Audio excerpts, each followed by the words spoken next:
This is a copyrighted work. Unauthorized copying or distribution is a crime punishable by up to 5 years in prison and a fine of $250,000.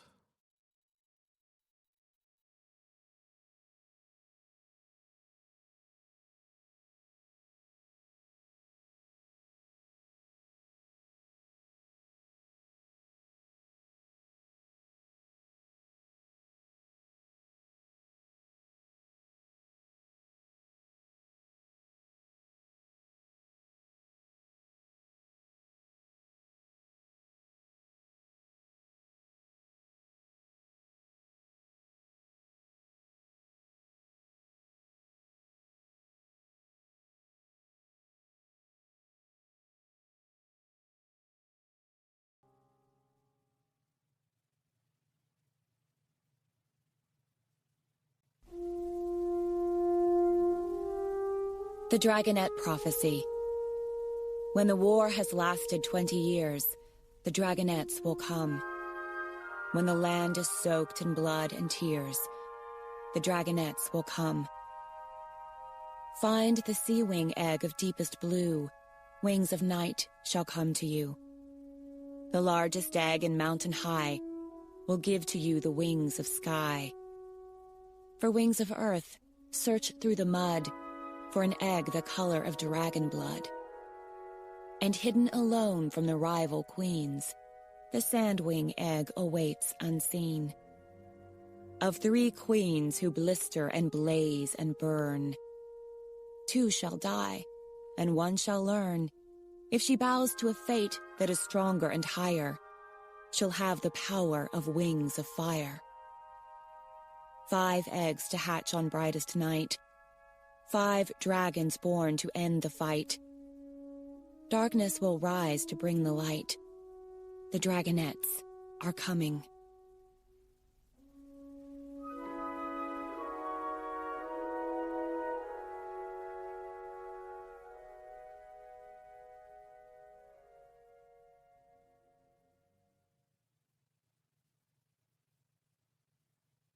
Wings of Fire, Winglets number 1.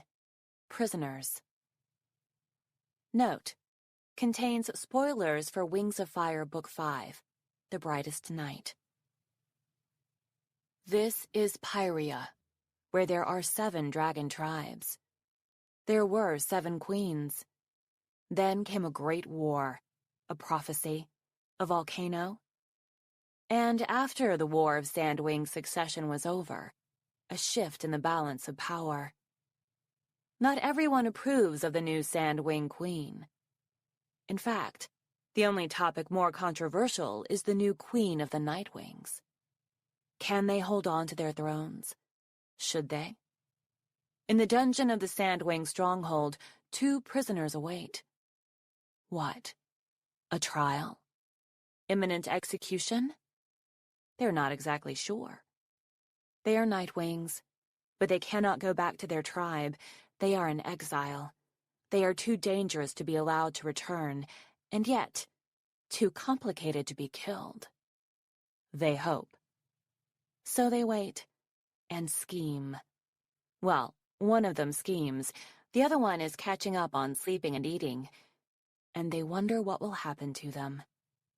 All they want is access to the most dangerous weapon of all, a chance to tell their own story. They are prisoners, but perhaps that is about to change. For the guard with the scar over her heart, I've been watching you. You're not like the other guards, the bowing, scraping, mindlessly loyal lizards who live for your queen. You have your own thoughts, don't you? You're smarter than the average Sandwing, and I think I know your secret. Let's talk about it.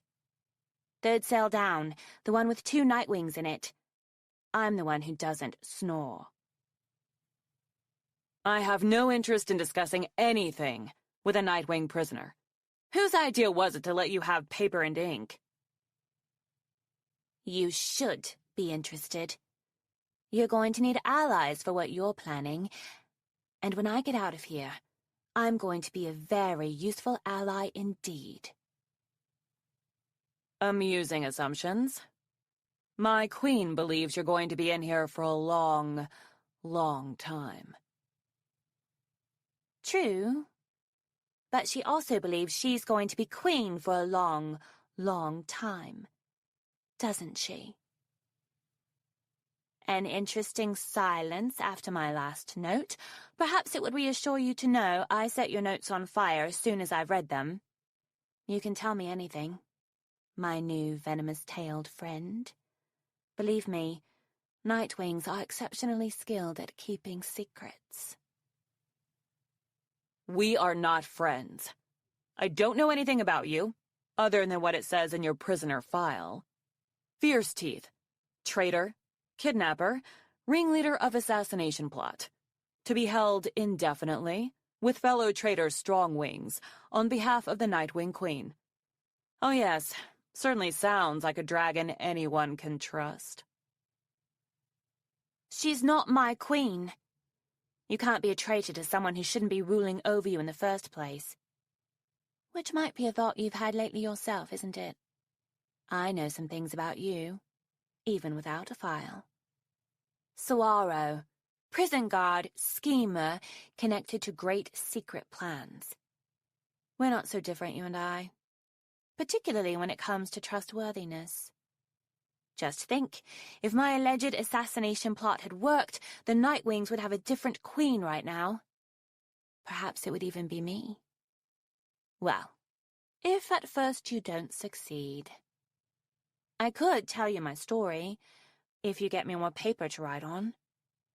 Or you could stop by one midnight and listen to it instead. But I've noticed you don't like spending too much time in the dungeon. Is it the tip-tap of little scorpion claws scrabbling everywhere? The stench rising from the holes in the floor? The gibbering mad sandwing a few cages down who never shuts up all night long? What is her story?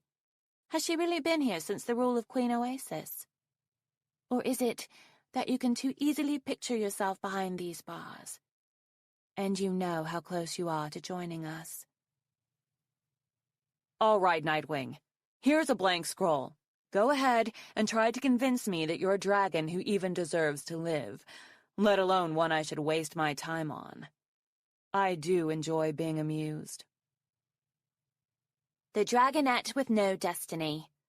According to certain other idiots, not according to her. I hatched on an island of smoke and fire, under a volcano that breathed death all day and hid the stars and the 3 moons at night. My tribe was dying. There were fewer eggs every year, and even fewer of those survived to become dragonettes, and all of those were starving, along with everyone else. Nightwings keep their secrets well. None of the other tribes suspected what was happening to us. None of them even knew where we lived. But they knew about our powers of mind-reading and seeing the future. And that was what was going to save us. A prophecy. The prophecy. That stupid, claw-scraping, moons-begotten prophecy. Every dragon on Pyrrhia probably knows it by heart, unless you're an ignorant rainwing. Or at least they've heard the important verse. 5 eggs to hatch on brightest night. 5 dragons born to end the fight. Darkness will rise to bring the light. The dragonettes are coming. And everyone knows it's about 5 ever-so-special dragons who were destined to stop the war and save the world. If you've met them, though, you might have noticed that they're not all that special. They're kind of sappy and disappointing, don't you think?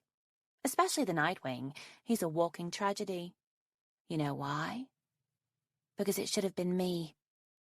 I would have been perfect for the prophecy. I would be brilliant at saving the world. I would also have been brilliant at leading the other dragonettes, proving that Nightwings are the best tribe, and making sure things happened exactly as we wanted them to. Just one problem. I didn't hatch on the brightest night. I hatched 2 years too early. Stupid, sniveling moons in the wrong place at the wrong time. And so you know who got to be the all-special chosen Nightwing instead? My little brother. How unfair is that? I was even there when his magical destiny landed on him. I was standing right next to his annoying egg in our hatchery, talking to our mother. Her black scales gleamed in the firelight as she curled around it, brushing the eggshell lightly with her claws. "Take me hunting," I wheedled. I don't wheedle anymore, just for the record. "Please? I need help. I keep losing my prey after I bite it, and I think other dragons are eating it before I find it again."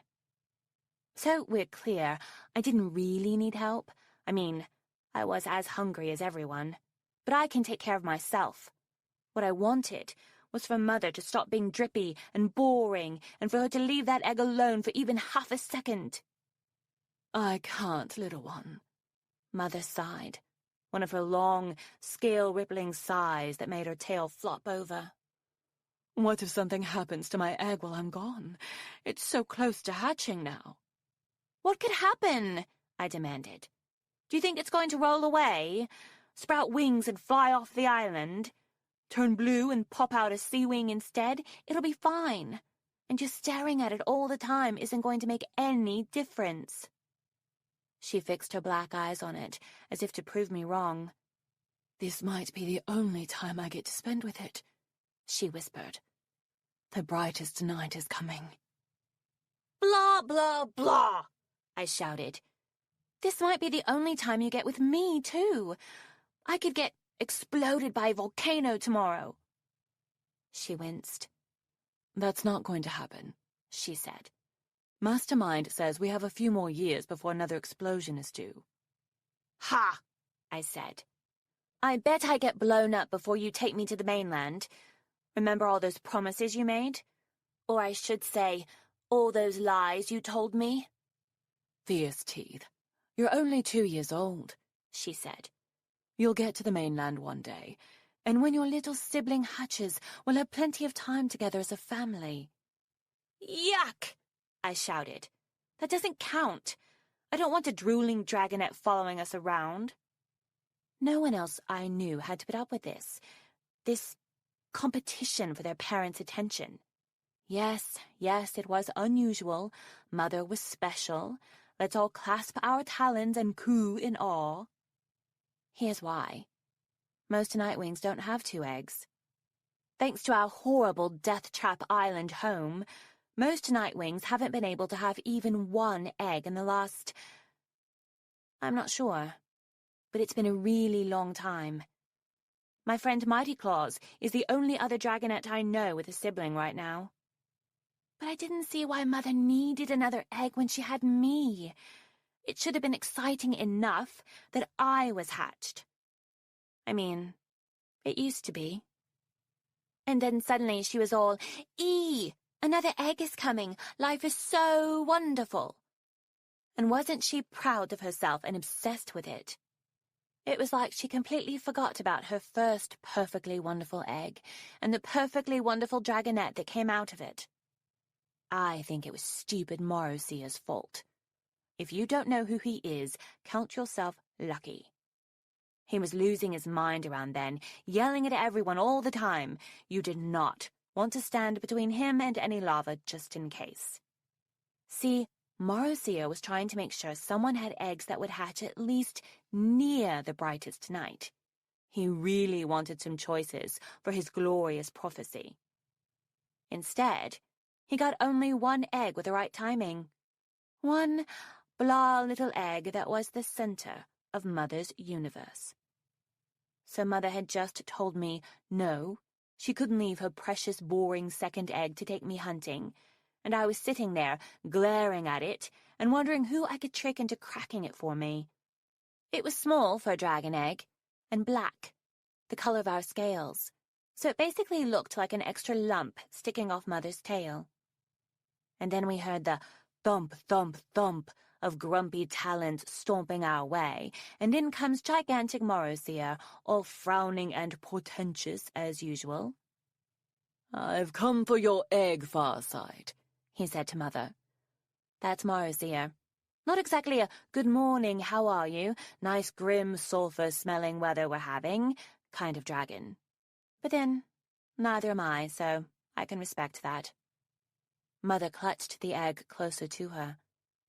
Mine? She said. Are you sure? Morrowseer waved his wings impatiently at the nearly empty hatchery. Do you see 100 other options somewhere? He barked. He jabbed one claw toward the only other egg in the cave. That one isn't due to hatch until after the brightest night. Yours is it. Congratulations. You're the mother of a prophesized dragonette. Now hand over that egg. But right now, won't I get to meet my dragonette? Farside asked. Can't we let the egg hatch here and give it to the Talons of Peace later? She could grow up with us, and then we could send her to the continent in a few years. Wouldn't that be better? To raise her like a real Nightwing? Mother was doing that dragon thing of assuming her special perfect egg had a female dragonette inside. Wrong. Morrowseer snorted. Unnecessary. Our genetic superiority will manifest wherever this dragonette hatches, and however it is raised. And the Talons need to think they're in charge of the dragonettes. At least, for now. Mother looked down at the obsidian-black egg between her talons. Will my dragonette ever come back? She asked. Listen, you're not the mother I would have chosen either, Morrowseer snapped. I'd have picked someone who knew who the father was, for one thing. Note, it wasn't my father. My father died before I hatched, according to Mother. Starflight's father was someone else, but Farsight either couldn't or wouldn't say who. Morrowseer went on. It should have been someone with more backbone and less fluff between her ears. Like Secret Keeper.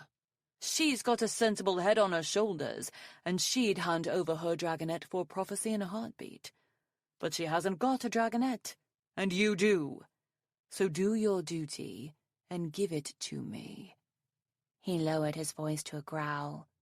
For the sake of the tribe's survival, Farsight. I didn't quite understand all that back then, of course. Nightwing's secrets are handed out bit by bit to dragonettes as we get older. I'd heard of the Talons of Peace, but all I knew was that they were an underground movement trying to end the war of Sandwing succession. But here's what I did understand. Morrowseer was taking that egg someplace far away from the island. The dragonette in that egg was going to grow up in a world with proper trees and sky and plenty to eat. The Talons of Peace would treat it like a queen, and one day it would save the entire Nightwing tribe. You could take me instead, I blurted. I can fulfill the prophecy. I don't have any fluff between my ears. Morrowseer barely glanced at me. You're much too old, he sniffed. So, send me out later and lie about my age, I suggested. How would anyone know when I was hatched? I'm scrawny enough. A year from now, I bet I could pass for a 1-year-old. Fierce teeth, stop, my mother whispered. She's bold, Morrowseer said, flicking his gaze over me for a moment longer. Boldness is useful. Idiocy, however, is not. He reached out and snatched the egg from Mother's claws. She let it go without protesting any more, although she gave it the most soppy, cow-eyed, woeful look you've ever seen. It made me want to claw her snout right off. Thank you for your service to the tribe. Morrowseer snarled at her. He turned to stomp away.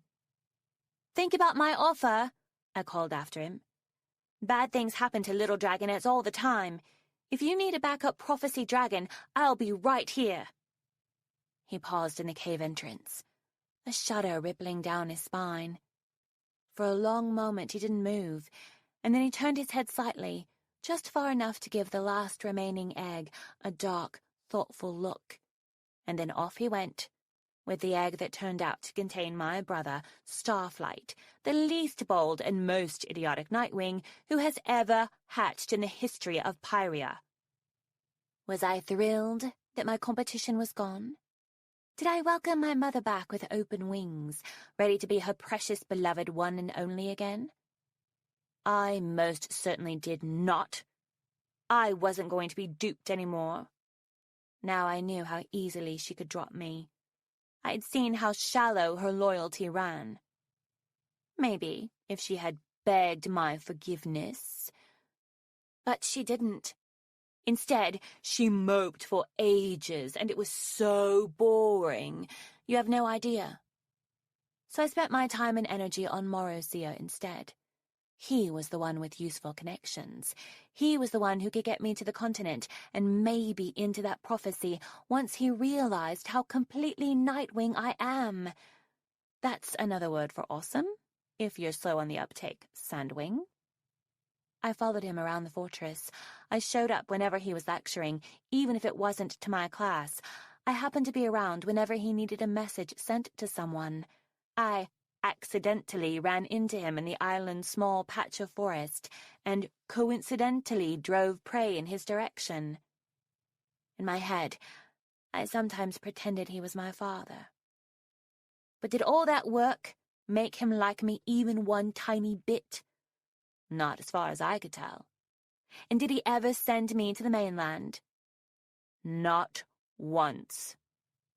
Technically, Nightwing Dragonets aren't allowed off the island until they are 10. Apparently, we need 10 years of training in how to keep the tribe's secrets first.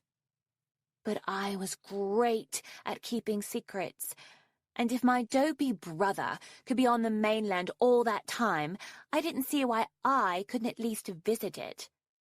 Especially once the tunnel to the rainforest was built.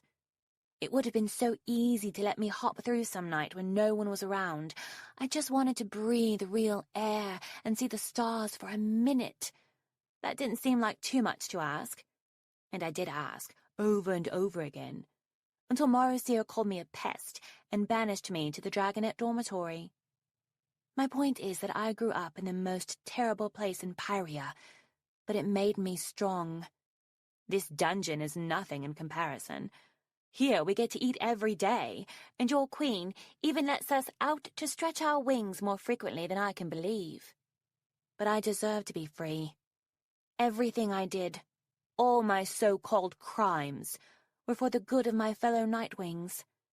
I was trying to find us an ally who would restore our power. I was trying to save us from being controlled by another tribe.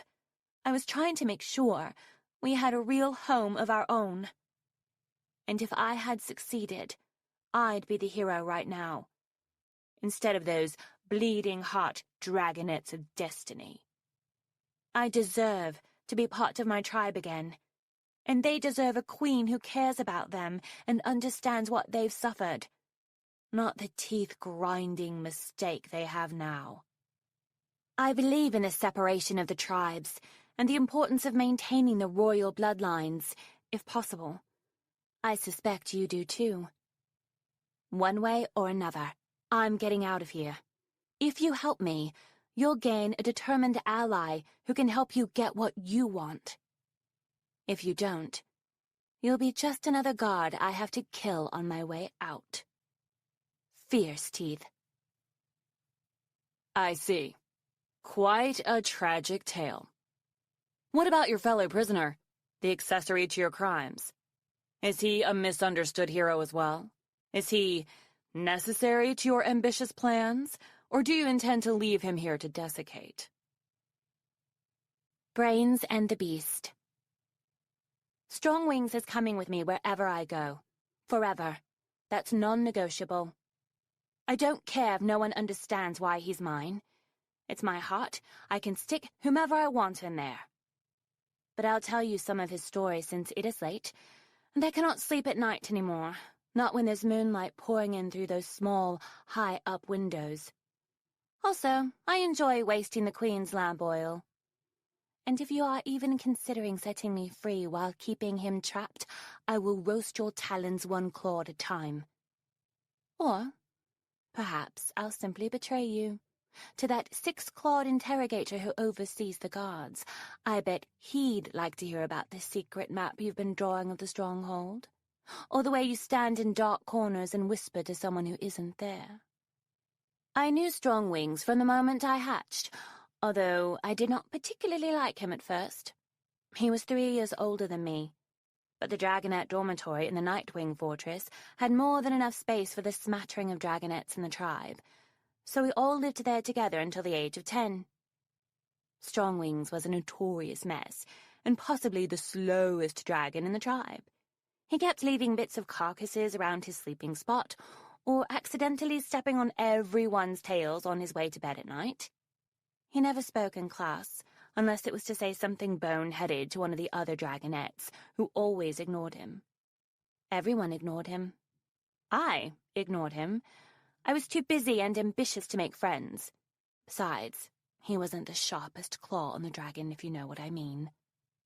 I only remember feeling mildly relieved when he turned 10 and was moved to the adult quarters, taking his mess and his snoring and his stupid jokes with him. I didn't even see him again until a few months later, soon after my 7th hatching day.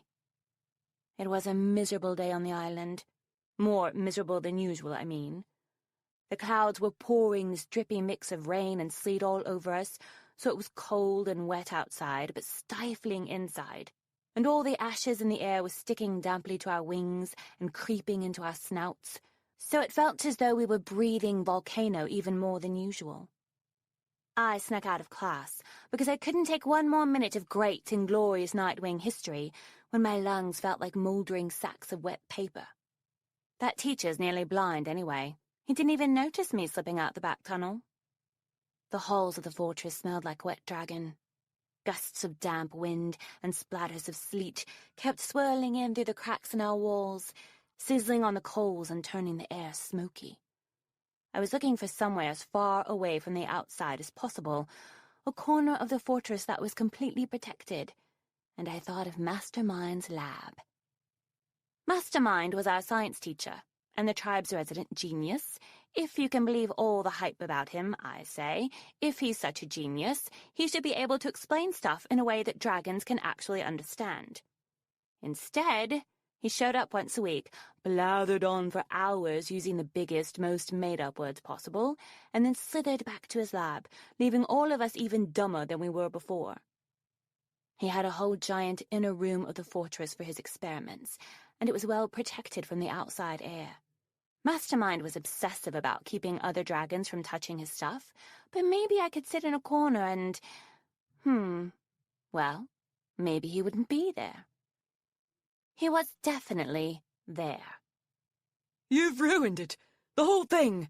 Our entire tribe could be wiped out because of your stupidity!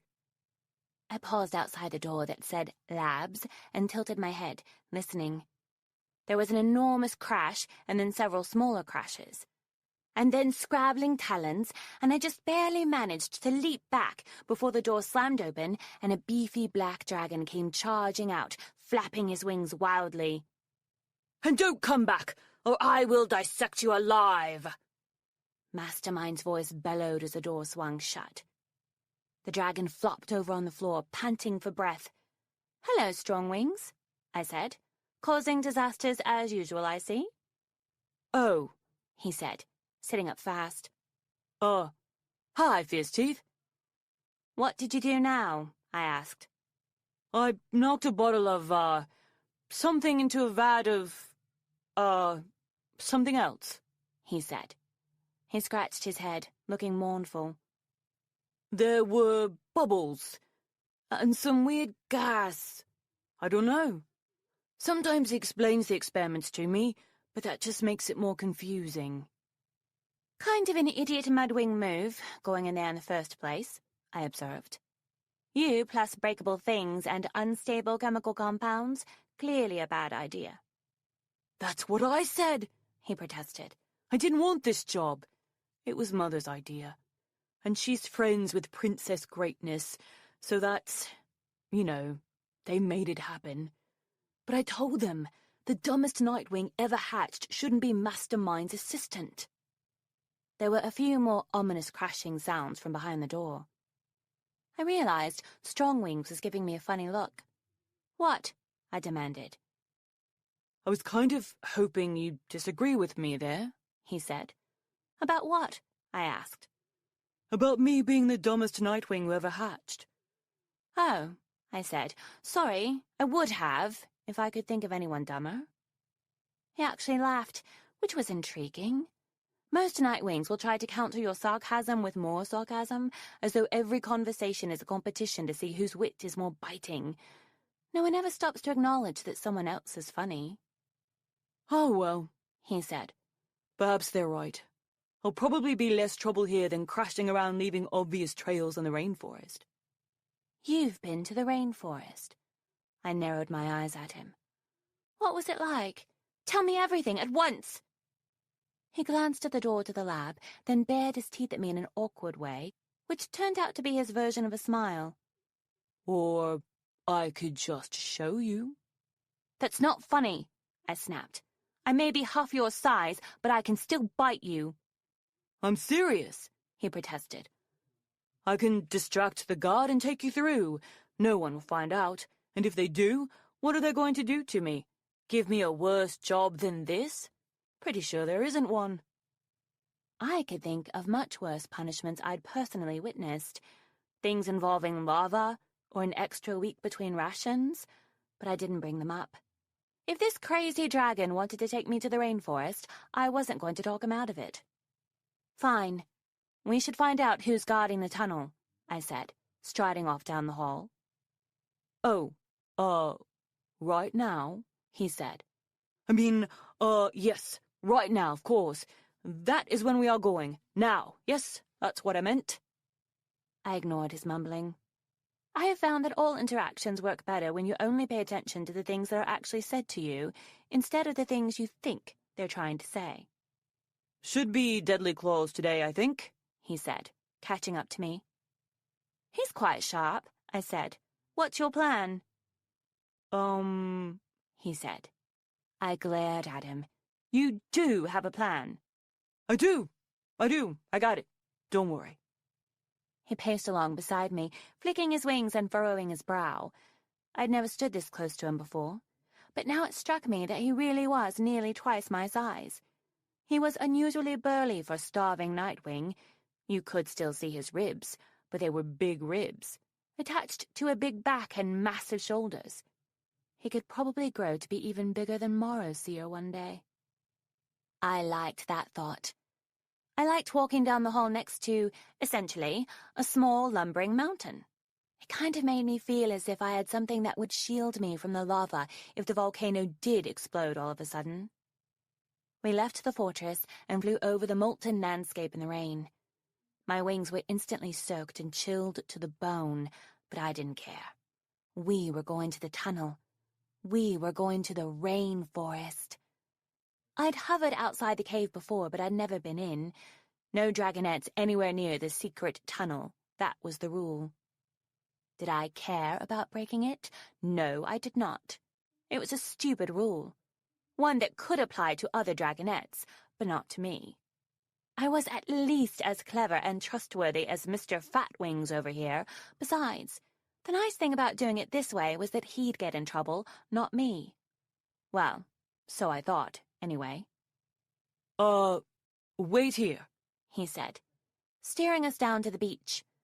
My talons sank into the wet black sand, and I squinted through the downpour as he flew up to the cave. A few moments later, he appeared at the entrance and waved to me. That was weird. I hadn't seen Deadly Claws come out. Turns out, that's because Strongwing's idea of a distraction was to sneak up and clonk someone over the head. Deadly Claws was lying unconscious inside the cave, next to a small fire in front of the tunnel entrance. I regarded him for a moment.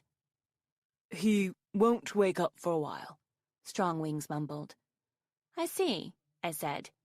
Did he see you? He said. No, I don't think so. He was poking the fire. Well, it would be idiocy to waste this opportunity. I climbed over Deadly Claws and stepped into the tunnel. Hang on, Strongwings protested. I'm taking you to the rainforest. That means I go first. Scooch over. I snorted a small flame at him, spread my wings, and flew into the darkness with him flapping along, grumbling behind me. Up and up, around and sideways, and then The chill fell out of the air, and light shone up ahead. I burst out into sunlight, and warmth, and breathing. You can't understand it, because you grew up with all of that.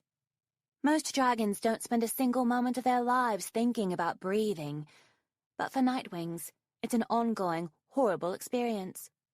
On the volcano, you suck in particles of ash with every breath. Your lungs always feel like they're on fire. The inside of your throat is scraped like you've been swallowing giant pieces of eggshell. I guess we're used to the smell of sulfur and rotting prey and smoke, but once you leave it, once you notice it, it's awful to go back to. Stepping into the rainforest was like plunging my snout into a cauldron full of plants. I was so overwhelmed by the assault on my nose that I didn't even register what was in front of my eyes for the first few minutes. I just breathed and smelled and breathed and breathed. At last I was able to focus on Strongwing's face, his black eyes peering into mine, a wild assault of greenery erupting behind him. "You look enormously pleased with yourself," I said sharply. "I knew this would do it," he said, tucking his wings in with a self-satisfied nod. "I've never ever seen you smile, but I knew if I brought you here—" I glared at him. "Does that make you some kind of genius? I'm sure every dragon reacts the same way." Now my senses were adjusting, and I could also hear the sounds of the rainforest, the rushing wind in the trees, the chatter of golden-furred monkeys overhead, the faraway calls of birds, the nearby river burbling contentedly to itself. I could feel the humming heat of the sun melting into my scales. "Yes, that's true," Strongwing said. "But I wanted to be the one to see your face." I studied him suspiciously. "Why?" "Because—" he floundered, his claws stabbing nervously at the dirt below us. Because you're the only fierce teeth, you know?" That was true. I am the only fierce teeth. I don't need doting parents to tell me I'm special and brilliant and ferocious. I don't need a prophecy to make me unique and important. I am fierce teeth. But it was unusual for someone else to notice. I said, taking a step closer so I could eye him up and down. He did not appear to be joking or teasing me. In general, I am not a fan of sentimental sincerity. In general, that is not a Nightwing trait. But it turns out there are certain dragons who can pull it off. Well, one. There is one dragon who can talk to me like that without getting bitten or stabbed, or bitten and stabbed. "Want to go flying?" he asked. "And eat mangoes? And jump in a pool of water that is not cold grey sludge, or so full of salt that all your scratches burn like fire?" I did want to do all those things. But I had never pictured doing them with Strongwings, of all dragons. I didn't want him to think I was a dragon who would just lower all my defenses the moment I felt sunshine on my scales. "Oh, right," I scoffed. "As if you are fast enough to catch a mango. I'd like to see that." He started laughing again, although I wasn't entirely sure why this time. Dragons who might be laughing at me usually have an unpleasant encounter with my claws before they draw their next breath. But for some reason his laughter didn't make me want to stab him in the nose. So we flew, and we swam, and we ate more food than I knew existed in the world. And I did not care even one tiny iota when we returned to the tunnel hours later as the sun was slanting down through the trees, and found glowering Morrowseer and furious Deadly Claws waiting for us. I decided to go on the offensive before they could start yelling. "Oh, good! I have something to say to you, you conniving, lying snake!" I snapped at Morrowseer as we landed. Strongwings jumped and sidled a step away from me, then 2 steps closer to me. I could feel his gaze melting along the side of my face. Shocked, or anxious, or impressed, I didn't know which, and couldn't be bothered with him right then. Do you know how many rules you've broken? Marcia bellowed, ready to launch into his prepared rant. How dare you— What did you just say to me? I called you a conniving, lying snake, I spat. Why can't we move here right now? Why would you keep us on that miserable island a moment longer when this is here, ready and waiting for us? I spread my wings at the forest around me. Don't question your elders, Marcia fumed. You have no idea what the risks are, or what else must be done. What risks? I shot back. The rain wings? Are you afraid they're going to throw bananas at you? It would probably take them months to even notice we're here. This was before we discovered what rain wings could do, obviously. It wasn't in any of the scrolls. We didn't find out until about a year later, when a dragon called Vengeance got a demonstration all over his stupid face. No big loss for the record. He was hideous before the encounter with that rainwing, too. It's Queen Battlewinner's decision, said Marcia. And she has decided we're not ready. Would you like to take it up with her? That shut me up for a minute. No one had seen the Queen in years. But she spoke through Marcia and her daughter, and in the fortress we could feel her eyes on us all the time. She knew everything. And if you were unlucky enough to catch her wrathful attention, her punishments were always swift and severe. And don't forget the ice wings, you arrogant dragonet, Deadly Claws growled. If we saunter in and make our home here, how long will it be before they find out where we are? We're safe on the island, but once they find us here, they'll swoop down to kill us all. That's right, Marcia hissed. The Queen's plan will give us the powerful ally we need to protect us in our new home. So we stick to the path of the prophecy. That's the only way for us to do this safely. And you could have jeopardized all of it, Deadly Claws added. You could have been seen without even realizing it. A camouflaged rainwing could have spotted you and be reporting back to their queen right now. Or what if you had been captured? Marcia snarled. Captured by rainwings? I rolled my eyes. Terrifying. You'll be sorry for this, he hissed. I'll make sure you never set claws in this rainforest again. Not until we move here. No one was going to see my despair, I told myself fiercely. Don't let him know that it feels like your eyes are being ripped out. Don't let him see that you care. I curled my claws into the ground as if I could root myself there, so no one could ever drag me away. Quietly I inhaled, trying to drag the scent of mangoes and moss and river rocks deep into my lungs, trying to imprint this place on my scales forever. But it's my fault, Strongwings blurted suddenly. This was my idea, not hers. Ha!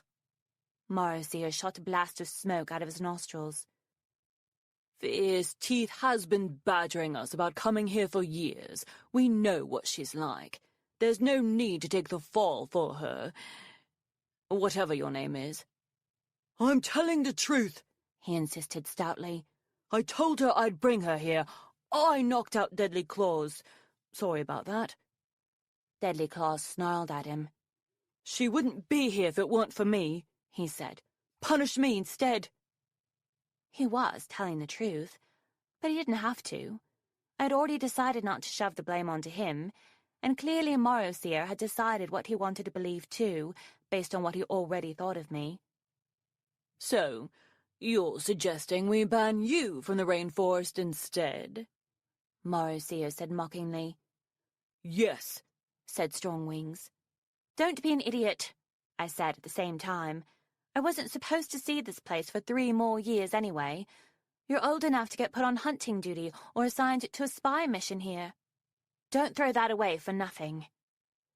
You're not nothing, Strongwing said, with an odd catch in his voice. And maybe his slowness had infected me for the day too, because that's when I finally figured it out. The risk he'd taken wasn't about proving his bigness or enjoying a daring trip outside the rules. For Strongwings, this was about me. He saw me, and had seen me for a while, although I'd never noticed before. Unlike certain other dragons, if Strongwings was given a choice, he would choose me. I wrapped my tail around his and lifted my chin defiantly at Morrow's ear. "You can punish us together," I said. "We don't care." And he did, by the way, but it wasn't anything worse than regular life on the island. We had some terrible extra assignments for a year, but we did them together, which made them less terrible, and we figured out a smarter way to sneak off to the rainforest without getting caught. Well, I figured it out and let him come along. Anyway, that's a long story to illustrate a simple point. Strongwings is my dragon. He will do anything to keep me alive. He is the only dragon I trust in all of Pyrrhia. And I am not going anywhere without him. Put that up your snout and smoke it. Fierce Teeth. You are a complicated dragon, Nightwing. Suppose I could help you, as you presume. What is it exactly that you think you can do for me? How it should have been. All right, Saguaro, Sandwing guard with a scar over your heart. This is basic logic, so it shouldn't strain your brain too much to follow along. Imagine for a moment that my plan had succeeded. Imagine that I talked my companions into going to the stronghold instead of stopping for help in the scorpion den, their idea and a terrible one, as I should have guessed it would be. Imagine that I had ended up in Byrne's throne room instead of in prison. Now, picture me giving her on a silver platter exactly what she wanted, the location of the prophecy dragonettes. Can you see it in your mind? The army of Sandwings en route to the rainforest, with me and Byrne flying in the lead, like the avenging wings of night and day swooping down to set history right. Who could have stopped us? The Rainwings are no warriors. They would have rolled over and begged for mercy the moment they saw Sandwing's claws. The other Nightwings would have joined me in a heartbeat. And then they would have helped Byrne in return. So what would the world look like now if my plan had worked? Queen Byrne of the Sandwings. Queen Fierce Teeth of the Nightwings. The prophecy, fulfilled the right way. The dragonettes, all dead. Such a sad story. But sacrifice is what happens to heroes, right? Well, maybe not all dead. I'd show mercy to my little brother, even though he betrayed us. No need to waste a Nightwing. I'm sure he could be rehabilitated eventually. And I really would have saved my tribe. Me, the dragonette with no destiny. I'd be the hero after all that. But the dream's not dead, my friend. We can still make this happen, even if it's with a slightly different cast of characters. Listen, you're clearly a smart dragon. Well, let's say smart-ish. I bet you supported Queen Byrne. And I also bet you have someone else in mind for the throne now. From the way you've been skulking around, taking notes and studying everything, I bet you're quite the useful inside dragon for somebody. So be even more useful. Give yourself and your secret plan some allies that can really help you. It's very simple. We don't like our queen. You don't like your queen. Together, we eliminate them, and then our tribes can go back to ignoring each other forever. But first, you have to get us out of here. As soon as possible, please. I'm getting sick of smelling sandwings and eating dried camel every day. Fierce Teeth. Did you read my letter? Why haven't you responded? Saguaro, I am not a patient dragon. If you do not help us escape, I will tell someone what you've been up to. To be blunt, I'm sure the current Sandwing Queen would be very interested to hear about the mysterious spy among her guards. Very well, you maddening Nightwing. Your story has warmed my heart. Or perhaps I just need you to go away and stop sliding incriminating notes under your door. So, midnight tomorrow. Be ready. Wings of Fire, Winglets number 2, Assassin. Note: this story is set approximately 2 years before the brightest night when the prophecy dragonets hatch. Deathbringer was a dragonet who followed orders. Read this scroll, sweep this cave, catch that exact fish, kill that misbehaving prisoner. Whatever it was, he did it. No questions asked. Well, he'd wanted to ask questions about the prisoner, such as, why did anyone bring a mud dragon to the secret night dragon home in the first place? Of course he would have to die. No one could know where they lived. And why make a 4-year-old dragonet kill him? There were plenty of Nightwing guards who would have been happy to take that order instead. But that was his assignment, and so of course he did it, as cleanly and quickly as he could. Obedience to your elders, the most important thing a young Nightwing had to learn. That, plus loyalty to the tribe and how to keep a secret. But his new assignment was a bit confusing. You want me to spy on the Queen? Deathbringer tilted his head at Quickstrike, the dragon who had taught him everything he knew. Our Queen. If she is there, Quickstrike answered, I'll be meeting with Greatness in an hour in the council chamber, and I want you to sneak in and listen, if you can. He wasn't quite sure how to feel about this order. It rather confused his idea of who was in charge of him. On the other Talon, Greatness wasn't really the Queen. She was the Queen's daughter and her mouthpiece. No one had seen Queen Battlewinner herself since she'd abruptly disappeared from public view several months before. Maybe she'd be there, hidden and listening, but maybe not. And possibly this was a test that the Queen actually knew about. Quickstrike always had bigger reasons behind her orders, even when they seemed mysterious. Besides, what else was he going to do? Disobey her? Not likely. Not ever. Be as stealthy as you can, Quickstrike said, before turning away. And meet me afterward, at your sleeping cave. Deathbringer headed straight for the council chamber. Giving himself time to avoid any guards that might be posted, the shadows swallowed him up, black against black, and he kept his wings folded to hide the glittering spray of silver scales underneath. He slipped through one of the back tunnels into the chamber that emerged directly below the Queen's eye, and then slithered along the wall to the closest cave. There was no way to know if the Queen was there, watching from behind her stone screen, but just in case, he stayed out of her line of sight. He tucked himself into the darkest recesses, feeling jagged rock press against his back and tail. It felt like hours before he finally heard approaching talons. But this was something he'd worked on with Quickstrike too, staying perfectly still, no matter how much his muscles screamed. There had better be a point to all this, growled a deep male voice. Deathbringer wasn't sure who that was. You don't have to be here, a female voice snapped. That one was easy. Deathbringer had been listening to Quickstrike's voice every day since he'd hatched, after all. Greatness, this is a matter for you, me, and the Queen, nobody else. Morrowseer is one of the Queen's most trusted advisors, and she wants him consulted on anything that might affect the prophecy, Greatness answered. She always sounded a little nervous, as if she wasn't sure anyone would believe anything she said. That's right, Morrowseer said smugly. So, what are you trying to get away with now, Quickstrike? Wait, Greatness said. Let me stand by the Queen's eye, in case Mother has anything to say. The sound of her wings flapping filled the cave, and Deathbringer pictured her flying up to perch beside the screen.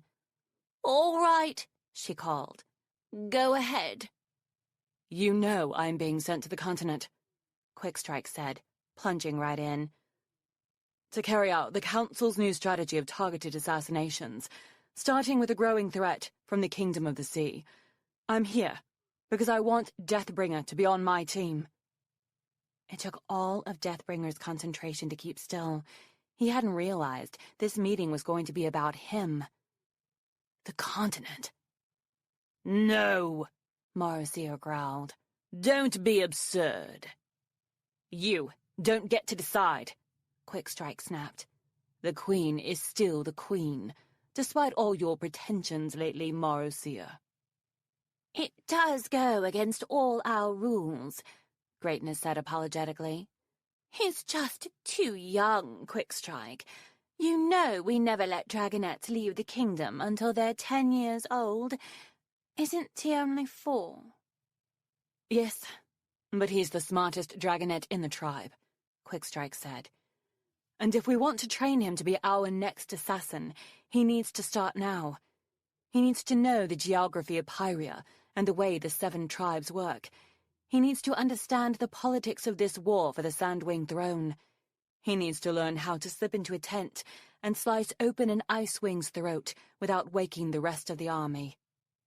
Deathbringer knew he could learn all of those things. He wanted to learn them so badly.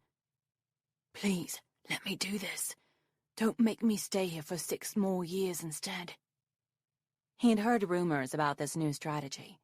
The other dragon tribes were locked in a vicious war, and it was up to the Nightwings to make sure it went the right way. Assassinating specific targets was part 1 of the plan.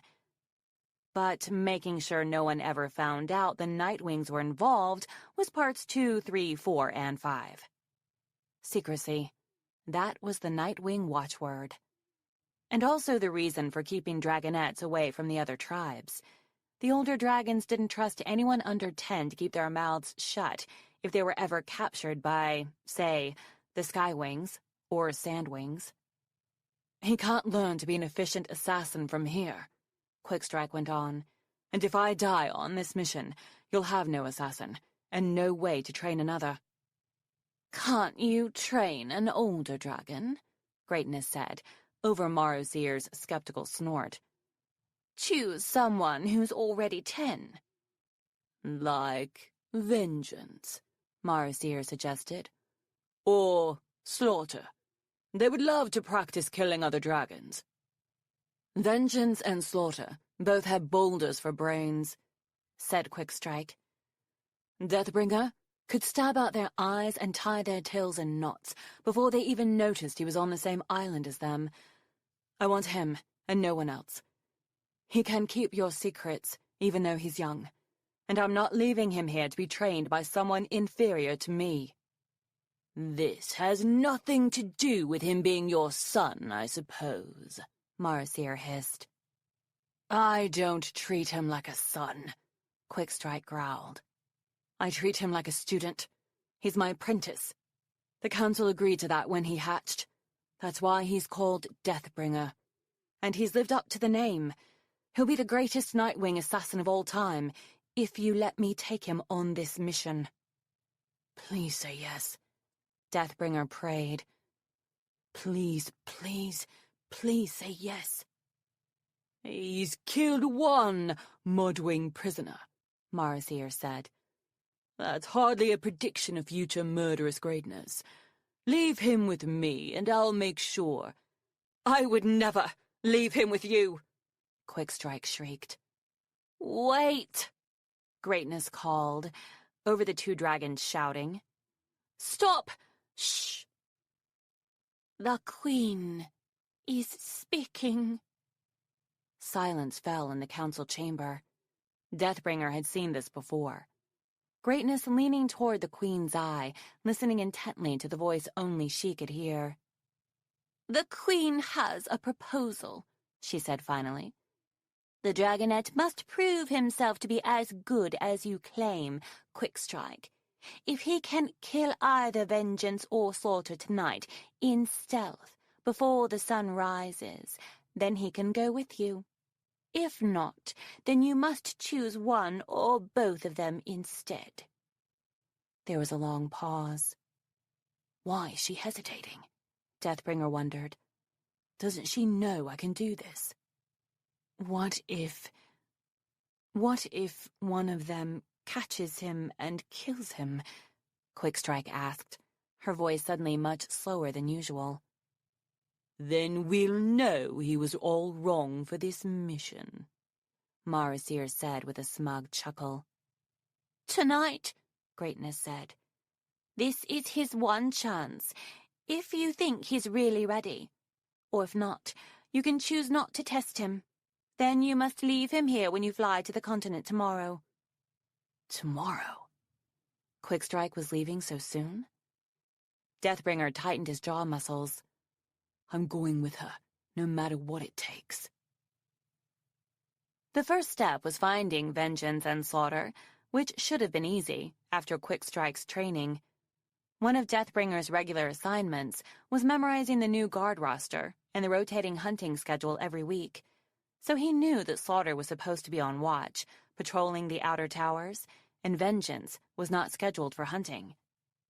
But he also knew these dragons, at least by reputation. They were cousins, both of them bad-tempered and mean to everyone except each other. Even from a distance, Deathbringer knew that Slaughter was lazy and Vengeance was greedy and disobedient. He also knew that no one had been enforcing the guard's duties since Battlewinner's disappearance? Retirement? Whatever she was doing behind those screens, Greatness was too overwhelmed. Marasier was focused on the prophecy, and most Nightwings felt that patrolling and guarding were stupid, unnecessary tasks that no one should have to do. After all, if none of the other tribes could find the Nightwings, then what was there to guard against?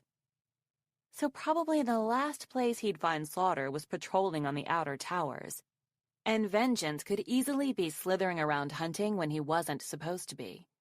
But the most likely scenario was that they were both fast asleep. Deathbringer considered finding his mother first. She'd left the council chamber with Greatness and Marasier. He knew she was expecting to meet him back at the Dragonet sleeping caves. But he already knew his assignment, and he wanted to prove he could do it without her help. Midnight was fast approaching. There weren't many hours for him to complete his mission. He closed his eyes and consulted the map in his head. Slaughter and Vengeance both slept in communal caves with other Nightwings. He could find those easily, but it would be very difficult to kill them stealthily if other dragons were there.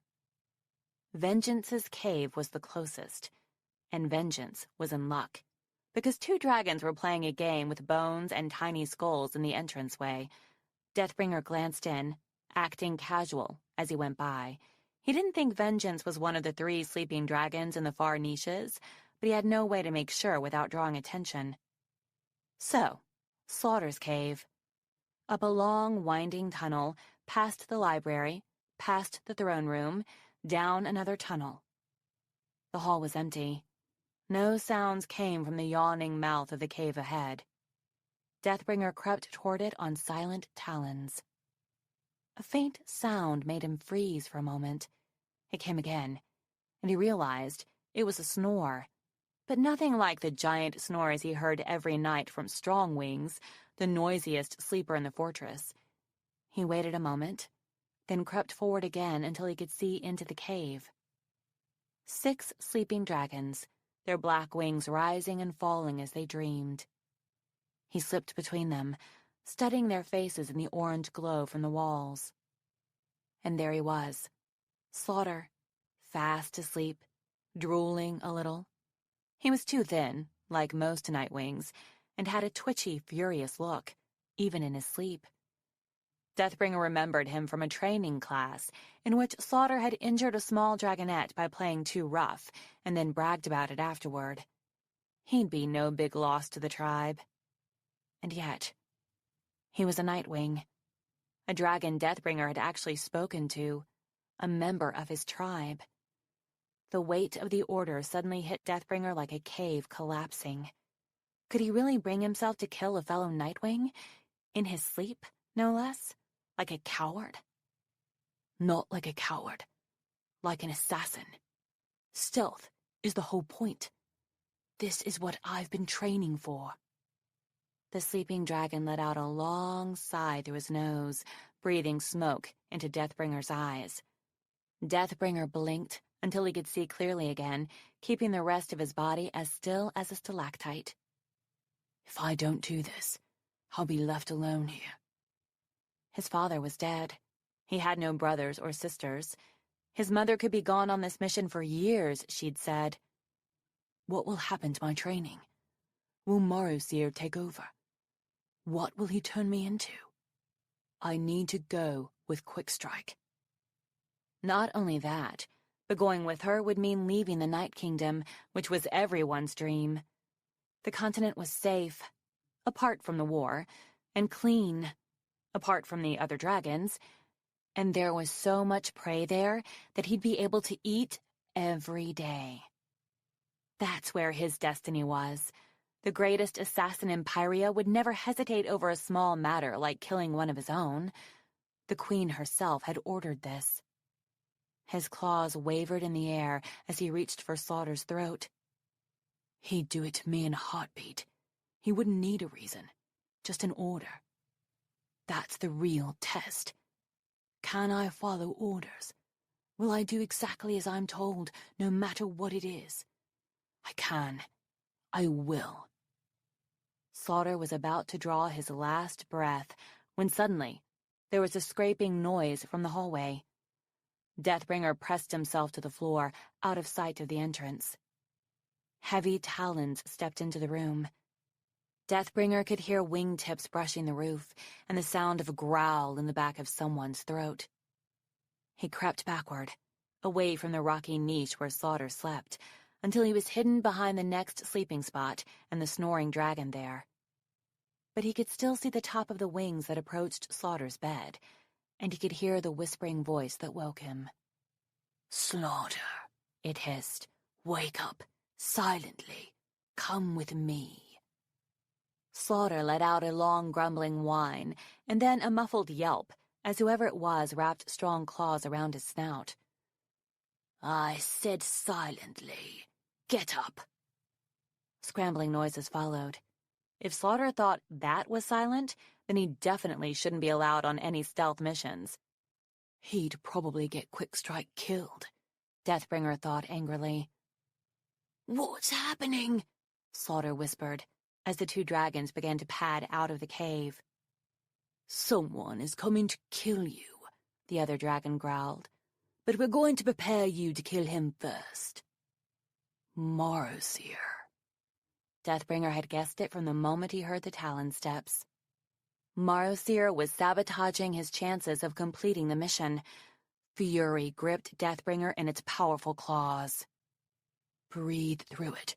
Don't get caught. Don't do anything foolish. Don't let your rage be the queen of you. Don't let him win. Whoa! Slaughter said, sounding a little more awake. Great! I've been asking for someone to kill for ages. Deathbringer waited until they were just outside the cave, and then he glided after them, navigating the other sleeping dragons cautiously. He glanced around the corner and spotted Morrowseer, leading Slaughter up the tunnel toward the throne room. Where is your cousin? Morrowseer growled at Slaughter, who was still rubbing his eyes and making sleepy noises. How should I know? Slaughter grumbled. Sleeping, like anyone would be? No, he's not there, Morrowseer said. Then hunting, I guess? Slaughter said with a shrug. It's not his turn. Morrowseer stopped with a hiss. Yes, you're probably right. They reached the narrowest part of the tunnel, where dragons could only walk single file, and Morrowseer strode ahead, muttering furiously. Who's trying to kill me? Slaughter asked. Do I get to kill them with a spear or with my bare claws? Deathbringer darted along the wall until he was right behind Slaughter.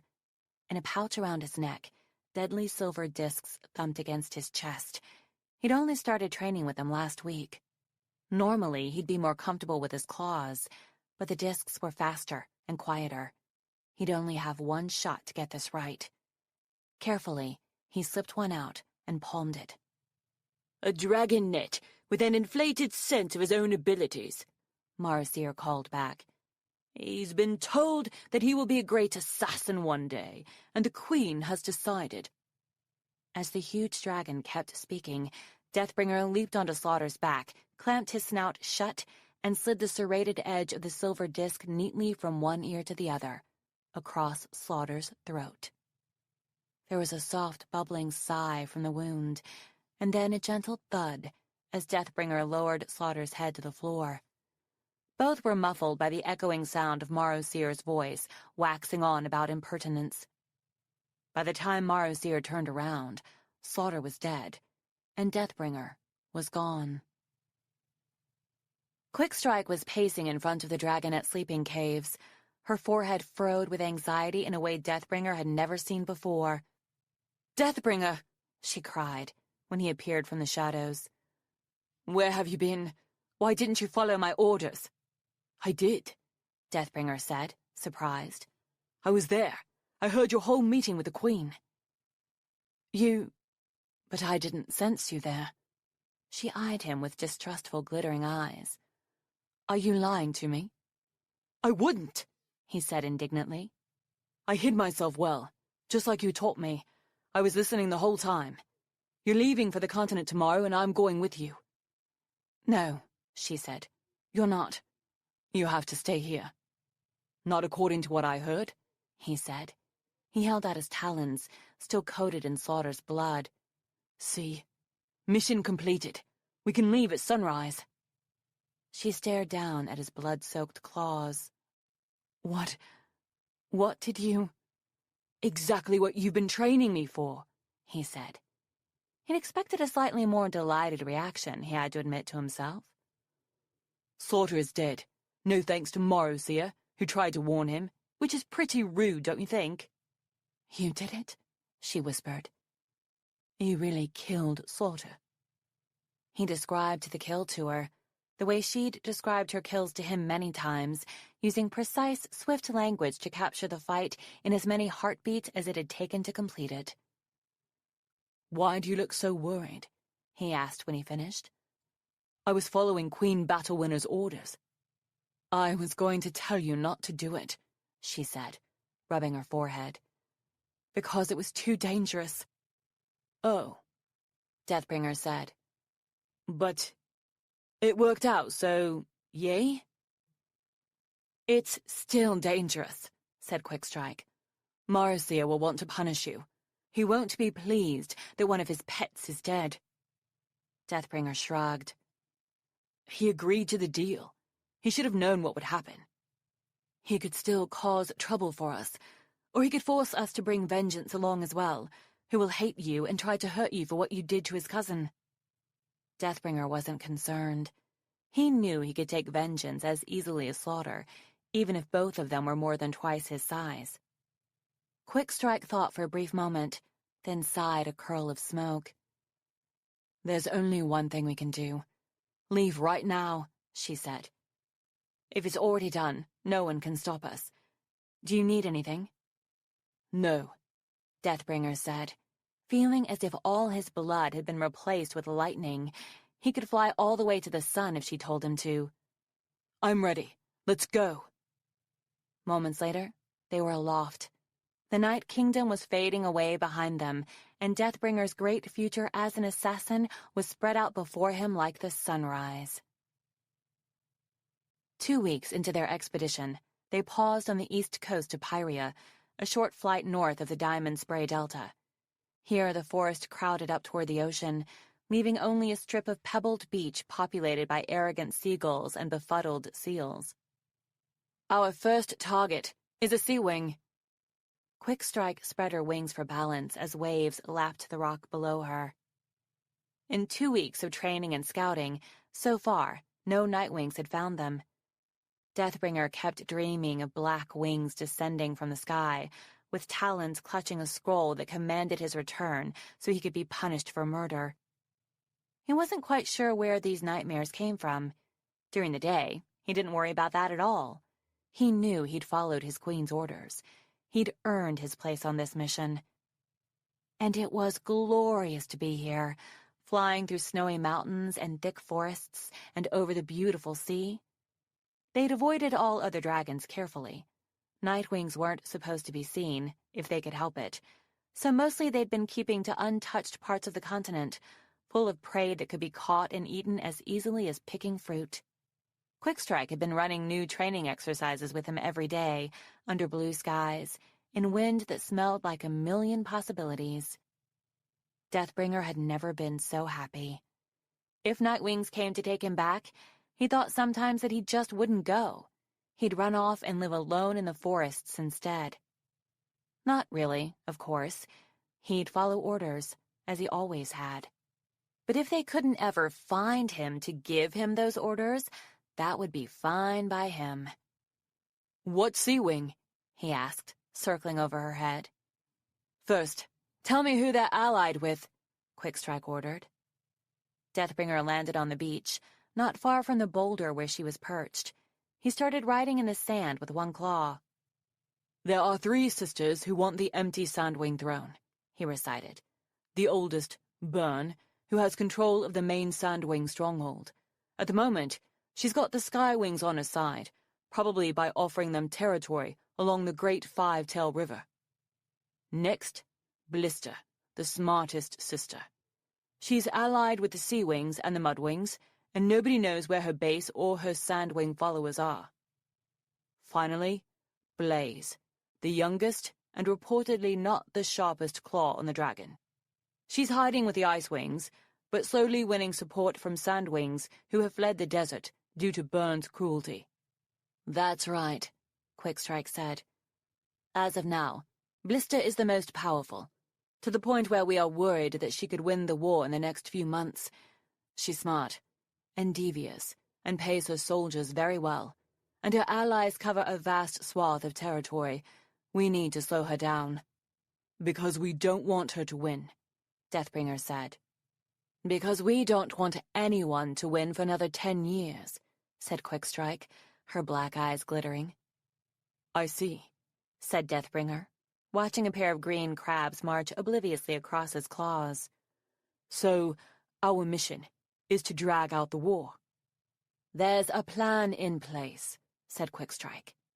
The wind buffeted her wings, and she dug her claws into the rock. "Every piece of it must work in order to ensure the future of the Nightwing tribe. This is our piece, and it starts with Commander Tempest." "The Sea Wing," said Deathbringer. "our target." "Yes. Blister has found a military ally smart as she is, but even more fearless. In the last few months, Commander Tempest has led forays into Skywing and Sandwing territory that have been devastating for Byrne's army. Between her and Blister, they could win this war." "But they won't," Deathbringer said confidently. He sank his talons into the sand, spreading his wings to feel the sea breeze. "We'll stop them." "It's not that easy." Quickstrike shook her head. "The Sea Wings have 2 palaces, the Summer Palace and the Deep Palace, but no one knows where either of those are, and they're probably underwater.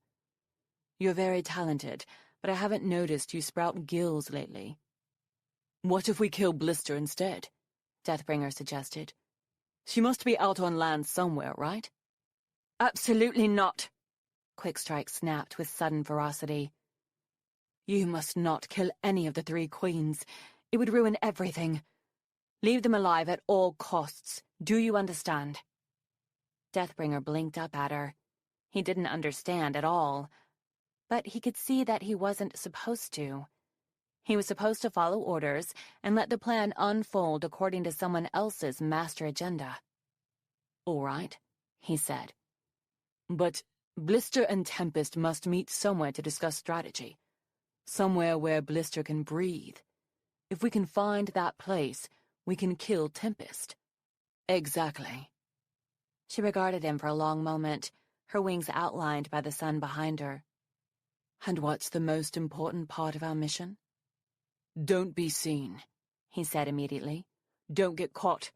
Never let anyone know the Nightwings are meddling in the war."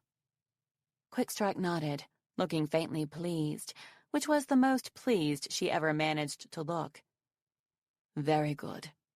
And if you do get caught—" "I'm a rogue Nightwing, exiled from my tribe, causing trouble because I'm insane," Deathbringer said. "Try to get them to kill me quick, before they can torture me." "Especially Blister. I've heard that her torture methods are very effective." Don't worry. Deathbringer took to the air and shook the sand off his tail. You've trained me well.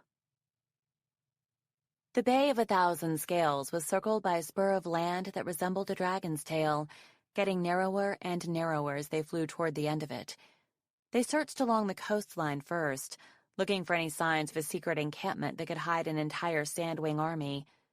Quickstrike didn't know exactly how many Sandwings had followed Blister out of the desert, but it had to be a substantial number, given how well they were doing in the war.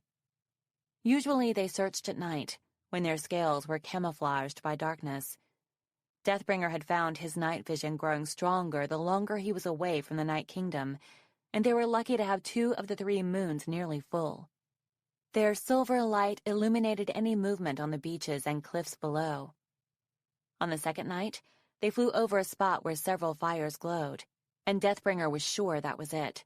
But when they swooped lower, they found mysteriously small stone buildings, almost like a miniature castle surrounded by little fortresses, and upon further investigation, these all turned out to be inhabited by scavengers.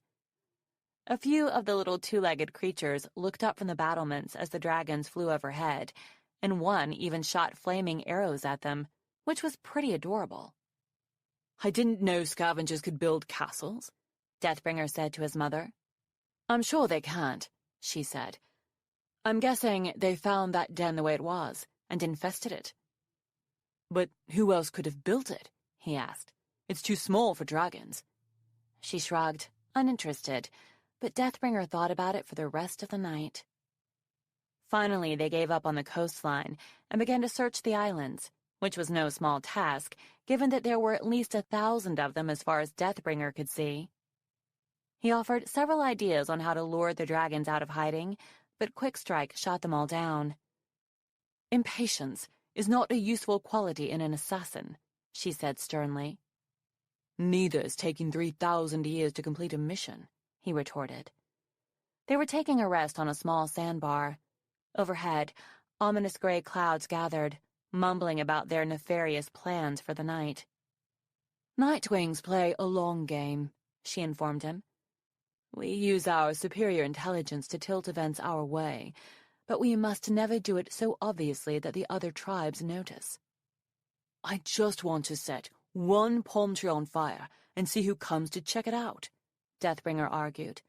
They'll never know it was a pair of Nightwings. No, she said. Too risky.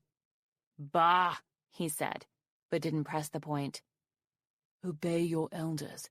Do as you're told, he reminded himself, even if it meant another long night of flying in what appeared to be an impending hurricane. The storm caught them suddenly when they were over a stretch of open sea. Rain pelted furiously in their eyes and dragged down their wings as if trying to feed the dragons to the roaring ocean. We have to land, Quickstrike shouted to Deathbringer. She pointed to the nearest lump of island they could see through the driving rain, but as he turned to follow her, another movement caught his eye, and he batted his mother's tail to make her wait. Below them, barely staying above the waves, a bedraggled, sand-colored dragon was flapping along with his head down. He looked neither left nor right, and he certainly didn't look up to see the Nightwings, who exchanged a glance and then followed him. The Sandwing's flight was crooked, but dogged. He was clearly determined to make it through the gale, whatever it took. After a while, Deathbringer saw an island ahead that had to be his destination. It looked wildly overgrown. The kind of place where an army might be hidden below the trees, and 2 dragons flying overhead could easily miss them. Deathbringer was fairly unimpressed with the Sandwing, who didn't even check once whether he was being followed before he crash-landed on the beach and hurried into the trees. That must be it, Quickstrike said. She flicked her forked tongue out and in with a laugh. We found them. Now, we wait for Commander Tempest, said Deathbringer. Quickstrike stretched her wings as lightning flashed around them. And then, we kill her. Lightning flashed again as she turned, scanning the horizon for an island where they could keep watch and wait out the storm. Over there, Deathbringer said, swooping below her. And then suddenly, there was a crash, like the sky ripping open. Blinding light sizzled against Deathbringer's eyeballs, and Quickstrike let out an agonized shriek. She thudded into him hard, and he smelled burning scales. He scrambled for a hold on her, wet claws slipping on soaked scales. She was too big. He couldn't possibly fly with her, not while she was unconscious. Not as far as the next island. It was all he could do to steer their tumbling course down to the beach where the Sandwing had landed. He rolled to land first, cushioning her fall with a jarring shock that vibrated through all his bones. The torrential downpour continued as they lay there, half buried in wet sand. Deathbringer tried to take a deep breath, but it felt like drowning. Quickstrike was splayed out in the middle of the beach, her eyes closed and her wings askew, like ragged curtains. He couldn't see the spot where the lightning had hit her. It was impossible in the dark against her black scales, with spots still flashing in front of his lightning-dazzled eyes. But he could see that they were completely exposed here, with Blister camped who knew how many heartbeats away. If she had diligent guards posted, they might have been spotted already. Their only chance was hoping that the hurricane had driven the guards under cover, but even if it had, that wouldn't last. "Quickstrike!" he cried in her ear. He shook her shoulder, but she didn't respond. "Mother, wake up! We have to hide! Mother!" Nothing. He wiped raindrops from his eyes and scanned the beach. Up by the tree line there was a cluster of fallen palm trees, perhaps hit by lightning in an earlier storm. That would have to work. Deathbringer tucked his mother's wings in close to her and dug himself into the sand below her, using all his weight to roll her up the beach, one struggling, aching, muscle-screaming step at a time. Wet sand clumped between his claws and splattered into his mouth and coated Quickstrike's scales. He felt as if he was metamorphosing into a mudwing, and maybe from there into some kind of worm squashed under someone's talon at the bottom of a mud puddle. But finally, he gave one last shove, and she slid over the rise and down into a hollow between the fallen trees. With the last bit of his strength, Deathbringer dragged over the biggest palm fronds and rammed one of the trunks into a better position. "Make sure it looks natural, like it always felt this way." He scooped sand into an embankment all around his mother until she was as well hidden as he could possibly make her. His legs were shaking as he returned to the beach with one of the palm fronds. "One more thing to do. Wipe away all our prints, all traces that we were here. Quick, before someone sees." The rain might take care of the evidence for him, but his training wouldn't let him risk it. Deathbringer gritted his teeth and swept the beach, trying to hide not only his talon prints, but the churned-up sand trail that led directly to their hiding spot. The rain was helping, as were the towering waves that were trying to eat the entire beach. Deathbringer tramped around, making a mess of the whole area, until at last he felt as though he'd done everything he could. He dragged himself back to his mother, dug himself a hole in the sand, and fell instantly asleep in the howling storm. 2 days passed, but Quickstrike didn't wake up. She was breathing, but nothing Deathbringer did could get a response from her. In the daylight, he could see an awful burn zigzagged across one of her wings, but all he could do to treat it was keep it cool and wet. Will she ever fly again? How am I going to get her home? And what about the mission? He knew what Quickstrike would say. The mission comes first. The mission is everything. If I were the one hit by lightning, she'd have gone ahead and finished the mission already. That's what she'd want me to do. That's what she'd order me to do. If I get it over with, I can focus on how to get her home. So at midnight on the second day, he left their hiding spot and crept into the island jungle, feeling his way cautiously through the unfamiliar terrain. Strange hoots and yelps came from the trees. He couldn't tell what was bird, monkey, frog, or insect, but they all seemed to have strong opinions about something. Finally, he heard an indisputably dragon sound, talons stamping and voices muttering. "I hate being on night watch," said one of them. I swear, things are crawling on me. Can't see anything anyway with all these toad-spawned trees in the way, grumbled the other. Deathbringer slipped past them silently. Soon after that, he came to a break in the trees and saw a lagoon below him, the still water dappled with silver moonlight. Tents were set up all along the beach. He studied the encampment for a moment, noting that there were no fires, and that the tents were all the same color as the sand. From the sky, it would be easy to overlook them. There also weren't as many tents as he'd expect for a whole army camp. Perhaps the rest of the soldiers were hidden in the trees, or scattered on other islands. That's what I'd do. Spread out over several islands, so no one could attack us all at once. He crouched lower as 3 dragons slithered out of the largest tent. In the moonlight, it was hard to be sure, but he thought that 2 of them had the broad, flat foreheads of mudwings. He could see the dangerous curve of the 3rd dragon's tail. That was definitely a sandwing. Was it Blister herself? It's a smart plan, said one of the mudwings. Did Commander Tempest come up with it? No, said the sandwing coldly. Well, we'll need her to make it work. The Sea Wings will only risk it if she convinces them to. I know. The sandwing lashed her tail. It would be helpful if they would listen to me a little bit more. This could put the Sandwing stronghold under our control, said the other mudwing. That could win us the war. Yes, hissed the sandwing. It may have escaped your notice, but that is the point of all this. The second mudwing swung his head toward her with an expression Deathbringer couldn't read in the dark.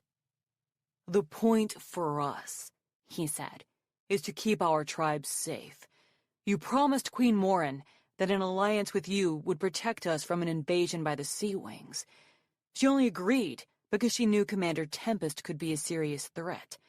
She does not particularly care who sits on the Sandwing throne, and neither do I. Commander Tempest will be here tomorrow, the Sandwing said smoothly. We'll reconvene then. Tomorrow?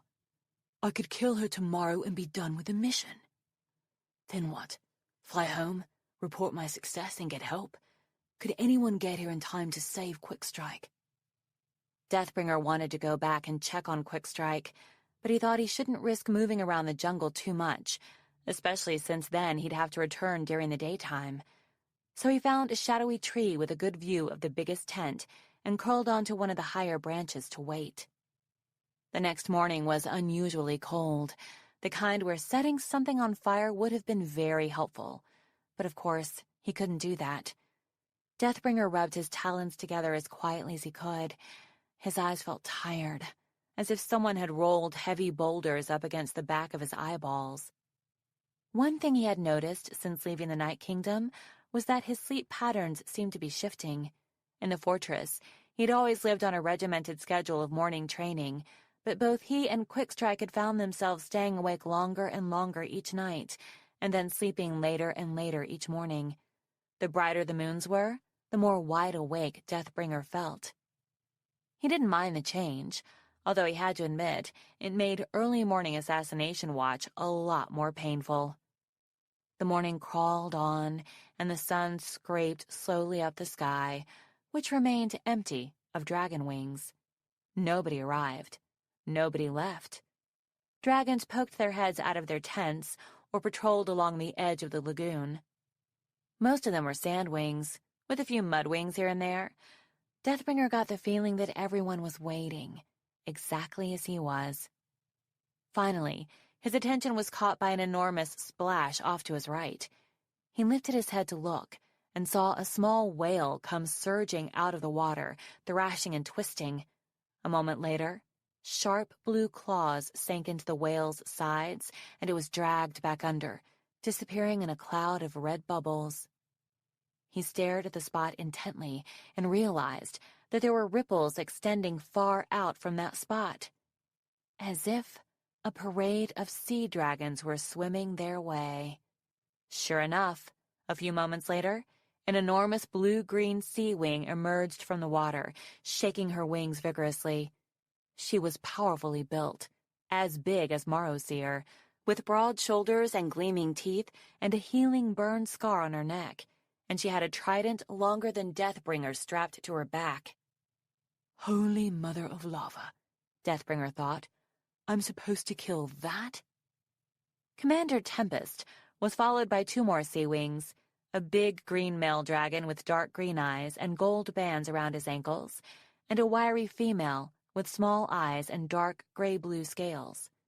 Behind them, keeping their scales in the water as they eyed the troops on the beach, were about 20 other sea wing soldiers. Blister! Commander Tempest shouted, stamping one foot in the sand. We're here! Let's get this over with. The sandwing from the night before emerged slowly from her tent, holding her head high. Even from a distance, Deathbringer could see her eyes glittering with danger. A pattern of black diamond scales ran along her back, and real black diamonds hung from her ears, outlined in white gold. An aura of menace seemed to surround her. Even standing next to the towering Sea Wing commander, Blister was still the most terrifying dragon on the island. So pleased you've finally chosen to join us, Blister said, stopping far enough away that she wouldn't have to look up at Tempest. Will Queen Coral be attending at last? Ha! Tempest said in a big jovial voice. The Queen has her own kingdom to run. She won't ever have to meet with you as long as I'm here to handle our strategy summits. But she did send her husband, Gil. The commander swept one wing at the green dragon, nearly knocking him over, but he dodged neatly and gave Blister a charming smile. And this is my third in command, Pyrrhia, Tempest went on, nodding at the other dragon. I left my second watching the troops, of course. Make sure they don't have too much fun. Ha! Her booming bark of a laugh was startling every time. A cluster of seagulls nearby kept shooting into the air when it went off, then circling back to land cautiously until it happened again. Queen Coral sends her respects, said Gil, bowing, although not very deeply. She has sent me to open a conversation with you about possible peace negotiations. Oh, Blister glowered at him. Yes, we're starting to wonder if this war is really worth it for anyone involved, Gil said. Perhaps there's a way to reach a diplomatic accord. Maybe by dividing the Kingdom of Sand among the 3 of you, for instance. Deathbringer noticed that a number of mudwings had crept closer to listen. Even a few sandwings had stopped what they were doing, their heads tilted toward the cluster of dragons around Blister. Blister regarded Gil without blinking for a long, tense moment. How interesting, she said at last. I wonder if anyone involved would even consider it. Peace by negotiation. How undragonly. I wager I could talk them into it, Gil said, smiling again. Would be fine by me, Tempest said. She stamped her foot again, splattering sand on Blister's claws. I mean, I love being the war commander and all, but it's a messy business, aren't I right? Ha! Blister gave her sandy claws a withering look. Deathbringer had a sudden, worrying thought. I can't let Gil succeed. Quickstrike said the war must go on. If he talks everyone into peace, the Nightwing plan will be ruined. But what do I do? Do I have to kill him too? That's not in my orders. And he's married to the Queen of the Sea Wings. Who knows what new problems I might cause? So how do I stop him? His orders weren't sufficient. He had a sudden bracing image of his future. If this was always going to be his job, his orders might never be sufficient. Well, Blister said, flicking her tongue in and out. Let's start by reviewing my new attack plan, shall we? I feel confident that if this works, the war will be over without any need for compromises. Can't wait to see it, Tempest boomed. She glanced at the biggest mudwing. Oh, hey, you're here. Yes, Blister said. We've been waiting for you for a couple of days now. She turned to sweep back into her tent. Weapons. the Mudwing interjected. Right. Commander Tempest swung the trident off her back and dropped it with a thud on the sand at her feet. The Mudwing stepped forward and placed his spear beside the trident. Blister rolled her eyes, reached into a sheath on her ankle, and tossed a wicked-looking dagger onto the pile of weapons. Gil, Pyrrhia, 2 Mudwings, and a pair of Sandwings did the same with their weapons, and then the entire group vanished into Blister's tent. Deathbringer studied the discarded objects for a moment. Another trident, a twisted wide horn that came to a claw-sharp point, a sword, another dagger, and 2 more spears that matched the Mudwings. An idea was beginning to form. The strategy meeting went on all day, which was plenty of time for Deathbringer to get what he needed from a snoring guard in one of the jungle camps. He realized that his claws were shaking as he moved into position. He knew he could do what he needed to, but he wasn't as certain about escaping afterward. If I get caught, my life is over. And then what happens to Quickstrike? He couldn't think about her in this moment. He had to focus on the mission, as she would have ordered. But is this the right thing to do? Would she approve? Would she tell me to be stealthier? There was no way to know. He was the only one here who could make this decision. And they were coming out of the tent now. He had to do this, now. Blister emerged first, her face a mask of barely concealed displeasure. Behind her came the Mudwing General, and directly behind him was Commander Tempest. You're right, Tempest said, shaking her head. Between our 3 armies, this plan could work. I'm real tempted by this idea of a peace accord, though. Aren't you, Swamp? General Swamp, corrected the Mudwing. I'd have to ask my queen. We would, above all else, require a promise from the Sea Wings to... The spear whistled slightly as it flew through the air, giving Commander Tempest just enough time to raise her head and see it coming, but not enough time to get out of the way. The blade plunged into her heart. Her eyes widened as she stared down at the long wooden shaft piercing her chest. "Well, son of a starfish," she said, and then toppled over onto the sand like a slow avalanche. Pyrrhia, just stepping out of the tent, saw her fallen commander and shrieked with rage. "Tempest!" Gil cried, pushing past Pyrrhia. "Tempest, no! Tempest!" He rolled her onto her back and pressed his claws against the blood spurting from the wound. It wouldn't help. Deathbringer was too well trained. The spear had landed exactly where he'd aimed, and the assassination was complete. That was only the first part of the plan, though. "Search the trees!" Pyrrhia roared. "Find who did this!" The Sea-Wing soldiers leaped from the water and swarmed up the beach.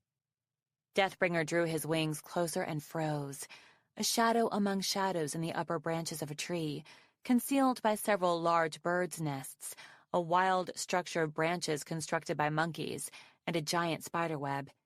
He could hear dragons thrashing through the bushes below him. "Don't move. Don't move. Don't move a muscle." "There's a note," said one of the Sandwings, spotting the leaf that was wedged into the end of the spear. She tugged it loose and spread it on the sand beside Gil, but he was leaning against Tempest's side, and his shoulders were shaking with sobs.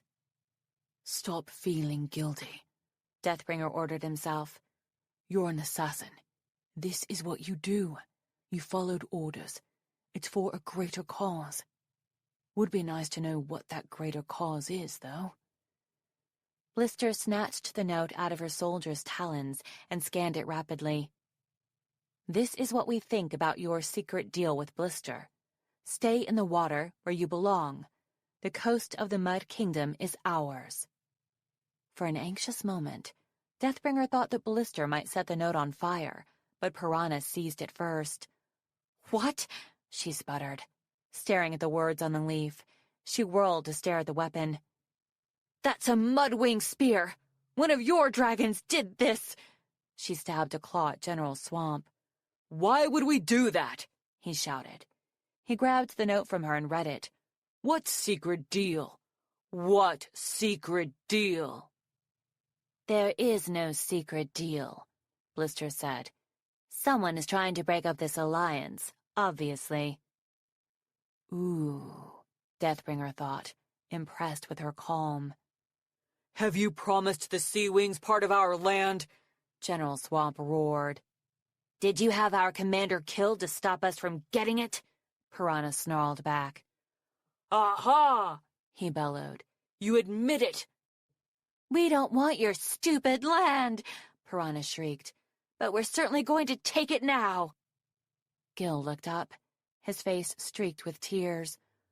"Wait," he said. "Wait. Let's... Nobody say anything we might regret. We should..." "We found these two in the trees up there," called a Sea Wing soldier. He and 3 others pushed 2 confused Mudwings out onto the beach, passing right below Deathbringer's perch. "Exactly where the spear came from." "We didn't do that," protested one of the brown dragons. "We don't know anything about it." "So, someone else snuck past you and did it? And you're the worst guards in the Bay of 1,000 Scales? Is that what you're admitting?"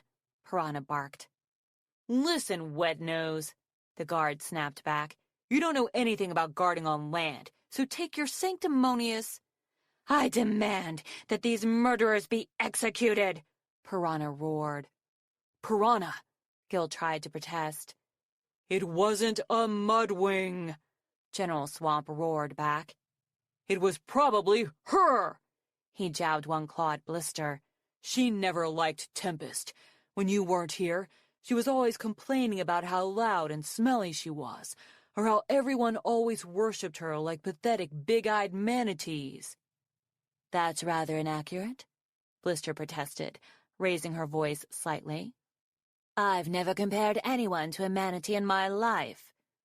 Pyrrhia whirled toward Blister, lashing her tail furiously. "Kill these Mudwing assassins right now, or your alliance with the Sea Wings is over." "Touch one scale on their heads, and you lose the Mudwings forever," hissed General Swamp. They both glared at Blister. An eerie stillness had fallen over the Sandwing. Her nostrils flared, as if she could smell the treachery in the air. "Sandwings," she said, in her cold, hard voice. "Search the island. Thoroughly. Turn over every log, climb every tree, wade into every pool. Find the dragon who did this. It will be a Sky Wing, or an Ice Wing, or one of my sister's Sandwings. Any Sandwing who doesn't belong here. When you find that dragon, bring it to me, and I will kill it. And then we can move on from this foolish distraction." The Sandwing soldiers fanned out immediately, moving with such precision that Deathbringer wondered whether they'd done this kind of search before. He could imagine that Blister was paranoid enough to command something like this regularly. "And if you find no one?" General Swamp growled.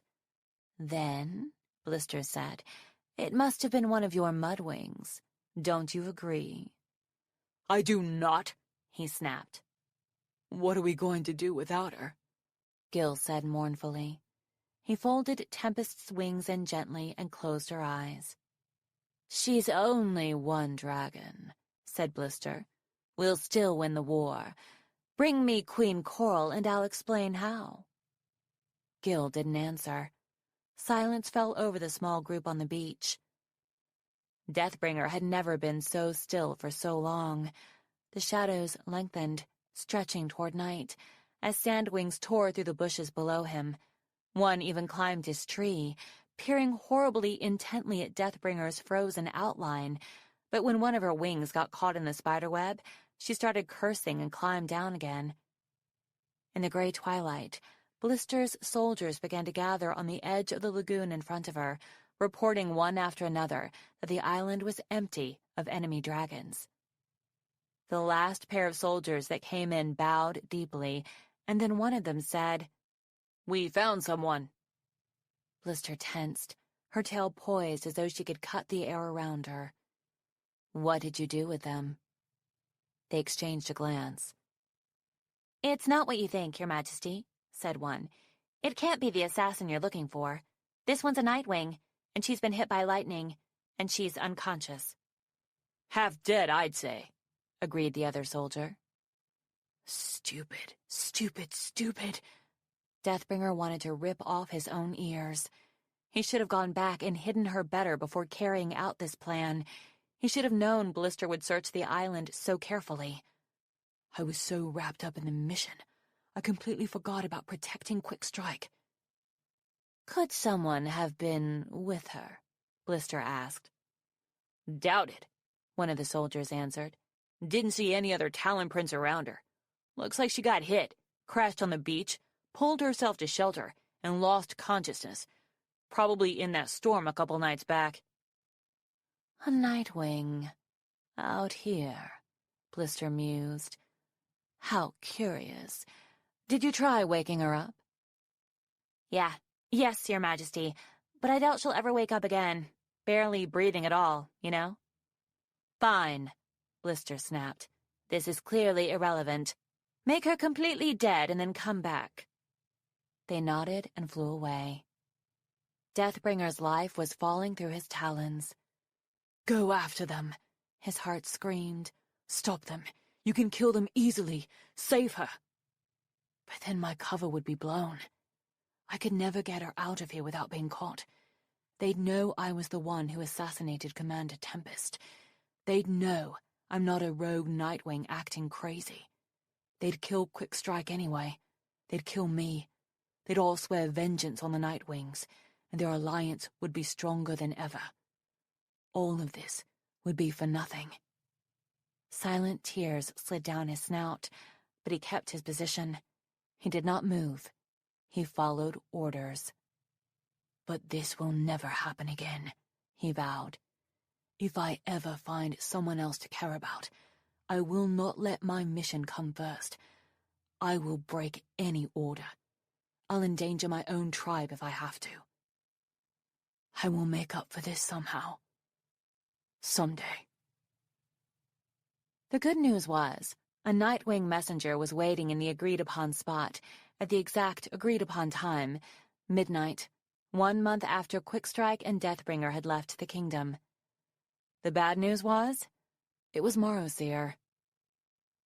"Well," Deathbringer thought, "here goes nothing." "Hello there," he said, landing beside the huge black dragon. Morrowseer gave him a disdainful look. "You are not worth my breath," he snorted. "Where is Quickstrike?" "Not coming tonight," Deathbringer said breezily, the way he'd practiced 1,000,000 times on the way here. "She sent me." "That's—" Morrowseer paused and regarded him for a moment. "Aggravating. I don't do business with sniveling dragonettes." "Then you're in luck," said Deathbringer. "I am firmly anti-sniveling myself." "I see what she's up to." Morrowseer flicked his tail. "She thought, if you both showed up, I might insist on dragging you back home where you belong. But if it's just you, I have to let you go, so you can take the new instructions back to her. Very clever." Deathbringer kept his face neutral. "I've always admired Quickstrike's intelligence, too." "That was quite a stunt you pulled with Slaughter," Morrowseer said, with an affected yawn. "You're probably better off staying out of the kingdom until vengeance cools down. I wouldn't hold your breath, though, since to my knowledge, he was named quite appropriately." "I'm not going to spend a moment worrying about vengeance," Deathbringer said. "I'm here to report. Commander Tempest is dead. Blister's alliance with the Sea Wings and Mudwings has been destabilized. Our prediction is that the Mudwings are going to abandon her altogether." "Really?" It was pretty satisfying to see Morrowseer so surprised. "That's better news than we had hoped for. That should slow her down significantly. She won't get far with only Sea Wings." A potential area of concern is whether the Mudwings will align themselves with one of the other sisters, Deathbringer went on, and we recommend keeping a close eye on a Seawing named Gil, who appears to be intent on brokering peace. Although, Deathbringer added quickly, seeing the glint in the other dragon's eyes, we wouldn't recommend another Seawing assassination this soon after the first one. Could be suspicious, destabilize things too much, shift the power too far out of Blister's talons. True, said Marosir. We'll keep an eye on the situation. In the meanwhile, you have a new assignment. Already? I mean, good. Who is the target? A Sandwing general, under Burn. Marosir handed Deathbringer a scroll. All the information is in there. You should be able to find him in the Kingdom of Sand. Another one who's a bit too smart and too effective for our liking. Deathbringer unrolled the scroll, breathing a small plume of fire so he could see the rough sketch and the name written underneath. General Sixclaws. Shouldn't be too hard to identify, Marosir said dryly. Presumably, he'll be the one with 6 claws. Deathbringer rolled up the scroll.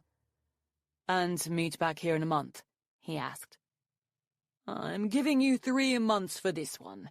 The Kingdom of Sand is bigger than you think, with fewer places for black dragons to hide. Your mother will have to teach you a lot of new skills for this mission. A stab of sorrow, another in 1,000 moments of hidden grief. I'm sure she will, said Deathbringer. See you in 3 months. Marosir lifted off first, winging north without a backward glance. Deathbringer watched his serpentine shape outlined against the moons until it was out of sight, and then he unrolled the scroll again. Maybe General Sixclaws didn't have to die, exactly. Maybe he just needed a good reason to stop working for Burn. After all, if Deathbringer could break the Mudwing alliance with Blister, maybe he could shift some other game pieces around as well. Maybe there were other ways to be a great assassin if you could see the bigger picture. I'll make Marosir tell me everything one day. For now, let's see how creative I can get with these orders. Wings of Fire, Winglets number 3, Deserter. Note: this story begins before the War of Sandwing Succession and ends shortly after the events of Winglets number 2, Assassin. Unlike most dragons, Sixclaws had a remarkably happy childhood. His mother was one of Queen Oasis's most trusted guards, and his father was the head chef in the Queen's kitchen. Ostrich and Quicksand's lives were devoted to the Queen, but Sixclaws and his 2 sisters came a close second. The family was almost always together. His mother taught him how to keep watch, and how to fight, and how to defend his queen at all costs. His father taught him how to make camel shish kebab and date soufflé. His sisters, meanwhile, taught him that you should really not tell your sisters who you have a crush on unless you want the entire palace to know about it. Sixclaws loved growing up in the Sandwing Palace, surrounded by open sky and rolling desert dunes as far as the eye could see in every direction. He learned to fly earlier than any of the other dragonettes who hatched in his year. He signed up for every patrol, whether it was harvesting bright sting cacti, or hunting desert foxes, or firebombing suspected dragon-bite viper lairs. He liked to be useful. He liked to be doing things. And of course, since his parents were loyal to Queen Oasis, he was loyal to her as well. If anyone asked, he could have rattled off a list of reasons why she was a great queen. This was a conversation he heard regularly around the dinner table in the small barracks room assigned to his family. It wasn't until he was 5 years old that he learned there might one day be a different Sandwing queen. That is, he knew intellectually from school lessons that a queen's daughter, granddaughter, sister, or niece could challenge her to a fight to the death, and whoever won would be queen. But he'd never imagined anyone doing that to his queen. He was in the kitchens that afternoon, pounding beetles into a glittering black powder for his father, when his mother came in. She nudged Six Claws affectionately with her wing as she passed him. His father looked up from one of the cauldrons, steam obscuring his face. "Did you hear?" Ostrich asked him. "Another princess hatched today. The queen is calling her Blaze." "Really?" Quicksand dragged a tray of bread loaves out of the oven. "She's keeping it then?" "Her Majesty has always said she'd allow 3 heirs, no more," said Ostrich, taking the other edge to help him lift it onto the stone table. "So if she keeps Blaze, one of the others has to go." Quicksand snorted. "That's easy. The one who likes cutting the legs off jackrabbits just to see what they'll do." He wrinkled his snout. "There was one flopping around the courtyard shrieking for an hour yesterday. Do you know how hard it is to stuff olives under those conditions?" "She's creepy," Ostrich agreed. "But the one Queen Oasis should get rid of is the other daughter, Blister. That dragon always looks like she's murdering you with her eyes. But it won't be either of them. It'll be the Queen's sister. You'll see. She's much closer to challenging Her Majesty than the daughters are. It makes sense to dispose of her." "Challenge the Queen?" Six Claws interrupted, startled out of eavesdropping. "Why would anyone do that?" "To become the next queen," Quicksand answered with an amused expression. "Because she thinks she'd be better at it than the current queen." "No one could be a better queen than Queen Oasis," Six Claws insisted forcefully. "That's absolutely right, dear," his mother said, wrapping one wing around him. "Don't worry. I'm sure she'll be queen for a long while yet. Although whoever comes after her, we'll be loyal to her too." Ostrich was right about one thing. By the next day, the Queen's one remaining sister had vanished into thin air, and nobody ever mentioned her name again. After that, Six Claws watched the Sandwing princesses differently. Now they weren't just royalty. They were deadly. They were a threat to his queen. Well, 2 of them were. The youngest daughter, Blaze, turned out to be one of the silliest dragonettes Six Claws had ever met. As soon as she could walk, she started following any dragon she could find who was wearing treasure. The more sparkles, the better. She had a knack for zeroing in on the dragons with the most glittering jewelry. Six Claws suspected that if she ever killed her mother, it wouldn't be for power or a throne. It would be for a pair of diamond earrings. And she wouldn't do it with her claws or her fire. She'd do it by annoying the queen to death. He watched the princesses for 2 years, but his first interaction with them didn't come until he was 7 years old. "My sisters are up to something." Six Claws looked up, squinting at the figures silhouetted against the blinding sun. He'd been trying to dig out a stubborn ball of roots from the palace garden for the better part of the morning. His muscles ached, and his scales were hot enough to fry snake eggs on. "Sisters are always up to something," he said, resting his arms on his shovel. "True, but whatever my sisters are planning could bring down the kingdom." The other dragon turned his head into the light, and Six Claws tensed, recognizing Prince Smolder. The prince was from the same hatching as Princess Blister, so he was 2 years older than Six Claws. They'd been on several missions together, although they'd rarely spoken to each other. And he was right. His sisters were not ordinary dragons. "Which sisters?" Six Claws asked. "How do you know?" "Burn and Blister," said the prince. "They've been whispering together all morning." That was definitely a bad sign. The 2 older princesses generally avoided each other as much as possible. If they were conspiring, that could only mean bad things for someone. "Why are you telling me?" Six Claws asked cautiously. "Well," Smolder said, "I'm not sure what else to do. You seem kind of strong and sensible. I was hoping you could come up with something." He flicked his venomous tail around and sat down with an expectant expression. "You should ask them what they're up to," Six Claws suggested, jabbing the root ball again. "You're their brother. They might tell you." "Ha ha!" The prince gave an odd shudder. "And draw their attention to me instead. No, thank you. That's not how survival works in this family. Six Claws considered for a moment what it must be like to live in a family where survival was an issue of sibling dynamics. They can't be going after the queen, he mused. Not together. But I could warn my mother, just in case. Who else would they be plotting against? Smolder wondered. Realization hit Six Claws like a lightning bolt. Your little sister, he said. He dropped the shovel and his wings snapped open. Knock the number of heirs down to 2. He scrambled out of the hole, shaking dirt off his claws.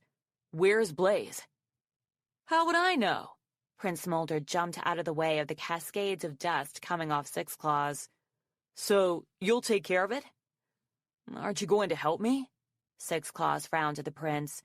Don't you want to protect your little sister? I am. Smolder shifted warily on his talons. By telling you, and then staying alive so I can do it again next time. I'm sure you can handle it. He took another step back, then turned and hurried off into the palace. Wait, Six Claws called. What about your brothers? Where are they? Out on patrol, Smolder yelled back, before he whisked around a corner and vanished. Six Claws heaved a frustrated sigh. He didn't have time to run after a cowardly prince. Apparently, he had to find the youngest princess before something terrible happened to her, which did not sound like his job at all, but unlike Smolder, he wasn't the kind of dragon to pass it off to someone else. The wingery was close by. He could check there first. Most dragonettes in the palace played in the shelter of its walls until they were 2 years old, under the watchful eye of a pair of ancient sandwings. Six Claws remembered their creaky voices telling stories about how they'd taught young Oasis to fly when she was just a tiny mite herself. Anyone who lived in the palace. So the children of servants and nobles all grew up together, princesses and future pot scrubbers side by side.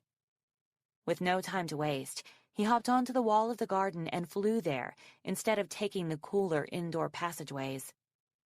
The courtyard for the dragonettes featured a sunken pool in the middle, where they could splash and cool off in the midday heat. This was overlooked by a shaded pavilion, with long white curtains on the 3 open sides. Six Claws had spent 2 painful years in that pavilion, struggling to learn to read and to count little piles of red pebbles. Sitting still for that long was the worst.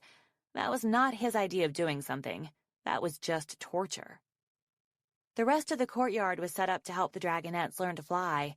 Ledges at different heights, soft piles of sand to land in, claw holds and perches everywhere.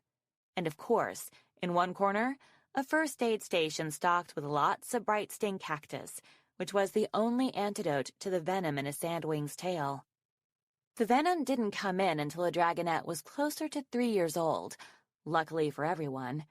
But at this age, they had a tendency to crash into everything, or leap onto their parents without looking first. So there was a lot of bandaging and antidote administering required.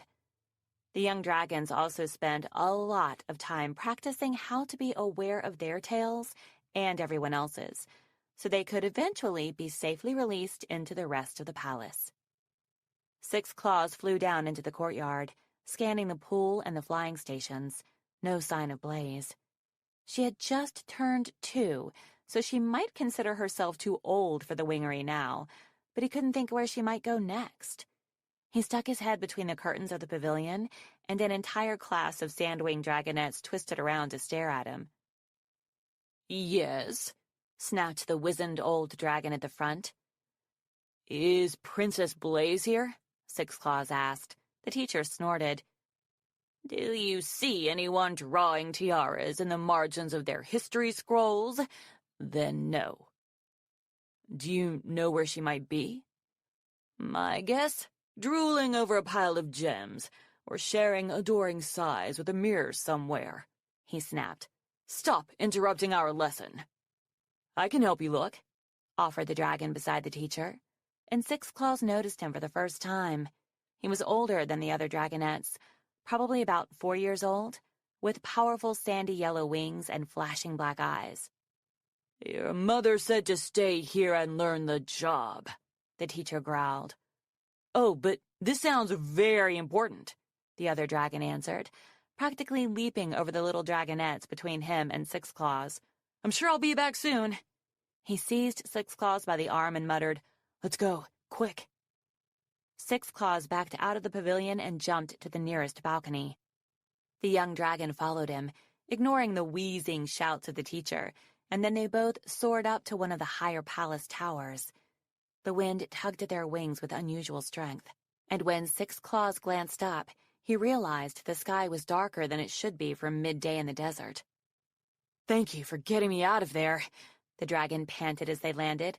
"I'm Dune." "Six Claws, what was that all about?" Dune immediately looked at Six Claws' talons. Yes, he had 6 claws on each of his front feet, instead of the usual 5. Thanks so much for letting everyone know right away, parents. And then tried very hard to pretend that he hadn't. "I'm supposed to be in training to become a teacher. My parents are both teachers, and they think working in the wingery forever would be just the perfect job for me." He wrinkled his snout. "You sound thrilled about that idea," Six Claws said. He was only half listening. His attention was on the palace compound spread out below him as he searched for any sign of the littlest princess. Far off on the western horizon, a wall of ominous clouds was gathering. "I guess minding dragonettes runs in the family," Dune said. He shuddered. "But I hope I don't have to do it for the rest of my life. Dragonettes are so aggravating. I want to be a soldier. I want to fight in battles and do glorious things and be a hero." He flared his wings enthusiastically. "What do you want to do?" "Whatever my queen needs me to do," Six Claws answered, with complete honesty. He wanted to serve his tribe and be the most useful dragon he could possibly be. "Now think, where could Blaze be?" "The royal treasury," Dune said promptly. "Hoping her mother will come by to unlock it so she can roll in the jewels. That dragonette is as bad as a scavenger. I'm not sure she thinks about anything except treasure, and she doesn't even care about which items are worth more than others. We tried to turn her obsession into a math lesson, but she prefers the prettiest ones, even if they're fake." "Go check the treasury," Six Claws said. He turned toward the other side of the tower, intending to search the other pools. But then something caught his attention. A flash of light out in the desert. A tremor of movement across the sand. A small dragonette trekking out toward the incoming storm. "What is she doing?" he yelped. He couldn't tell for sure that it was Blaze, but whoever it was needed to get back to the palace right away. "Whoa," Dune said, squinting beside him. "Is that the princess? Why would she be out in the dunes by herself? By all the lizards, she is going to get crushed by that sandstorm." "Get help," Six Claws said. He shoved Dune back and spread his wings. "Tell the queen if you can." "You're going to get her?" Dune said. "Why? You'll both get crushed." "Because you never leave dragonettes in danger," Six Claws answered, startled that anyone would need to have that explained to him. "You don't? Even if it means risking your own—" All right, Dune said, cutting himself off at the look on Six Claws' face. "No dragonettes in danger, got it." Six Claws threw himself off the tower and soared over the palace and out into the desert, beating his wings as fast as he could. He was lucky to be strong and fast. By the time he caught up to Princess Blaze, the wind was whipping furiously around them, flinging harsh particles of sand into their eyes. But she was still struggling onward, walking instead of flying, her wings tucked in and her head bent and her eyes closed. Six Claws landed in front of her and spread his wings, shielding her from the storm for a moment. She rubbed her face and looked up at him, blinking in surprise. "Where are you going?" he asked. "To get my favorite crown," she said spiritedly. "Don't you try to stop me, you big-shouldered bighead." He tilted his head. "What crown?" "The one Agave stole and hid out here, according to Camel, who heard it from Parch, who is her best friend, so it's completely true, and I'm going to get it back, because it's mine, and Mommy gave it to me." Blaze suddenly sat down and lifted her chin. Unless you go get it for me. Ooh, that sounds like a good idea. We can't, he said. This storm is too dangerous. And I'm guessing that whole story is a lie, planted somewhere along the way by Burn and Blister, he thought. You must get back to the palace. No, Blaze shouted. I want what's mine. She tried to stomp past him, but the wind immediately seized her wings and flung her backward onto the sand. Ow, she cried, trying to sit up. That hurt. Something hurt me. Six Claws looked over his shoulder. An enormous wall of dust clouds was bearing down on them, reaching from the sand all the way up to the sky and moving fast. There was no more time to treat the princess like precious royalty. We have to go, he shouted. He threw his arms around her, pinning her wings to her sides, and lunged into the air. My crown, she wailed. She plunked her head on his shoulder and cried all the way back to the palace. The princess was heavier than she looked, but the wind was with them now, hurtling them in front of the storm. As they got closer, Six Claws could see doors and windows slamming closed all over the palace. The dragons were preparing for the onslaught of sand. Wait, he thought desperately. Wait for us. We're coming. And then finally, as his strength began to give out and he felt the cloud right on his tail, he saw a shutter open in one of the walls. Dune leaned out, waving a huge white cloth to get his attention. Six Claws put on one last burst of speed and threw himself through the open window, tucking himself to crash land on the floor with Blaze on top of him. They skidded part of the way across the room, and he could hear the cries of dragons leaping out of their way. Did you bring the entire desert in with you? One of them yelped. Idiots! Waiting till the last minute. Don't you know anything about sandstorms? We should have left you out there. Hey, that's Princess Blaze, said someone else, and a kind of hush fell over the room. Six Claws blinked, feeling sand cascading from the corners of his eyes. His vision was still blurred, but he could see that they were in one of the great halls where Oasis hosted feasts and dances. Normally sunlight filled the hall, but it was dark, with all the shutters and doors closed, and only a few torches had been lit so far. Circles of warm firelight reflected off the scales and dark eyes of the dragons gathered around them. He let go of the princess and sat up, trying to catch some of the sand that slid off his wings before it made even more of a mess on the floor. "Roar!" Blaze shouted, shoving him away. She jumped to her feet and shook herself vigorously, covering him and the room and the dragons around them with even more sand. You ruined everything, and now I'll never find it. Mommy! Your mother is overseeing the sandstorm lockdown, said a tall, burly dragon, shoving through the crowd to stand over her. So you can tell me what exactly you were doing so far outside the palace. Blaze puffed up her chest. You're not the boss of me. I'm one of them, he said sternly. I am your father. Six Claws tried to rub away the grit in his eyes so he could see better. Char was the queen's husband, referred to by most sandwings as the king, although he had only as much power as Queen Oasis let him have. Sometimes he went everywhere with the queen, welcomed into advisory meetings and diplomatic gatherings, and then sometimes they would fight, and he'd be exiled from the palace for months at a time. According to Six Claws' parents, it was safest to be polite and respectful to Char, but never get too close, because you wouldn't want the queen to associate you with him the next time Char fell out of favor.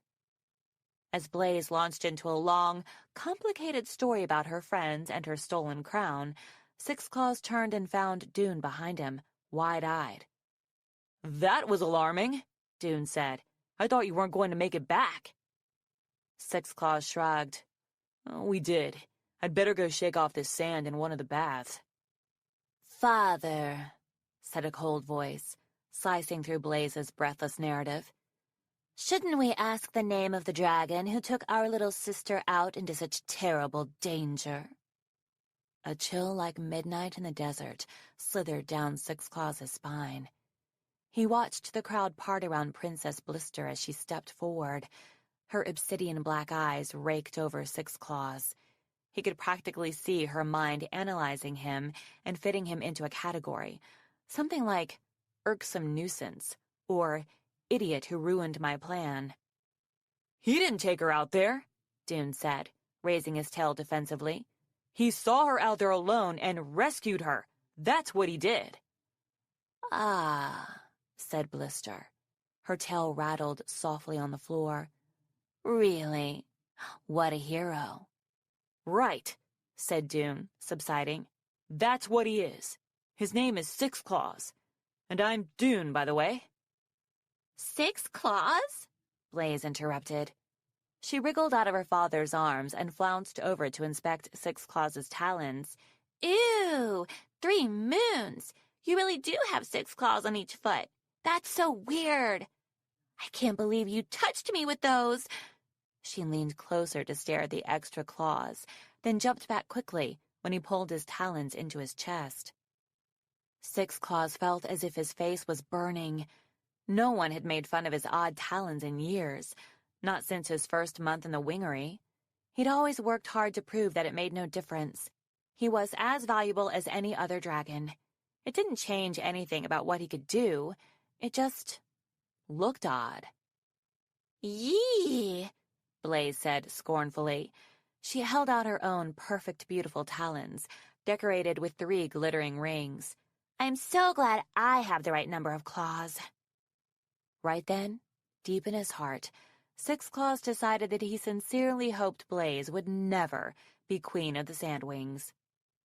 "I'm sure what my daughter is trying to say," Char interjected, "is thank you for saving her life."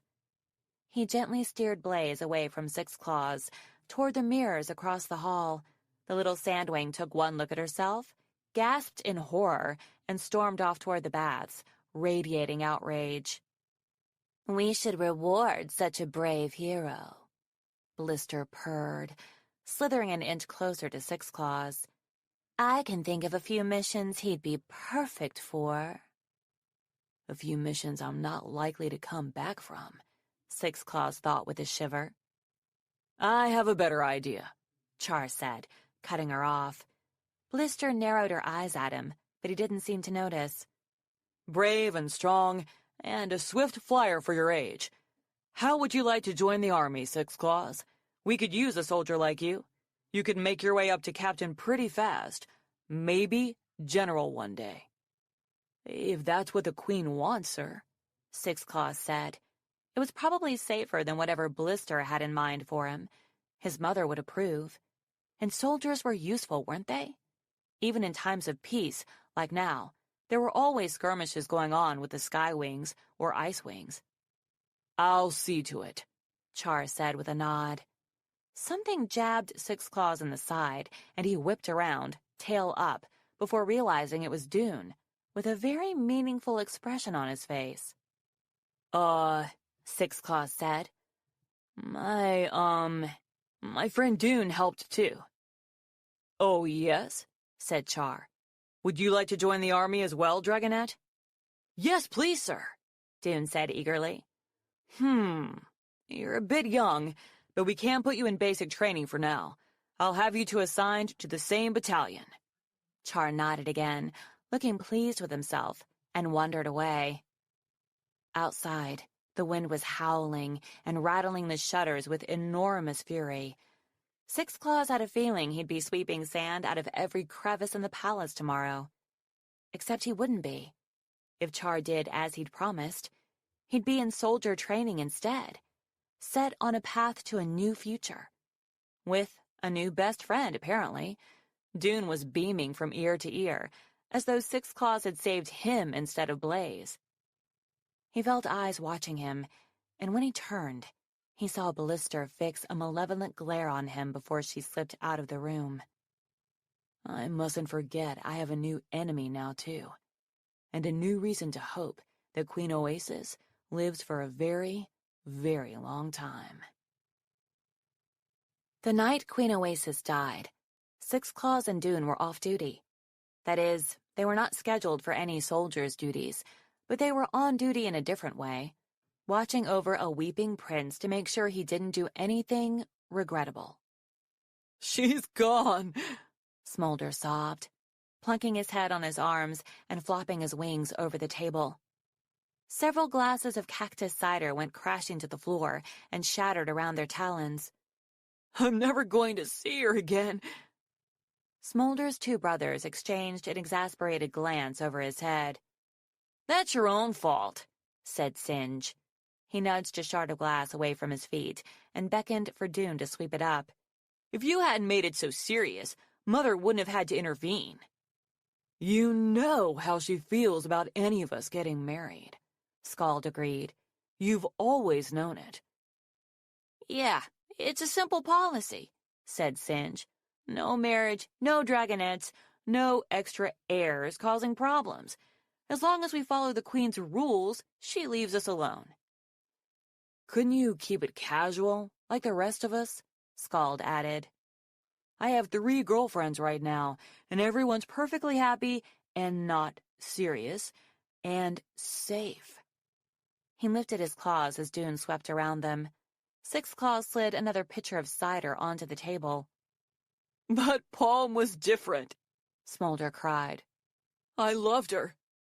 We would have gone away forever and never come back. Mother didn't ever have to see us again." He lifted his head and turned teary, pleading eyes to Six Claws. "Have you heard anything? Do you know where she is?" "No," Six Claws admitted uncomfortably. "I'm sorry." He was glad he didn't know. He felt very grateful that he hadn't been one of the soldiers sent to deal with Smolder's true love. "Smolder, come on," Singe said, sitting down beside him and putting one wing over his younger brother's back. "You're not an idiot. You know perfectly well she's dead." "She isn't," Smolder yelled, flinging him off. "She can't be. Mother is cruel, but she wouldn't do that."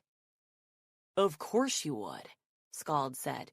"Do you really not remember our aunts and how they vanished in this exact same way?" Six Claws retreated to the far wall, where he could stare out the window. He didn't like to be reminded of the terrible things Queen Oasis had done to hang on to her throne. And whatever she'd done to Palm hit a little too close to home. He knew Palm. She'd worked in the kitchens with his father for a little while, back before both his father and Char had died from the weird sickness that swept the palace a few years ago. Palm was a sweet, clever, nervous dragon who adored Smolder and was terrified of the Queen. She would never have raised dragonettes to challenge Oasis. He was sure she would have happily disappeared into the desert with Smolder and never bothered the Queen again. But they'd been caught while they were trying to elope, and now Palm had really disappeared, most likely never to bother anyone ever again. He sighed, staring out at the 3 crescent moons that carved up the sky.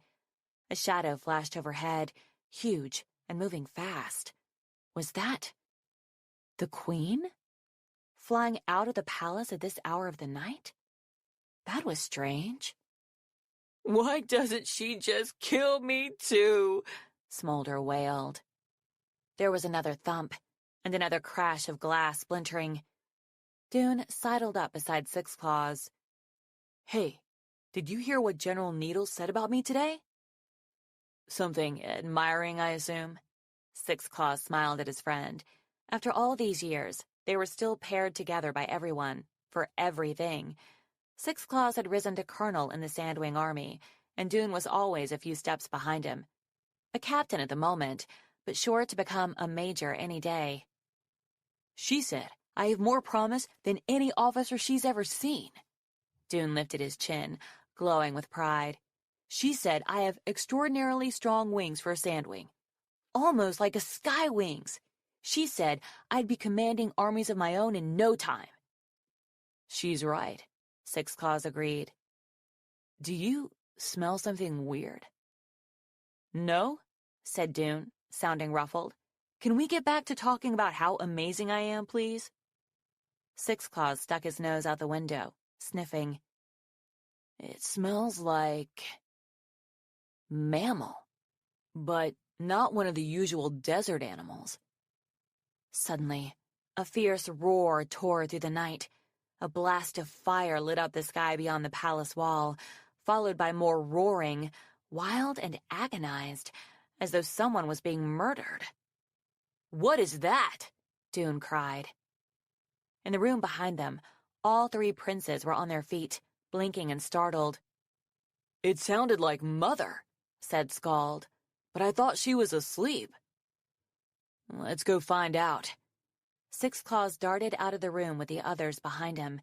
They raced to the nearest courtyard, opened their wings, and flowed over the palace rooftops. The roaring had stopped, leaving only echoes like shredded holes in the air. Other dragons joined them, calling to one another in confusion, and so it was a fair crowd that came over the top of the outer walls together and found the queen lying dead in the sand. Somebody shrieked, a long, wordless cry of rage.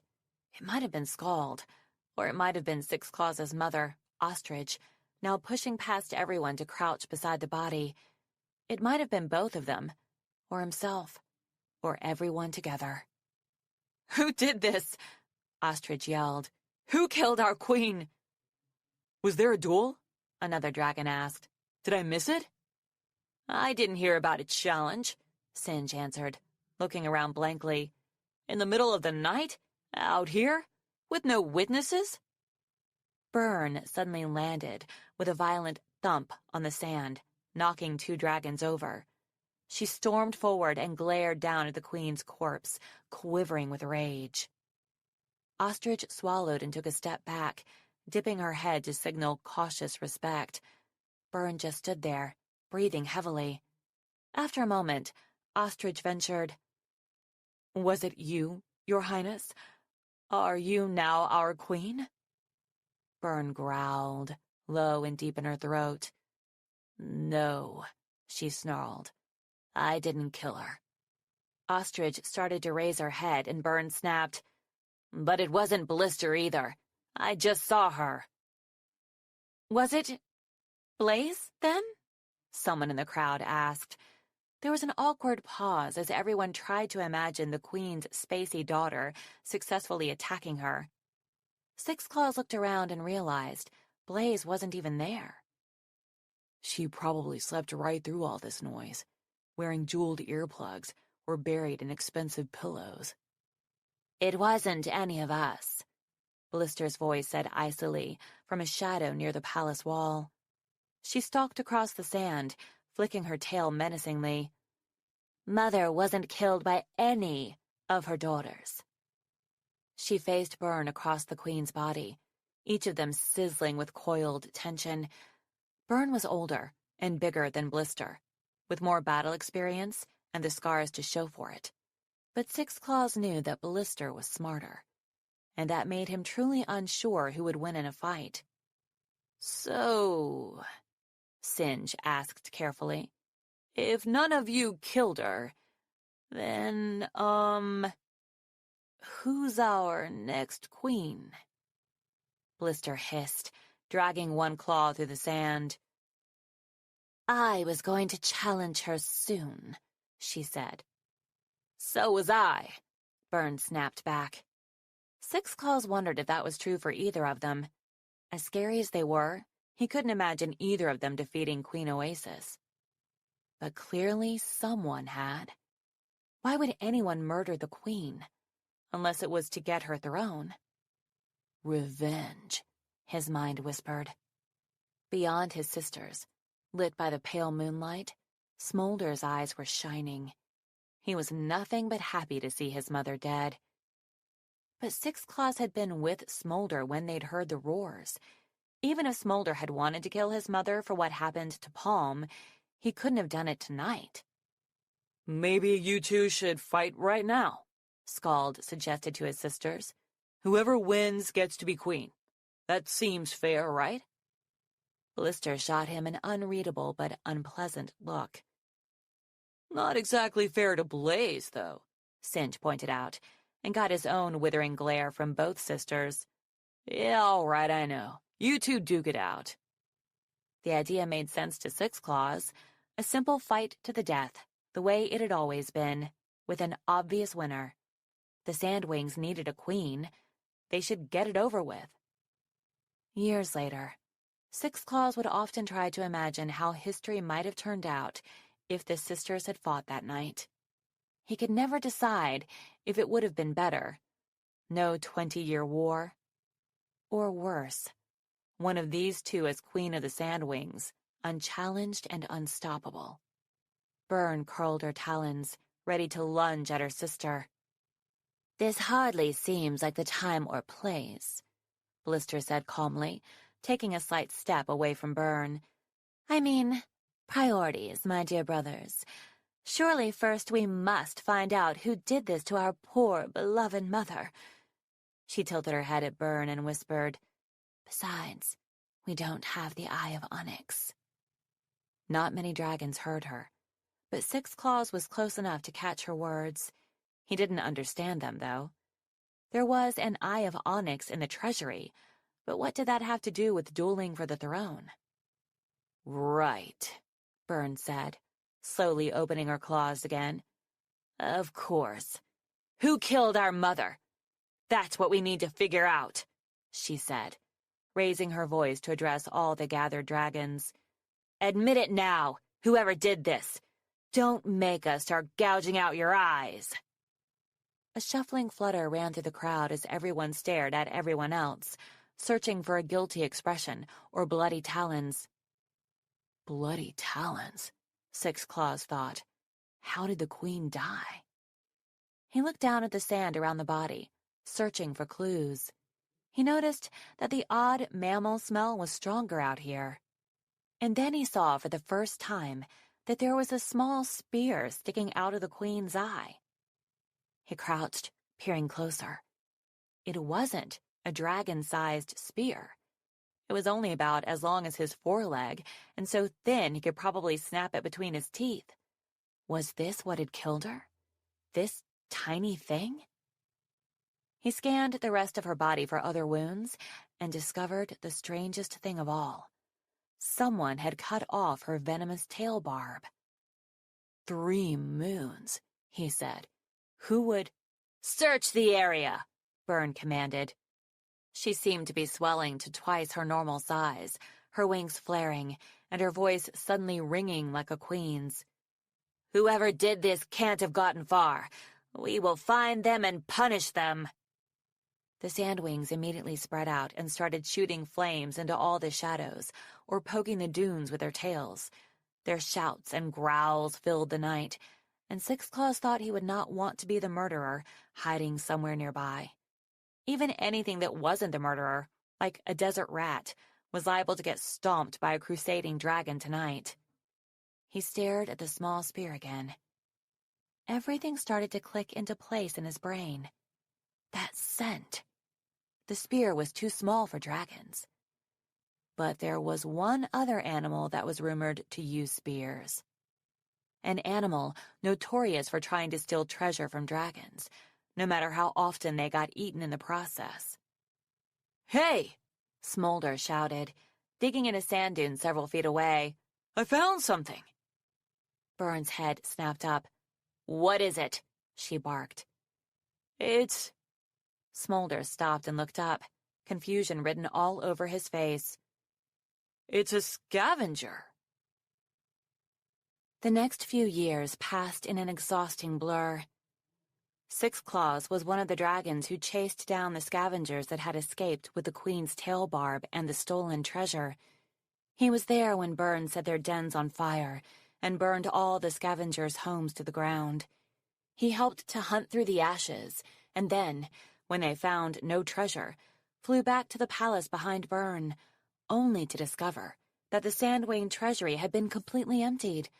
4 rooms full of gems and gold, all of it gone, vanished into thin air, presumably stolen by the scavengers, although no one could figure out how or where they'd put it. He was there for the councils and arguments and trials that followed, everyone fighting over who should be the next queen and how it should be decided. He was in the palace the night that Blister took off with half the army, and he was there the night Blaze escaped and fled north with a squadron of loyal guards. In fact, both times he was approached by friends and fellow soldiers, asking him to join them in supporting the dragon they wanted to be queen. But he said no. His mother had decided to be loyal to Byrne, so he was going to do the same thing. He didn't like Byrne, but he liked her sisters much less. Byrne at least would be a strong queen, unlike Blaze, and a queen with no secret malevolent plans, which was more than he could say for Blister. It turned out, though, that there was one thing Byrne loved more than mutilating animals, and that was war. When she heard that Blister was negotiating alliances with the Sea Wings and Mudwings, intending to bring their armies with her to fight for the Sandwing throne, Byrne was horribly delighted. As she said to General Needle, in Six Claws's presence, 2 sisters out there lurking and scheming was just annoying, but armies coming to attack her, that she could handle. That meant violence and mayhem and fun. She sent Prince Smolder to the Sky Kingdom immediately to forge an alliance with their queen, Scarlet. She also tried to contact the Ice Wings, which was how she discovered that they were protecting Blaze, and considering joining the new war themselves. "I hope they do," Byrne cried gleefully, storming through the construction going on outside the palace. Queen Oasis had been buried where she fell, and a monument was raised over her grave. Byrne had ordered another layer of thick walls built all around the outside, beyond the monument, turning the palace into an unassailable stronghold. "More dragons to fight, more territory to conquer. We'll crush them all in a matter of weeks." It wasn't a matter of weeks. The war dragged on, and on, and on for years, and in that time, Six Claws saw his mother and way too many of his friends die in battle. And he fought way too many faces he had once considered brothers in arms. But he kept fighting. He did as he was ordered. He was promoted, and then promoted again, until he became General Six Claws. He stayed loyal to Queen Byrne, because loyalty ran deep in his blood, and because he didn't see any other choice. It was getting harder, though. When Byrne had her brother Singe killed for, as far as Six Claws could tell, annoying her, he felt his soul sinking further into despair. What kind of dragon was he following? He couldn't imagine describing her good qualities, the way he had once been able to list all the things that were great about Queen Oasis. He was having a hard time coming up with even one these days. One night, about 2 weeks after Singe's death, Six Claws flew back to camp with his battalion after a particularly crushing battle with the Ice Wings, in which he'd lost 4 good dragons. And more than that, perhaps even worse, Dune had been badly injured. Dune, the one dragon who had stayed by his side and survived all these years. One of his forearms had been bitten nearly in 2, and his wing had been hit by a blast of frost breath. Six Claws hoped there was still time to reverse the damage and heal his friend. He helped carry Dune all the way back from the battle site. They'd set up their small city of tents not far from where the desert shifted into rocky hills, then tundra, and the Ice Kingdom. Technically, the rocky terrain was part of the Kingdom of Sand, so he could have made camp even closer to the Icewing border. But his dragons needed to sleep on sand and return to the desert at night for their morale. If he'd forced them farther north, they might have had shorter flights to their battles, but they would have been cold and miserable and tired, and it would have been too easy to wear them down. He didn't like wasting dragons. "You'll be all right, Dune," he whispered in his friend's ear as they flew. "We're almost there. They'll fix you, and you'll be flying again in no time. Just hang on." They landed beside the medical tent in the center of camp, and 3 dragons immediately emerged, clustering around Dune. "He needs heat on that wound, and fast," Six Claws said, pointing to the glistening ice crystals and blue-black scales along the edge of Dune's wing. "Do everything you can for him." "Of course, sir," one of them answered. "He might lose the foot," said another, studying Dune's damaged foreleg. But he needs his wings more. We can save those. Yes, we can heal injuries like this, sir, said the last one, indicating the frost breath gently. We've done it before. It's not too bad. Thank you, said Six Claws. They whisked Dune away into the tent. Six Claws wanted to follow, but he couldn't. There was too much to do. Dragons he had to see, and dispatches he needed to read, and... He turned around and found Queen Byrne looming behind him. Your Majesty, he said with a bow. Still alive, she commented. Me? He said. Yes, I'm afraid so. Show me your claws again, she ordered. He forced himself not to sigh. This happened every time he saw her. He should be over how sick and uncomfortable it made him feel. He held out his front talons. Yes, Byrne hissed, taking them in hers and staring at them greedily. She tugged on his sixth claw on each side and eyed his face to see if he'd react. He kept his expression blank. Your soldiers remember their orders, do they? Byrne said. When you die in battle, they know they are to cut off your arms and bring them to me. Yes, Your Majesty, he said. It took all of his considerable training to keep still instead of yanking his talons away from her. They know. They won't forget. How could they forget a gruesome order like that? Everyone knew exactly what she wanted to do with Six Claws' talons. One day, when he died, she would happily dismember him and preserve his odd-looking claws in her creepy weirdling tower, along with all the other strange and horrible things she'd collected over the years. Byrne finally dropped his talons with a snort. Well, as long as you're still alive, you'd better make yourself useful. We're going to attack the Mudwings. Pack everyone up. We move out tomorrow. What? Six Claws blurted. Don't disappoint me by being deaf and slow as well, she growled. The Mudwings. We're attacking them. As soon as possible. She chuckled. My spies tell me there's been a rift between the Sea Wings and the Mudwings. Ballister's alliance is falling apart. This is the time to attack. If we strike now, we can intimidate the Mudwings into joining our side. Then we'll be unstoppable. But wait, Six Claws said. What about our plan? The whole strategy we worked out. Your plan, you mean, said Byrne. I know. Focus our energy here until we find Blaze and kill her, so we only have one enemy instead of two. She yawned. Boring. You haven't found Blaze yet, and I hate waiting. We've only been looking for a few weeks, Six Claws protested. They're fighting hard to keep her hidden. I'm sure today's battle was close to her hiding spot. He'd never admitted his secret hope, of course. What he really wanted was for one sister to die so the other two could fight it out. Just the two of them in a regular duel, with no armies or soldiers or other tribes or innocent bystanders dragged into the mess. He wanted this to be over. And for that, his strategy made the most sense. If they kept pounding away at Blaze's Icewing alliance, surely they would find her soon. You know, Byrne sneered, if you want Blaze dead so badly, perhaps you shouldn't have saved her life all those years ago. She flicked her tail at the shouts of pain coming from the medical tent. Maybe all of this is your fault.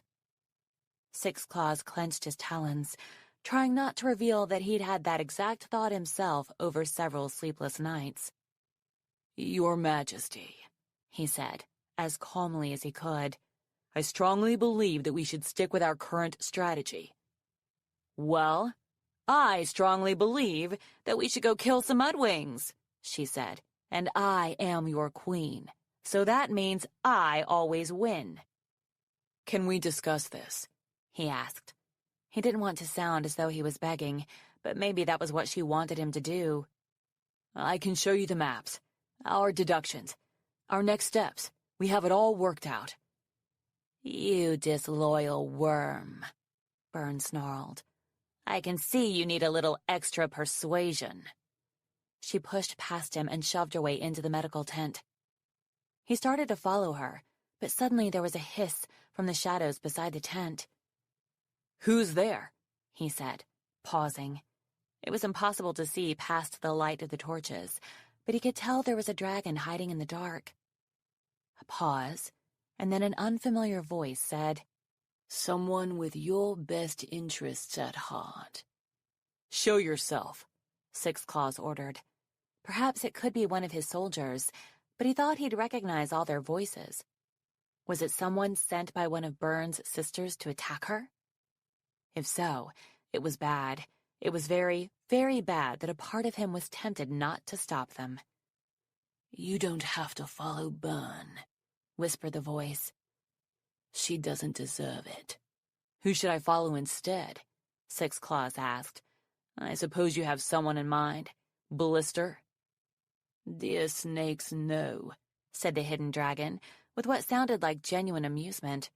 "Why follow any of them? There's always the scorpion den, right? Plenty of sandwings there who don't fight for anyone. From what I've heard, anyhow." "Deserters," Six Claws said. "That's not me. I'm loyal." "Loyal to what?" asked the dragon. "Do you even know why you follow her anymore? She's not a good queen.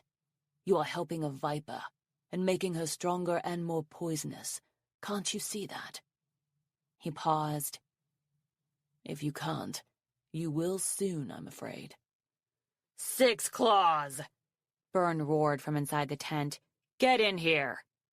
"Think about it," the dragon in the shadows whispered, and then he seemed to melt away, and when Six Claws blinked, there was no one there at all. He pushed through the flaps into the tent and found Byrne standing over Dune. Six Claws' friend was lying on a low pile of blankets, unconscious, with his wings spread out on either side of him. Sacks filled with fire-heated stones were packed around the frost breath injury on his wing and also around his front leg. Here, in the torchlight, Six Claws could see the wounds more clearly, and he saw that an ice wing must have raked Dune with her serrated claws as well. But his wing would heal, and he would fly again. The doctors said they could fix him. He'd be all right. "This is the little toad who follows you around, isn't it?" Byrne asked. She jabbed one of the hot stone bags so it slid off Dune's wing. Six Claws started forward. "He needs that. Don't move!" Byrne snarled. She pushed another healing pack off the injured dragon, and Dune made a small noise of pain, but didn't wake up. Behind Byrne, one of the doctors was wringing her talons like she wanted to intervene but didn't dare. "Please, don't hurt him," Six Claws said, his stomach twisting. "He's a loyal soldier to you." "And what are you?" Byrne demanded. "Tell me, where are we going tomorrow?" Six Claws hesitated. He felt as if there was a possible end to this war slipping right between his talons. "I'll do what you say, Your Majesty. I will. But if I could have just one more day to look for Blaze—" Byrne slammed her talons down on Dune's injured wing. Dune came awake screaming as the frozen parts snapped off completely, leaving only misshapen, blackened ruin. Byrne sliced her claws through the tendons and membranes, destroying what was left of the wing. "No!" Six Claws heard himself shouting, felt himself tackled by the other sandwings in the tent as he lunged toward the queen. "Unquestioning obedience," Byrne said to him. "That's really all I ask." She kicked Dune aside and shook the blood off her claws. "So, General, where are we going tomorrow?"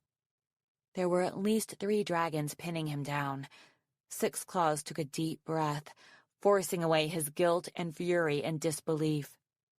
"The Mud Kingdom," he said into the ground. "Much better." Byrne stepped over him, nearly smacking him in the face with her deadly tail. "You're lucky you're such a useful general, or I would just take those fascinating talons for my tower and be done with these boring arguments.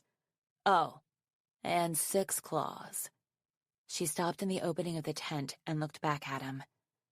"The next time you feel like questioning my orders, remember that your friend there has another wing, and a tail, and 3 working legs, all of which could meet with even more horrible accidents.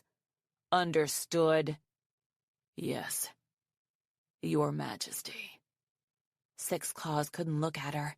He kept his eyes closed and his face in the sand until he heard her leaving the tent and her heavy footsteps treading away. "We're sorry, sir," said one of the nurses, climbing off him. "We didn't want her to kill you." "I understand," he said, as they all let go and backed away nervously. He staggered to his feet and over to Dune, who had mercifully passed out again. His wing was a wreck, far beyond saving, and his foreleg was a bloody stump. Six Claws knelt beside him and gently touched Dune's head. "Is there anything you can do for him?" he asked the other dragons. They tried. He could see how hard they were trying. He didn't leave Dune's side as they bandaged and swabbed and did what they could. His other duties had all faded into a blur in the back of his mind. "The Scorpion Den. You are helping a viper. Think about it." "It's getting late, sir." One of the doctors brushed Six Claws' wing with her own. "You should get some sleep." "I'm not going to sleep," he said. "I'm getting Dune out of here, as far away from her as I can get him." The doctor glanced around, and Six Claws realized they were alone. Apart from Dune, the other Sandwings had left without him realizing it. "Where are you going?" she whispered. She was the one who'd thought about stopping Byrne. He remembered the horror and pity in her eyes. He'd seen her before, taking care of other patients. She was always calm and efficient. He liked that about her, even though he didn't really know her. "The Scorpion Den, I think," he whispered back. He rubbed his eyes. "I'll have to carry him." "I'll help you," she said, if you don't mind me coming with you." He could use the help. Dune was too heavy to carry far on his own, but he shook his head. "It's too dangerous," he said. "You'd be a deserter, like us. Byrne would kill you if she caught you." "Apparently, she might kill me even if I stay right here," the doctor said wryly. "I'd rather go with you. I trust you." "You don't know me at all," he said.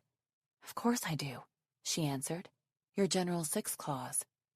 "It'll just be Six Claws from now on," he said. "I don't know your name." "Kindle," she said.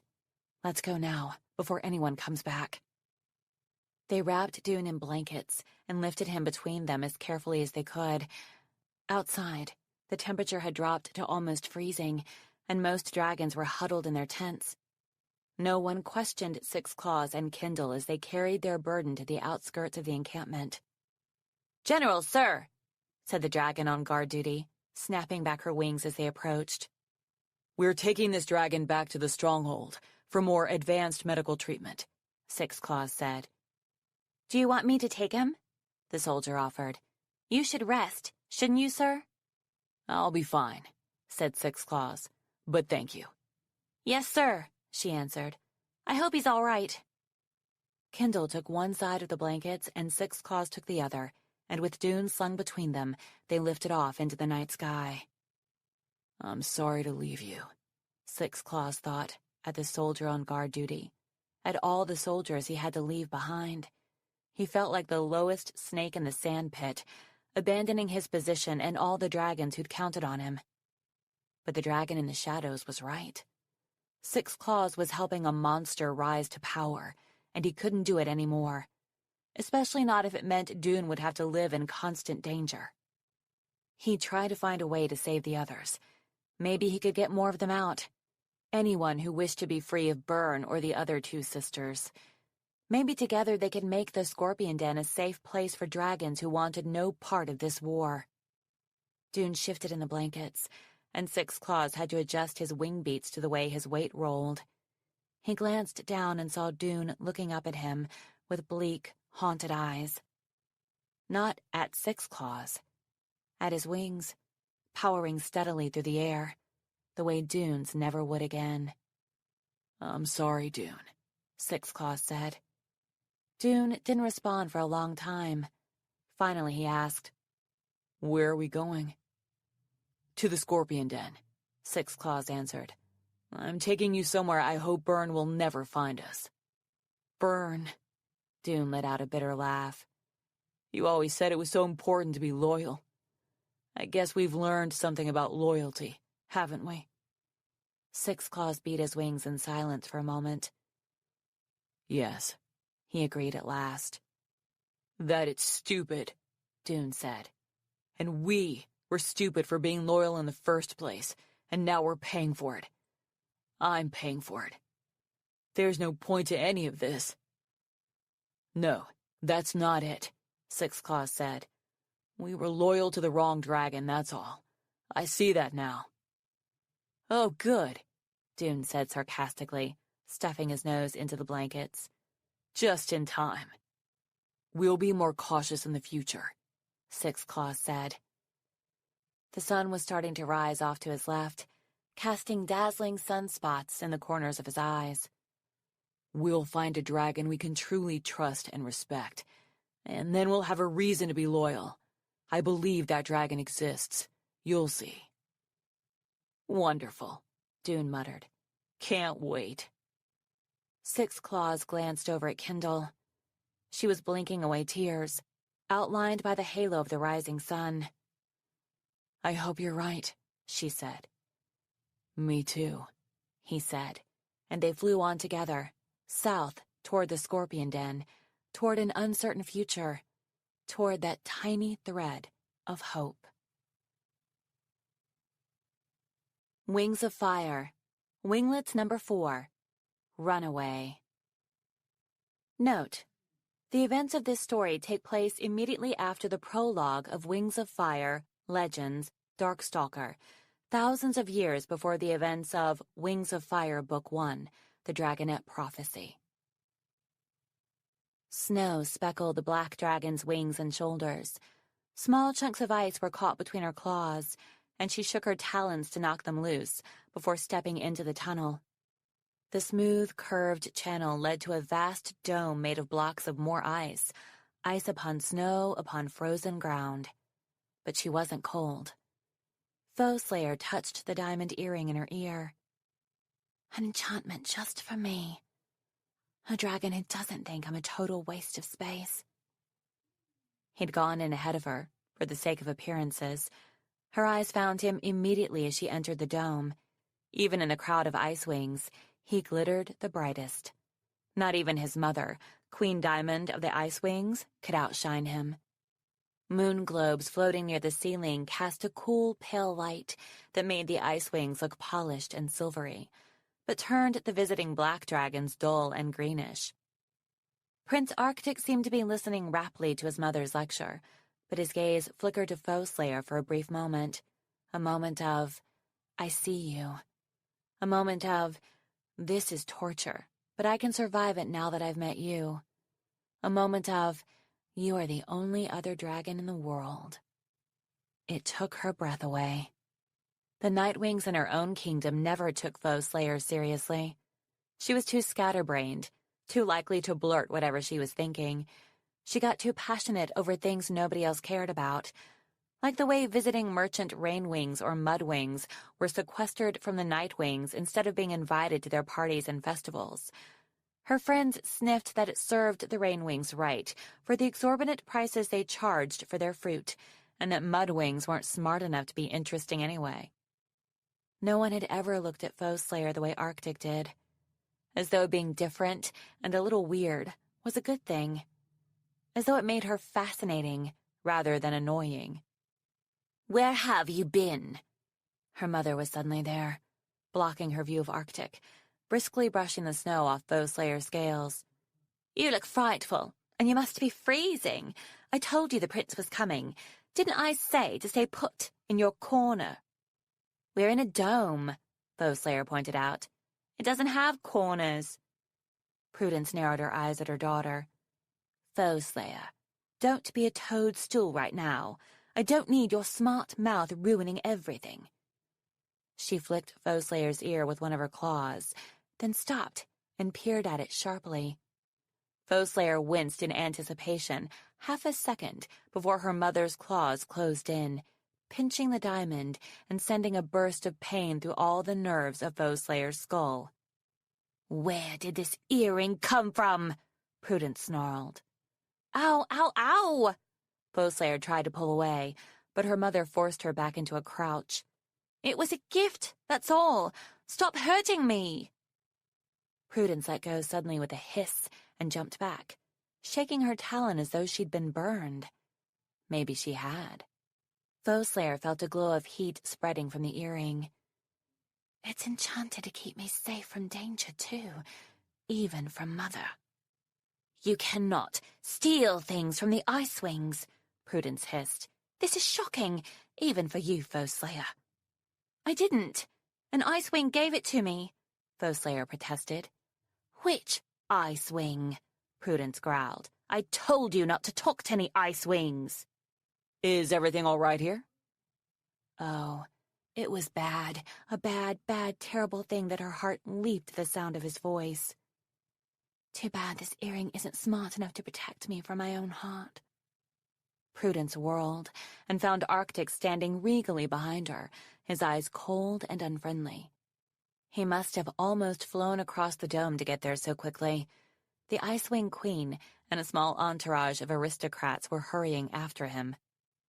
"Prince Arctic," Prudence said, drawing herself up to look as haughty as he did. "This need not concern you. I am merely chastising my wayward daughter, who seems to have found and kept an earring that does not belong to her." She held out her open talon to Foeslayer with a meaningful glare. "I will make sure she returns it immediately." "By no means," said the prince. He intercepted Foeslayer's arm as she reached for the earring and pressed it back down to her side. His scales were cool, like running water, and his talons squeezed hers lightly, almost imperceptibly. "I'm here for you." "I gave her that earring as a token of the forthcoming alliance between our tribes. It would be inexpressibly rude to reject it." "We met outside," Foeslayer explained to her mother's disbelieving face. "By accident." "Arctic, by all the moons, stop being so obvious. You're going to get me killed." Prudence wasn't the only one who looked angry. Queen Diamond was within earshot now, and her suspicious eyes stabbed through Foeslayer like icicles. "I am very sorry my daughter bothered you," Prudence said to Arctic. "Foeslayer, return to our chambers at once." "Absolutely," Foeslayer agreed, with immense relief. She would really like to be anywhere but here right this moment. She saw Arctic open his mouth to protest and shot him an extremely stern, "Shut up" look. "I'll go right now." "That is what at once means," Prudence said. Her frown deepened as Foeslayer started to back away. "Don't you need this?" she barked, holding up her arm. On her wrist glinted the silvery metal of one of the Animus-touched bracelets. The Icewings had 3 of these bracelets, each enchanted to protect a dragon from the cold temperatures and defensive weaponry of the Ice Kingdom. Because there were only 3, visiting diplomatic parties were craftily kept small and outnumbered at every meeting, and they were also a handy way to remind outsiders about the power of the Icewings' Animus magic. But Foeslayer was an unexpected 4th member of the party. She was supposedly there so her mother could keep an eye on her, although she suspected one of the real reasons was that Queen Vigilance wanted to force the Icewings to reveal that they had a 4th bracelet. If they did, though, they hadn't produced it yet. So Foeslayer and her mother had to share one between them, meaning Foeslayer would be cold a lot. Except now she had the earring. But she couldn't admit that it was magic, or what it could do, or, most of all, who had enchanted it for her. For one thing, the Icewings had strict rules about Animus magic. Prince Arctic was only supposed to use his magic once, in a ceremony to create a gift for his tribe. He certainly wasn't supposed to waste it on an unimportant, scatterbrained Nightwing. "Right," she said to her mother, pretending to shiver. "Yes, please." "There are blankets in our rooms," Prudence said. dismissing her with a wing flick. "Use those and you'll be fine." That was typical Mother. She'd act outraged that you didn't want something she was offering, and then as soon as you did want it, or pretended to want it, she'd say you couldn't have it. Foeslayer couldn't stop herself from rolling her eyes behind Prudence's back. Arctic's gaze was still fixed on her, and she saw him crack a very small smile. It wasn't quite small enough, though. Over by the translucent ice wall, another ice wing was staring at them. Uh-oh. Her name came back to Foeslayer instantly. Snowflake. That's Arctic's fiancé, Foeslayer remembered. The dragon he's supposed to marry. The Ice Wing's expression was impossible to read. He's taken.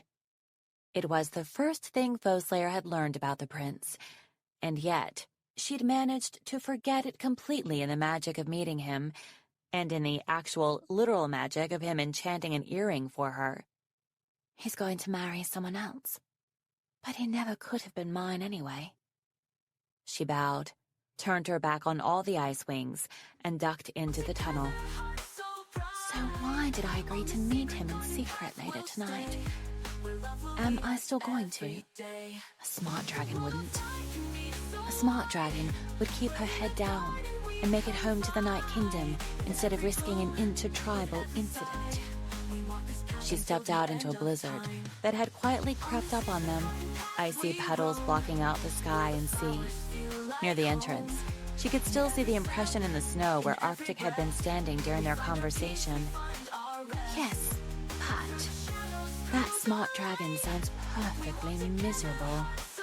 All right, so what if I choose not to be smart? It's only one secret meeting. I just want to talk to him some more. I mean, really, universe. What's the worst that could happen? Snowflake had always suspected that the Icewing royal family was full of snobs, and now that they were here in her parents' palace, she was sure.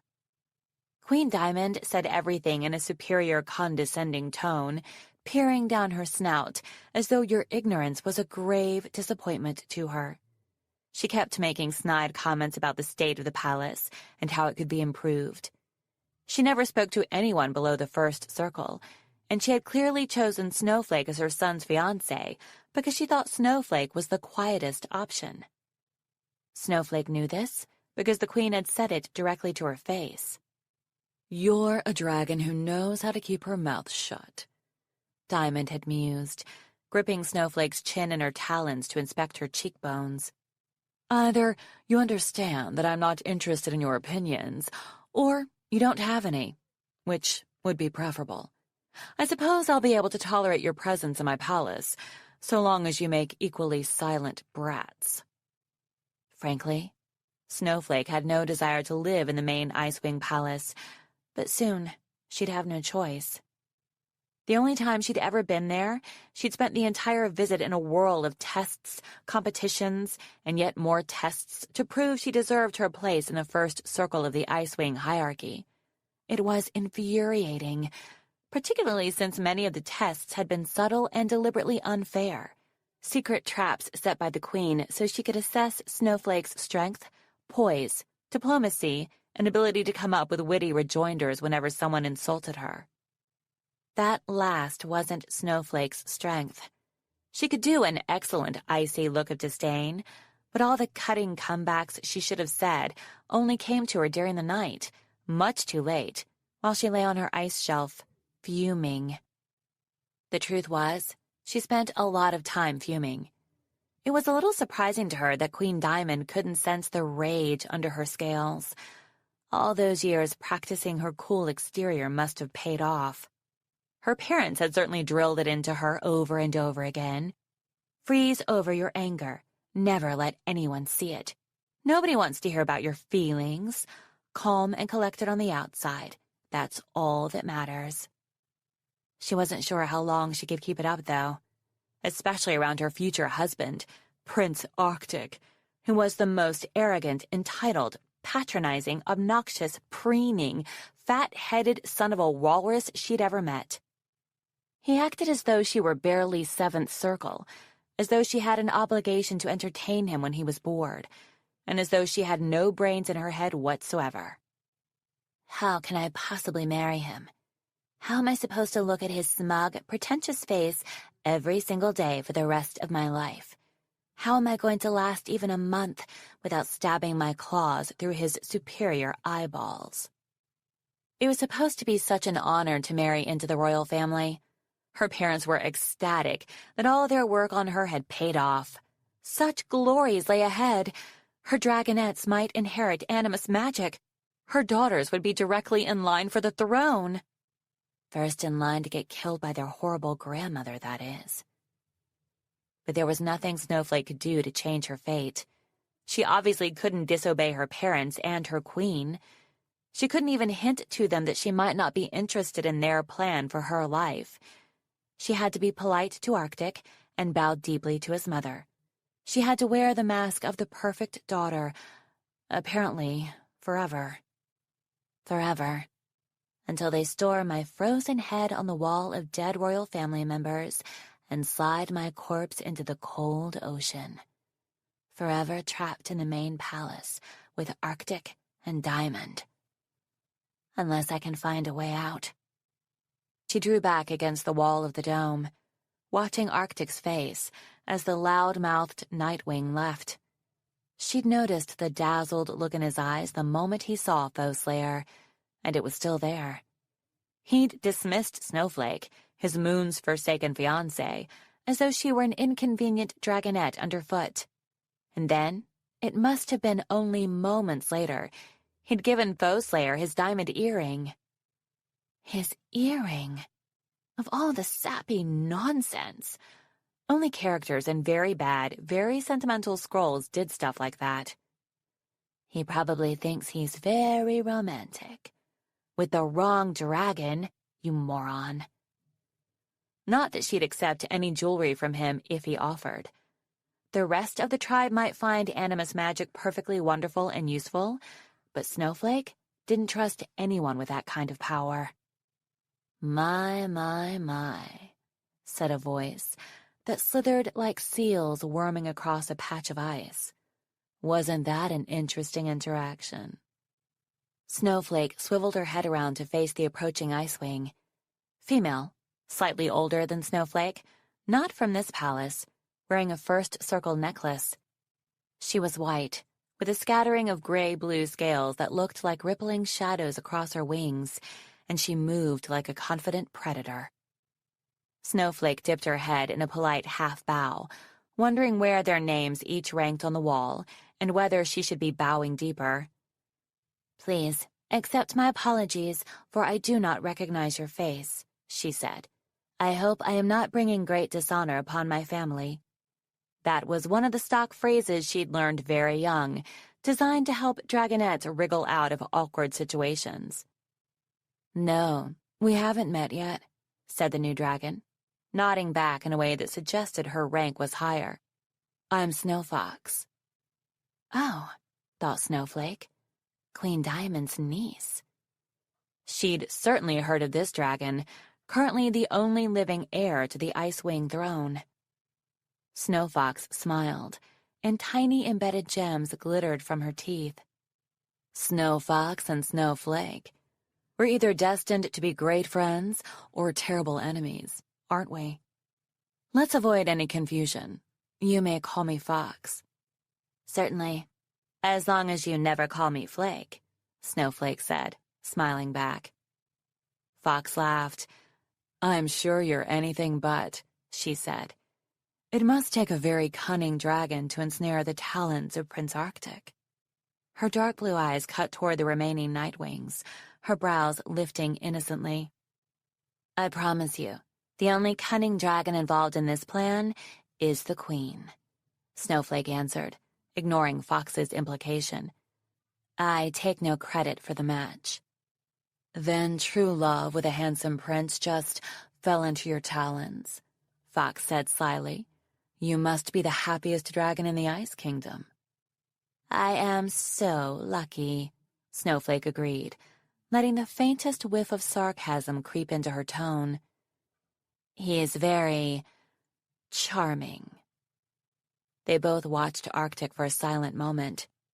Now that Foeslayer was gone, he had lapsed back into what appeared to be his usual sullen mood, grunting and scowling at everything anyone said to him. "I'm sure there are many other dragons who would love to be in your scales," Fox said, shooting another sideways glance at the Nightwing delegation. "Naturally," Snowflake said. "Who wouldn't want to marry a prince and watch her daughters fight to the death for the throne?" "Well," said Fox, "true love, right?"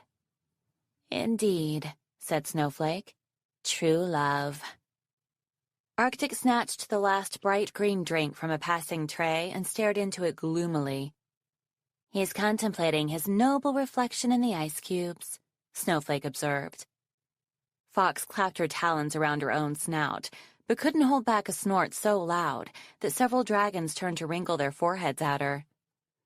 "Silvery moons," she said, when she'd recovered the power of speech, and everyone was ignoring them again. "You have a depth of dark water below your eyes, don't you?" "Only for my greatest friends, and most terrible enemies," Snowflake replied, meeting Fox's eyes. "Now I'm quite sure which one I'd rather be." Fox tipped her head, calculating. After a long moment, she said, "Do you know what will happen if you don't end up having daughters with Prince Arctic?" "I miss out on the tremendous fun of watching my mother-in-law rip them apart," Snowflake guessed. "That," said Fox. "Also, only one dragon is left to challenge Diamond for the throne." Snowflake looked at her, realization dawning. "You." Fox tipped her head down modestly. "Me." "It seems," Snowflake said slowly, "that you and I have some mutual goals." "Isn't it wonderful to meet a dragon who's a kindred spirit?" Fox said. She draped her tail lightly over Snowflake's and leaned a little closer, her odd looks tipping over into beautiful inside Snowflake's mind. "A dragon who understands me, finally. A dragon as deep and dark as I am, who sees my anger and wants to be nearer to it instead of freezing it away." "I have a few ideas, if you're interested," said Fox. "Whatever you have to say," Snowflake said, "I'll always be listening." The two Ice Wings bent their heads together, whispering, as the gale built into a howling snowstorm outside. Snow drifted through the window, gathering softly along the sill and feathering the floor. The sky outside was dark, and the silver flakes looked as if they were whirling up out of a deep abyss. Prince Arctic stared into that abyss, thinking that it looked an awful lot like his future. "Pinned under Mother's claws for the rest of my life, unable to use my own magic after the gifting ceremony, married to Snowflake, who hates me. Never seeing Foeslayer again." How could he bear it? How could this be all he'd ever have of happiness? 9 days of secret meetings, and then nothing more for the rest of his life? Snowflake had become more unfriendly with each passing day, responding to him with the barest minimum of chilly conversation. It was almost like someone, the great ice dragon, the universe, whoever, wanted to make it very clear how different Snowflake and Foeslayer were. Because Foeslayer, she was sunlight and all the moons and the whole star-filled sky. He'd met her only 9 days ago, but already she was the beginning and end of his universe. She made him laugh. Had anyone else ever done that? She made him want to be warm. She made him brave and careless. She made him forget about circles and walls and protocol and ranks and rules. She made him a dragon he actually wanted to be. But she was leaving. The day after tomorrow. The Nightwings would be escorted over the great ice cliff, and their protective bracelets would be removed. Foeslayer would fly south and out of his life, while Arctic flew north with his mother and the royal guard, home to the main palace, to prepare for his gifting ceremony. Tonight would be the second to last time he'd be able to sneak off and see her alone, tonight, tomorrow night, and then never again. It had been difficult to find a safe time to meet. The Nightwings normally slept all day, while the Icewings slept at night, like normal dragons. But for the purposes of this visit, the Nightwings had shifted their schedule over, waking in the late afternoon so they could negotiate with the Queen and dine with her court in the evenings, and then going to bed in the early morning when it was still dark outside.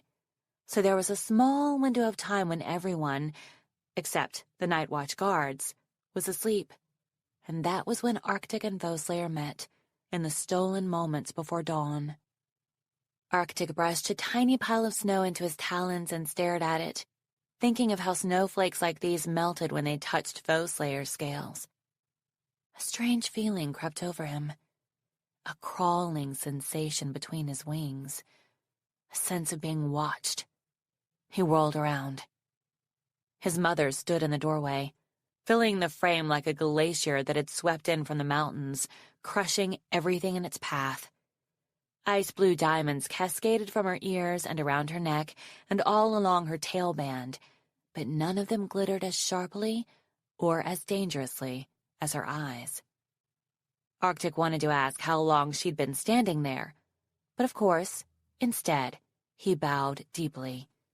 He imagined Foeslayer yelping, "Official creepiest queen in Pyrrhia," and was glad he had a moment with his head down so he could compose his face. "Son," Diamond hissed, "why are you awake at this hour?" Arctic arranged his wings and head in the approved talking to the Queen position. "I couldn't sleep, Your Majesty." "Why are you awake? Are you spying on me? Do you know something?" "That sounds very undisciplined," she rumbled, her gaze traveling around the room. "The tribe has strict sleep schedules for a reason. If you have been disrupting yours, as I suspected after I caught you yawning during our breakfast with Snowflake and her parents, then I will assign a chronologer to fix you." "With gratitude and respect," Arctic said, feeling absolutely none of either. "May I humbly observe that my trouble sleeping seems likely to be related to my gifting ceremony, and therefore is sure to be temporary." "I didn't lose sleep over my gifting ceremony." Diamond slithered across the floor toward him, her claws leaving furrows in the ice. "Which strain of weakness plagues you? Cowardice? Indecision? Wild fantasies of making different choices?" That last one was a little too close to the truth. Arctic held his eyes steady, his expression unreadable, his answer silence. "A true Icewing would not have any such troubles," Diamond said. She loomed over him as though she could read guilt in each of his scales. "I've told you what your gift should be. Obey without question, and you have nothing to fear. Then you will sleep like a loyal Icewing, deeply and at the appropriate assigned times." Arctic didn't trust himself to speak. His mind echoed with the sound of Foeslayer laughing 2 nights ago, as he playfully wrapped a curtain around her snout to muffle the noise. She'd pushed him away, giggling, and freed herself. "Seriously, explain this so it actually makes sense," she'd said. "Your mother wants you to make a what?" "A bowl of ice, or a moon globe, or a mirror would be acceptable. That much I'm allowed to decide, apparently." "With the power to—" "Predict the weather," he'd admitted. "That's it?" "Well, to predict it pretty far in advance, mind you. At least a year ahead." I can predict your weather a year in advance. It's going to... Wait for it. Oh, this is pretty shocking. It's going to snow! And then a couple of days later, you're not going to believe it. Snow again! And then, wait, this one's a bit tricky. Hang on to your tails, everyone. It looks like we're in for about 365 more days of great moons. More snow! Stop making me laugh. I'm going to end up with weird little laugh wrinkles around my eyes, and no one in the Ice Kingdom will know what they are. I like your weird little laugh wrinkles. I like your weird little way you mispronounce words. I beg your pardon. You're the one who says things all squonkily. That's not a word at all. And, incidentally, sometimes our snow comes in the form of a raging, terrible blizzard, which would be quite useful to know about ahead of time. Thank you very much. But come on, Foeslayer had said, rolling her eyes. How can you call that a gift of vision? Is there anything less visionary you could do with your powers? Don't listen to her, Arctic. It's your magic. Make something completely wonderful with it. Yeah, he'd said. Like what? Well, if you really want a gift of vision, why not have it show more of the future than the weather? Like who the next queen of the Skywings is going to be, or how the dispute along the Great Five-Tail River will be resolved, or where the best veins of silver and diamond mines can be found. You could make it see the future, or answer any question you ask it, or show you any dragon on the continent, or literally anything more interesting than the weather. Arctic had stared at her. I love that face, she'd said. That's your, I wish I'd thought of that, face. I know you do. Don't feel bad. I'm just way smarter than you. You aggravating moonhead. Here's the thing, though, she'd interrupted him. No one interrupted him. Don't actually do that, because if you enchant it to see the future or answer any question, then the queen will be able to find out who kills her to become the next queen. And I'm pretty sure she'll straight up murder that granddaughter in her egg. She'd hesitated. Your daughter, she'd added softly. Arctic's imaginary future as a father, having dragonettes with Snowflake, had never felt less real, less possible. Do you have any other ideas for Animus gifts? He'd asked. Only about 80 million, she'd said. Do you want to hear them all? Feel free to take notes in case your brain gets tired. Listen, Nightwing. Don't you know you're not supposed to talk to princes that way? I think there's a lot of things we're both doing right now that we're not supposed to, she'd pointed out, sweeping her wing around the alcove where they were hiding. Like falling in love? He'd asked, taking her talons in his. Now that, she'd whispered back, is something you're definitely, absolutely not supposed to say. Arctic! Queen Diamond barked. He jumped and realized, with a rush of terror, that he hadn't been holding his expression still while the memory washed over him. What had Diamond seen in his face in that unguarded moment? Could she guess what it meant? I asked you a question, she said, her voice brimming with outrage. Oh, worse and worse. My deepest apologies, he said, bowing low again. Perhaps I am more tired than I thought, and should go to sleep at once. Answer it first, she snapped. Do you swear to give the tribe the gift of vision as I described it to you? He hesitated. It was dangerous, and unheard of, to contradict her, his parent and his queen. But if he lied and said yes, she'd be even more furious when he disobeyed her at the gifting ceremony itself. I have another idea, he said cautiously. I was hoping to discuss it with you, perhaps in the morning. He had to get rid of her. Foeslayer must be in their spot by now, waiting. She'd wonder why he wasn't there. She wouldn't come looking for me here, would she? He thought, with another bolt of fear. She was just bold enough and reckless enough to make such a mistake. And if Diamond saw a Nightwing appear in her son's doorway in the middle of the night, someone wouldn't survive till dawn. Another idea, said the Queen. One of your own. I don't like the sound of that. Very well. You may present it to me first thing in the morning. She stalked toward the hall as Arctic breathed a stifled sigh of relief. In a moment, she'd be gone, and then he could run to Foeslayer, warn her, and send her flying back to her room as fast as possible. Queen Diamond stopped in the doorway and gave Arctic a merciless, piercing look. To make sure that you do sleep, she said, and that you wake at the precisely correct time in order to attend our appointment, I will leave these 2 guards here inside your door.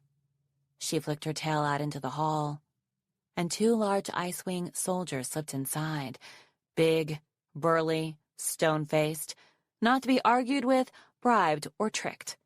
A wall of indestructible ice between him and Foeslayer. "That's not—" Arctic started, then bit back the rest of his sentence as his mother hissed at him. "In fact," she spat, "since you are so overwhelmed by this animus gift decision, it seems best for you to stay in seclusion until it is time for the ceremony. Clearly something here has been distracting you, but we won't let that be a problem anymore." Arctic's heart fell, spinning away into the abyss with the snow. "Obedience," Queen Diamond said. "Discipline, order, strength, and knowing your place. These are the hallmarks of a true Icewing. Don't you ever forget it again, Arctic." She swept away, leaving Arctic cut off from the dragon he loved forever. Snowflake felt Fox's tail curl around hers, their spikes clicking together. "Did you hear all that?" Fox whispered. It was windy and snowy on the balcony across from Arctic's room, but always deserted after dark, and a perfect spot to keep an eye on his movements all night. They'd been watching him sneak off to meet with Foeslayer every night at about this time, but seeing the Queen sweep through like a blizzard was a shock. "How did she know?" Snowflake whispered back. "If her plan for him works, then ours is ruined." "We won't let that happen," Fox said, squeezing Snowflake's talon. "You will never have to marry him. I swear by the eggs that hatched the world." She shook the snow off her snout and glanced across at Arctic's shadowy door. "Maybe we were thinking too small anyway. If they were caught together, yes, there would be a scandal, and he would be dishonored, and your parents might let you back out of the marriage. But they might not. They might cover it up somehow. He's still an animus, which makes him valuable, even if Diamond has to kill a quartet of Nightwings to clean up his mess." She tapped her chin thoughtfully. "We need him out of the kingdom," Snowflake suggested. "Or dead. Otherwise someone else will marry him and have dragonettes. I haven't forgotten that we're here to solve your problem, too." "Yours first," said Fox. "Yours is more urgent. I can deal with dragonettes later if I have to." Snowflake smiled and brushed a stray ice crystal from Fox's cheek. Fox hadn't approached Snowflake looking for an ally. Fox had been hoping to sow discord and mistrust between Snowflake and Arctic for her own purposes. But everything was different now that they knew each other. Fox wanted to protect Snowflake with a fierceness that matched Snowflake's own desire to get Fox on the throne. "A dragon I would do anything for. That's something I never thought I'd see." "Out of the kingdom," Fox echoed suddenly. "Do you think... Is he stupid enough to run away with her?" "If he's not," Snowflake said, "can we make him that stupid?" "He'd have to use his magic to get past those 2 guards," said Fox. "And to get her safely away from here," said Snowflake. "Would he risk his soul that way?" "Risk his soul, and break the Icewing's strictest rule about animus power. He's a rule follower. I haven't seen any sign of secret courage in him before." "Neither have I. And for something like this, he'd have to break a lot of rules." Fox flicked her wings back. "He'd have to be desperate." "What would make me desperate?" Snowflake thought for a moment, then said slowly, "He'd have to think she was in danger." "Yes," Fox breathed. "I can do that," Snowflake said. "Queen Diamond will let me visit him tomorrow, even if no one else can. I'll hint to him that the Queen is displeased with the turn the negotiations have taken." "He'll believe that," Fox observed, "because it's true. Those Nightwings are as arrogant as Diamond. It's almost funny to see which side can stick their snouts higher in the air. Yes, this proposed alliance was never going to work. Snowflake hunched her wings against a gust of wind. I could have told them that from the beginning. So when he hears that the Queen is angry with them... Then I'll hint that the Queen might have other, deadlier plans for the Nightwings. Especially for one of them. And he'll believe that, said Fox, because Diamond was acting like she knew all about his secret romance tonight. Whether she really does know or not, he'll find it easy to imagine that she might kill his dear, moon-eyed, truly beloved out of vengeance or spite. Or to make sure she's out of his life forever. Snowflake nodded. It will be almost too easy to slip those worries into his mind after tonight.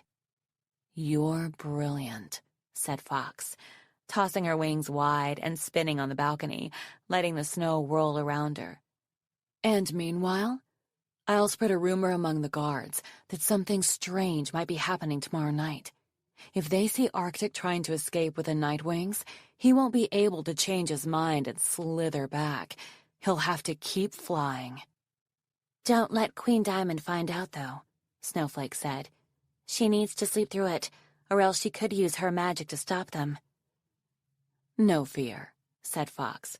She'll miss the whole thing.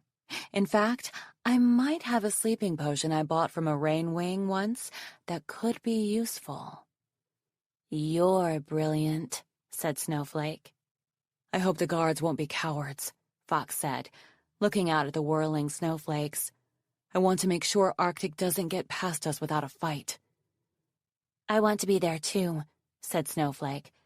I want to see his face when he realizes he's not the great ice dragon's gift to the world after all, when he discovers we've outsmarted him. And if something goes wrong, said Fox, making an innocently sad face, and he doesn't make it, or they both don't make it? Well, said Snowflake, that wouldn't be the end of the world either. Snow.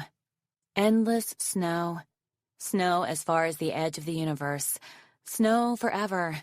Snow on her nose, and between her claws, and melting into her scales, and sticking to her talons, and weighing down her wings. Snow on the rooftops, burying the palace, covering the world. Snow everywhere. Always falling, always underfoot, always sneaking through the windows and under the blankets, and why was there so much moon-splatting snow? I hate this kingdom, Bowslayer offered, pacing up and down the small room again. Really, said Prudence dryly. She was rolling blankets and packing their belongings, preparing for their departure in the morning. That's surprising. You've been acting obnoxiously cheerful since we got here. I liked being away from court, Bowslayer said. But I don't know how anyone can live like this. I bet having snow in their faces all the time is what makes them so grumpy. Their boring landscapes and no fire anywhere and creepy floating lights. I bet it turns them all into total jerks. Prudence gave her a strange look, and Bowslayer realized she should probably shut up. But he was a jerk. How could he not show up when he knew she was leaving? Had all his pretty, sparkly words been lies? Did he always flirt with strange dragons who visited his kingdom and then drop them without saying goodbye? I know it had to be goodbye, but couldn't we at least have that? And then he hadn't appeared at any of the final farewell gatherings or the last feast. Bowslayer's mother thought he was snubbing them. Typical Icewing Prince. Bowslayer had worried that he was sick or that something terrible had happened. But then she managed to casually fly by his window, and he was in there, looking just fine, eating little fish cakes with Snowflake. Like he'd already forgotten about her. Like he could just go back to normal and carry on with his life as though nothing had happened at all. Just fine. Her pacing slowed for a moment, and she reached up to touch her earring. But this was real. He'd broken the rules and used his magic and risked his soul for her. So it all had to be real, didn't it? Arrgh. Foe Slayer, you are driving me mad, said Prudence. Either sit in a corner and read or help me pack. If I hear your claws squeaking back and forth on the ice one more time, I'll remove— Prudence abruptly fell silent. Foe Slayer turned from the window to look at her. The older Nightwing stood frozen, her mouth open as if she might continue the sentence any moment. Her eyes were blank, her talons unmoving. She held a blanket half folded in her claws. "Mother?" Foe Slayer said, approaching her. "Are you all right?" She poked her mother's wing and got no reaction. "Mother?" "Sorry," said a voice behind her. Foe Slayer whirled and found Arctic's head sticking out of the wall. She let out a little shriek before she could stop herself. "She'll be all right," Arctic said. His shoulders, wings, and front talons slipped through the wall, followed by the rest of him. "I did it to the guards in my room, too. It'll wear off in a few hours, once we're far enough away." He held up a tiny dagger with a smile. "Isn't that funny? Mother trusted our rules so much, she left 2 ordinary dragons to guard an animus. As if I couldn't make myself a cool magic thing to get out of there. As if I wouldn't dare." "You just walked through a wall," Foe Slayer cried. "Oh," said Arctic, tapping one of his armbands. "That's only a little spell. It can do this, too." He turned it clockwise around his arm and vanished into thin air. "Whoa," said Foe Slayer. She reached out toward the space where he'd been and felt invisible talons clasp hers. "Now you are too," he whispered.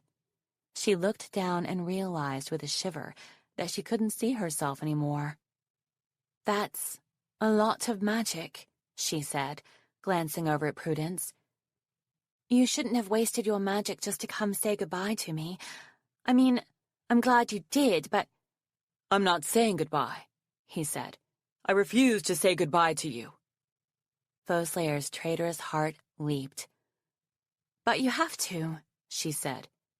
"No." He became visible again, turning the armband back the other way. "I don't want to live without you. Foe Slayer, let's run away together. We can find an island to hide on. Or maybe the stories of the lost continent are true. We must be able to find somewhere we can be safe. And, more importantly, be together." "Can we? Could it really be possible?" "What about your mother's magic?" she asked. "She'll be so furious. What if she decides to use it? Won't she be able to find us anywhere we go?" "I have magic too," he said. "I can hide us from her. You don't have to be afraid." He reached out and touched Foe Slayer's earring gently with one claw. "As long as she is wearing it, I enchant this earring to forever keep Foe Slayer safe from any enchantment Diamond might cast." How could I not fall in love with a dragon who wraps all his magic in his love for me? Maybe they could do it. Maybe they could escape and be happy, secretly, just the 2 of them, far away from their overbearing mothers and stifling royal courts. It was so tempting. Except— Foe Slayer looked over at the scowling statue of Prudence. She wasn't a great mother, but she was still her mother. "If we run away," Foe Slayer said, "your mother will kill mine, and the other 2 Nightwings as well. She'll think I convinced you to run off with me, and she'll blame them. If she can't reach me, she'll need a target for her anger, and they'll be right here, in her claws." "So I'll give them protection spells too," Arctic said, sounding frustrated. He lifted one shoulder in a careless shrug. "No, save your magic," Foe Slayer said, although what she really meant was, save your soul. "We have to take them with us. We escape, all of us, right now." "Take them with us," Arctic said, recoiling a little. "I wasn't exactly picturing your mother in our secret romantic hideout." Foe Slayer brushed his wing with hers. We don't have to go looking for an island that might not exist and then be fugitives forever. Come to the Night Kingdom. They might be a little mad with me at first, but my tribe will protect you. I will protect you." Arctic let out a little snort that made her bristle. Didn't he think she could protect him? Maybe she didn't have magic, but she was one of the strongest fighters in her class. There were different ways to take care of someone. "But I'll be the only Icewing there," he said. "And you all sleep in the daytime, and live in canyons and who knows what other weird stuff." "You'll adjust," Foe Slayer said, rolling her eyes. "It's a great kingdom, you'll see. And we can get used to anything as long as we're together, right? That's what's important." "Yes," he said, a little more reluctantly than she would have liked. "So, it's settled. We'll all fly back to the Night Kingdom tonight," she said. He hesitated, glancing out at the falling snow. "Arctic, I can't leave them here to die," she said, waving her wing at Prudence. "I'm not that kind of dragon." Arctic sighed heavily. He pointed the dagger at Prudence and hissed, "Unfreeze "Them and give them to the library as quills," Prudence finished. Her mouth caught up to her eyes, and her jaw dropped at the sight of the Icewing Prince standing in her room, his tail twined with Foe Slayer's. "What?" she sputtered. What are you?" "There's no time to argue, Mother," Foe Slayer said, lifting her chin. "Prince Arctic and I have fallen in love, and he's coming back to the Night Kingdom with us. But that means we have to leave right now." "Foe Slayer!" Prudence exploded. "This is exactly the kind of brainless catastrophe I should have expected from you. But worse, you cannot steal the Prince of the Icewings." "I'm not stealing him," Foe Slayer protested. "It was his idea. He wants to come with us." "More or less," Arctic muttered. "Nightwing," He snapped, as Prudence opened her mouth again. "You can't stop us. Either you come with us now or I freeze you again. And you can explain all this to my mother in the morning." He brandished the dagger, wagging the tip back and forth. Muscles clenched all through Prudence's face, as though she were fighting back several waves of rage. "Fine," she spat suddenly. "I'll get star claws and discretion." Foe Slayer couldn't believe it. She'd expected much more yelling, disapproval, and abuse before her mother gave in. Maybe there's a small part of her that does want me to be happy, she thought hopefully. "I'll scout ahead and freeze any guards in our way," Arctic said. He darted into the hall, leaving Prudence and Foe Slayer alone. "Thank you, Mother," Foe Slayer said fervently. "I didn't mean for this to happen, but we just fell in love, and he's so wonderful, and you'll love him once you get to know him." "I knew you were being an idiot," Prudence snapped. "But I let it go on, because I hoped you might be enough of an idiot to go home and have his eggs. By then, we'd be far enough away that the Icewing Queen didn't have to know, and with any luck, we'd end up with animus dragons of our own." Foe Slayer faltered. You knew?" "Of course I knew," Prudence snarled softly. "Why do you think I brought you in the first place? You're the only Nightwing in the tribe who would do something this idiotic, and I had a feeling you'd catch the prince's eye. But I didn't think he was as big an idiot as you are. I thought he had some loyalty to his tribe, some sense of right and wrong. Young dragons are so useless." She stepped toward the door, then spun back to glare at Foe Slayer. "All I can say is, you'd better have dragonets fast, Foe Slayer. As many as possible, so our tribe can inherit animus magic and make this whole disaster worthwhile." Her mother hurried away toward the rooms of the other 2 Nightwings.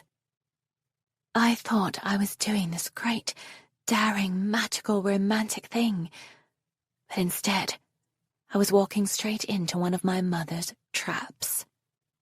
Shock reverberated along Foe Slayer's wings. She felt as though she'd been dropped into the iciest part of the ocean. I can never tell Arctic. If he thought we ensnared him deliberately, he'd never believe I didn't know. He'd never forgive me. The Icewing Prince slipped back into the room, grinning now from ear to ear. "Coast is clear," he whispered. "I froze the 8 guards I found between here and the closest balcony." He flipped the dagger between his claws. "So this is what it feels like to unshackle my power," he said with a laugh. "No wonder the tribe doesn't allow it. I feel so free." "Don't let yourself get too free, though," Foeslayer said. His grin faded, and she whisked over to throw her wings around him. "No, keep smiling. I know you're doing all this for me. It'll all be worth it. Together forever, Arctic. We're going to be the happiest dragons in the world." "We are," he said, holding her close. "But first, we have to get out of here." In the hall, they found the other Nightwings waiting. Starclaws and Discretion looked a little dazed, but they came along quietly, all of them following Arctic as he slipped stealthily through the dark corridors. Foeslayer's heart twitched with fear when she saw a shape loom up ahead, but it turned out to be one of the frozen guards, staring straight ahead into space. They crept past 7 more of them, each Icewing immobile, no longer a threat. Finally, they reached a balcony that faced south, with nothing but open sky and empty land stretching ahead of them, all the way to the dark shadow of the great ice cliff that crossed the horizon. They stopped on the threshold, and Foeslayer saw Arctic take a deep breath. She reached out and wound her tail around his reassuringly. "Please don't change your mind," she prayed. "Don't make me go home alone after this." He looked at her, and with her night vision, she could see that his expression was unsure. He had imagined a daring flight with only her, an escape from everything they hated. He hadn't imagined giving himself to the Nightwings, exchanging one disapproving tribe for another. "Well, I'm going," Prudence said abruptly. "I have no intention of dying for Foeslayer's mistakes."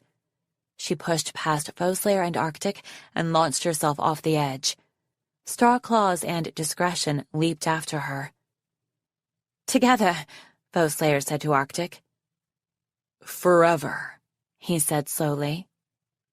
"Halt! Stop right there!" 6 Icewing guards came plummeting out of the night sky, all with diamond-tipped spears strapped to their backs. "Let's go!" Foeslayer cried. She seized Arctic's talons and dragged him off the balcony.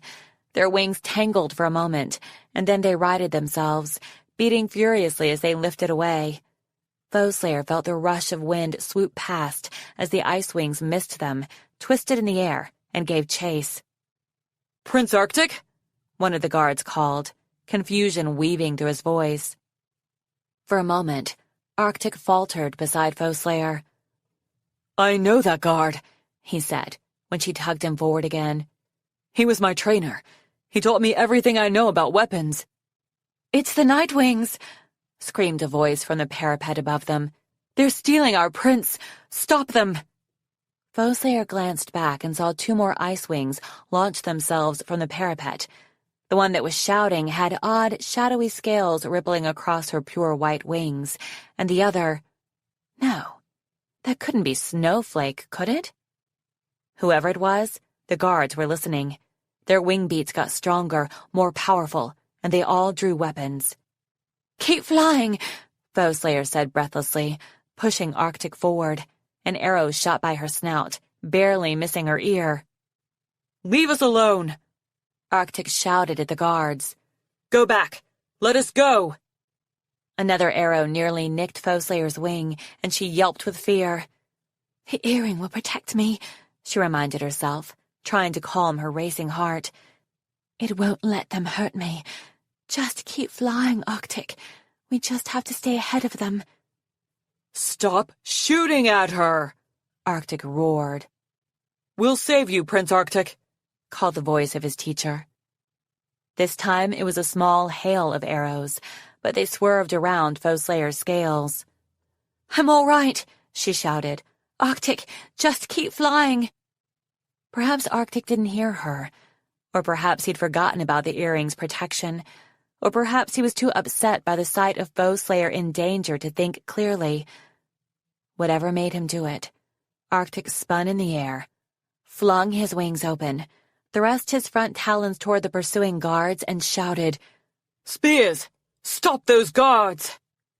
Bowslayer grabbed his arm in horror. "Arctic, no!" But it was too late. The spears snapped free, out of the guards' claws or off their backs, pivoted, and stabbed into the Ice Wings' chests. "No, wait!" Arctic yelled.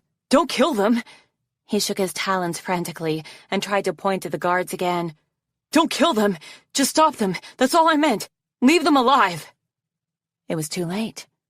One by one, the 6 Ice Wings fell from the sky, dropping like the rocks Bowslayer used to throw into the deepest canyons of the Night Kingdom.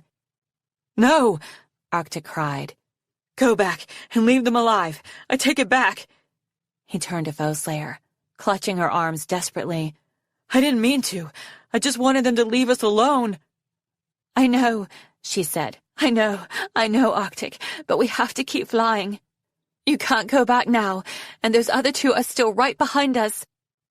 The 2 from the wall had caught up to the spot where the Ice Wings fell, and Bowslayer realized with relief that neither of them had weapons on them. Nothing they could attack with, nothing they could be hurt by. "What did you do?" one of them yelled. She flew toward them, and Bowslayer saw that it really was Snowflake after all. Why is she even awake? How did she happen to be there as we escaped? "You monster!" Snowflake cried, diving at Arctic. "I knew those dragons. How could you just kill them? For a Nightwing? What is wrong with you?" She slashed her talons at his snout, but Bowslayer jumped in the way and shoved her back. "I was going to let you have him," Snowflake shouted at her. "But he doesn't deserve to live. He doesn't deserve to be happy." She flew at Arctic again. Bowslayer shot a blast of fire to drive her back. At least, that was what she intended to do. But at the same moment, she saw Arctic lift his claws, as though he were catching her fireball in his talons, and then shoved it forcefully toward Snowflake. Fire caught all along one of Snowflake's wings. At first, Bowslayer thought Snowflake's scream was echoing in her own mind, before she realized the other Ice Wing was screaming too. Snowflake's companion plummeted down to catch Snowflake before she could fall to the ground. Frost breath shot from her mouth, extinguishing the flames, but leaving a trail of blackened marks. Snowflake howled with pain, clutching at her friend as her injured wing flailed uselessly. "Oh, Arctic," Bowslayer said, her voice catching in her throat. "We have to go. Let's go. Come on. Just keep flying. Don't look back." She dragged him along with her, forcing him to fly. The unfamiliar Ice Wing started yelling curses after them. "I'll never forgive you for this," she roared. "I'll kill every last Nightwing if I get a chance. You'll wake up one day with my claws in your eyes. I'm going to wipe out your whole tribe and leave you until last, so you'll know their deaths are all your fault." "Did I kill her?" Arctic asked hoarsely. "No," said Bowslayer. "Snowflake was hurt, but I'm sure she's still alive." "She may never fly again, but he doesn't need to know that." They flew in silence until they found Prudence waiting near the great ice cliff. "I suppose you need this to get across," she said gruffly to Bowslayer, holding up one of the enchanted bracelets that had gotten them safely into the kingdom in the first place. Bowslayer felt a pang of guilt. We might not be stealing their prince, but we are stealing their gift of diplomacy. Will they ever trust another tribe in their kingdom again? She thought of the falling, dying guards. I thought we could escape without anyone getting hurt. But the Ice Wings will hate us forever for this. "Thank you for waiting, Mother," she said. She touched her earring. "But this will get me across safely." Prudence squinted at the earring, then threw a sharp look at Arctic. Bowslayer could almost read her mind. She was thinking that if the prince was willing to use his magic like that, maybe he could be convinced to do something useful for the Nightwings as well. Foeslayer felt her throat closing with dread. Poor Arctic, flying right into the tribe's web. But they'd still be together.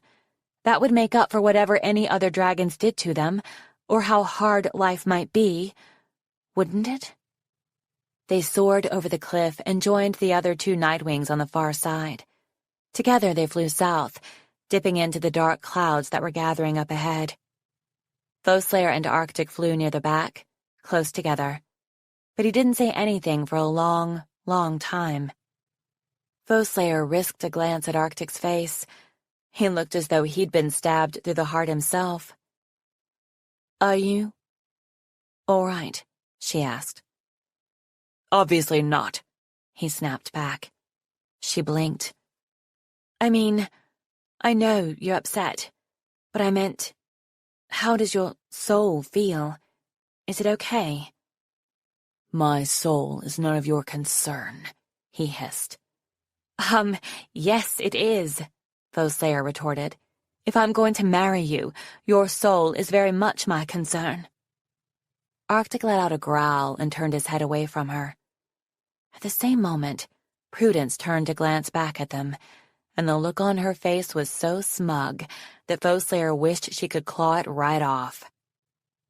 "You think you know everything about me and Arctic, Mother. You think we're already falling apart, and you're so pleased with yourself. You can't wait to say I told you so to me every day for the rest of my life. But I love Arctic. I do, and that's real. I'm going to make this marriage work. I'm going to make him keep loving me, and I'm not going to let him get away with acting like a jerk. I'm going to hang on to his soul. I'm going to make him happy. We are going to be happy. Maybe this isn't exactly the fate either of us expected, but it's ours now. Me and Arctic, together against the world. Forever."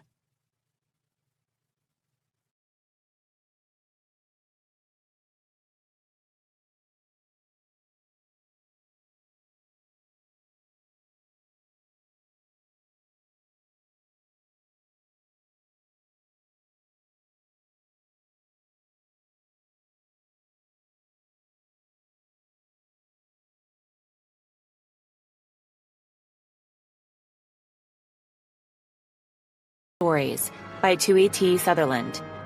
This audiobook was produced by Dion Audio and directed by John Bradley. Executive producer, Melanie Gagney. Print edition published by Scholastic Inc. Text compilation copyright 2020 by Tui T. Sutherland. Text adaptations from Wings of Fire, Winglets No. 1, Prisoners. Copyright 2015 by Tui T. Sutherland. Wings of Fire, Winglets No. 2, Assassin. Copyright 2015 by Tui T. Sutherland. Wings of Fire, Winglets No. 3, Deserter.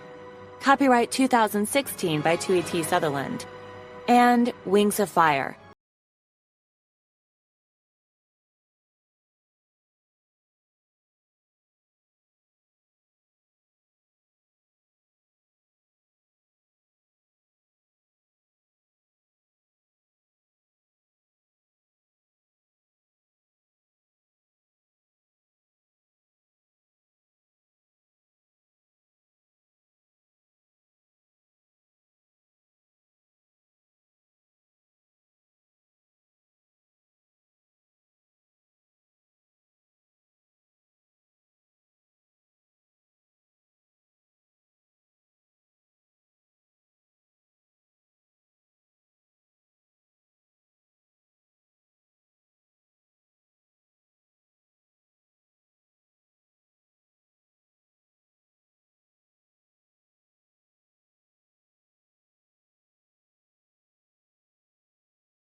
Hi, this is Tui Sutherland.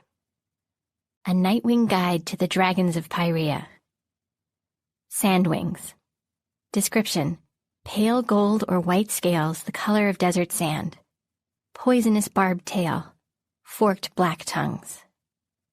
Abilities: can survive a long time without water, poison enemies with the tips of their tails like scorpions, bury themselves for camouflage in the desert sand, breathe fire.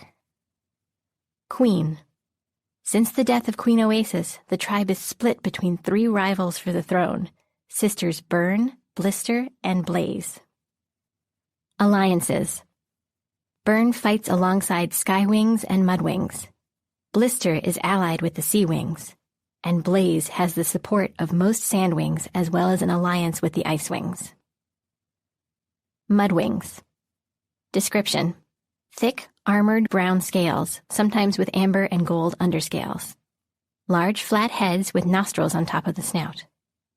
Abilities: can breathe fire if warm enough, hold their breath for up to an hour, blend into large mud puddles, usually very strong. Queen Moorhen. Alliances: currently allied with Burn and the Skywings in the Great War. Skywings. Description: red, gold, or orange scales, enormous wings. Abilities: powerful fighters and flyers, can breathe fire. Queen Scarlet. Alliances: currently allied with Burn and the Mudwings in the Great War. Seawings. Description: blue or green or aquamarine scales, webs between their claws, gills on their necks, glow-in-the-dark stripes on their tails, snouts, underbellies. Abilities: can breathe underwater, see in the dark, create huge waves with one splash of their powerful tails. Excellent swimmers. Queen Coral. Alliances: currently allied with Blister in the Great War. Icewings.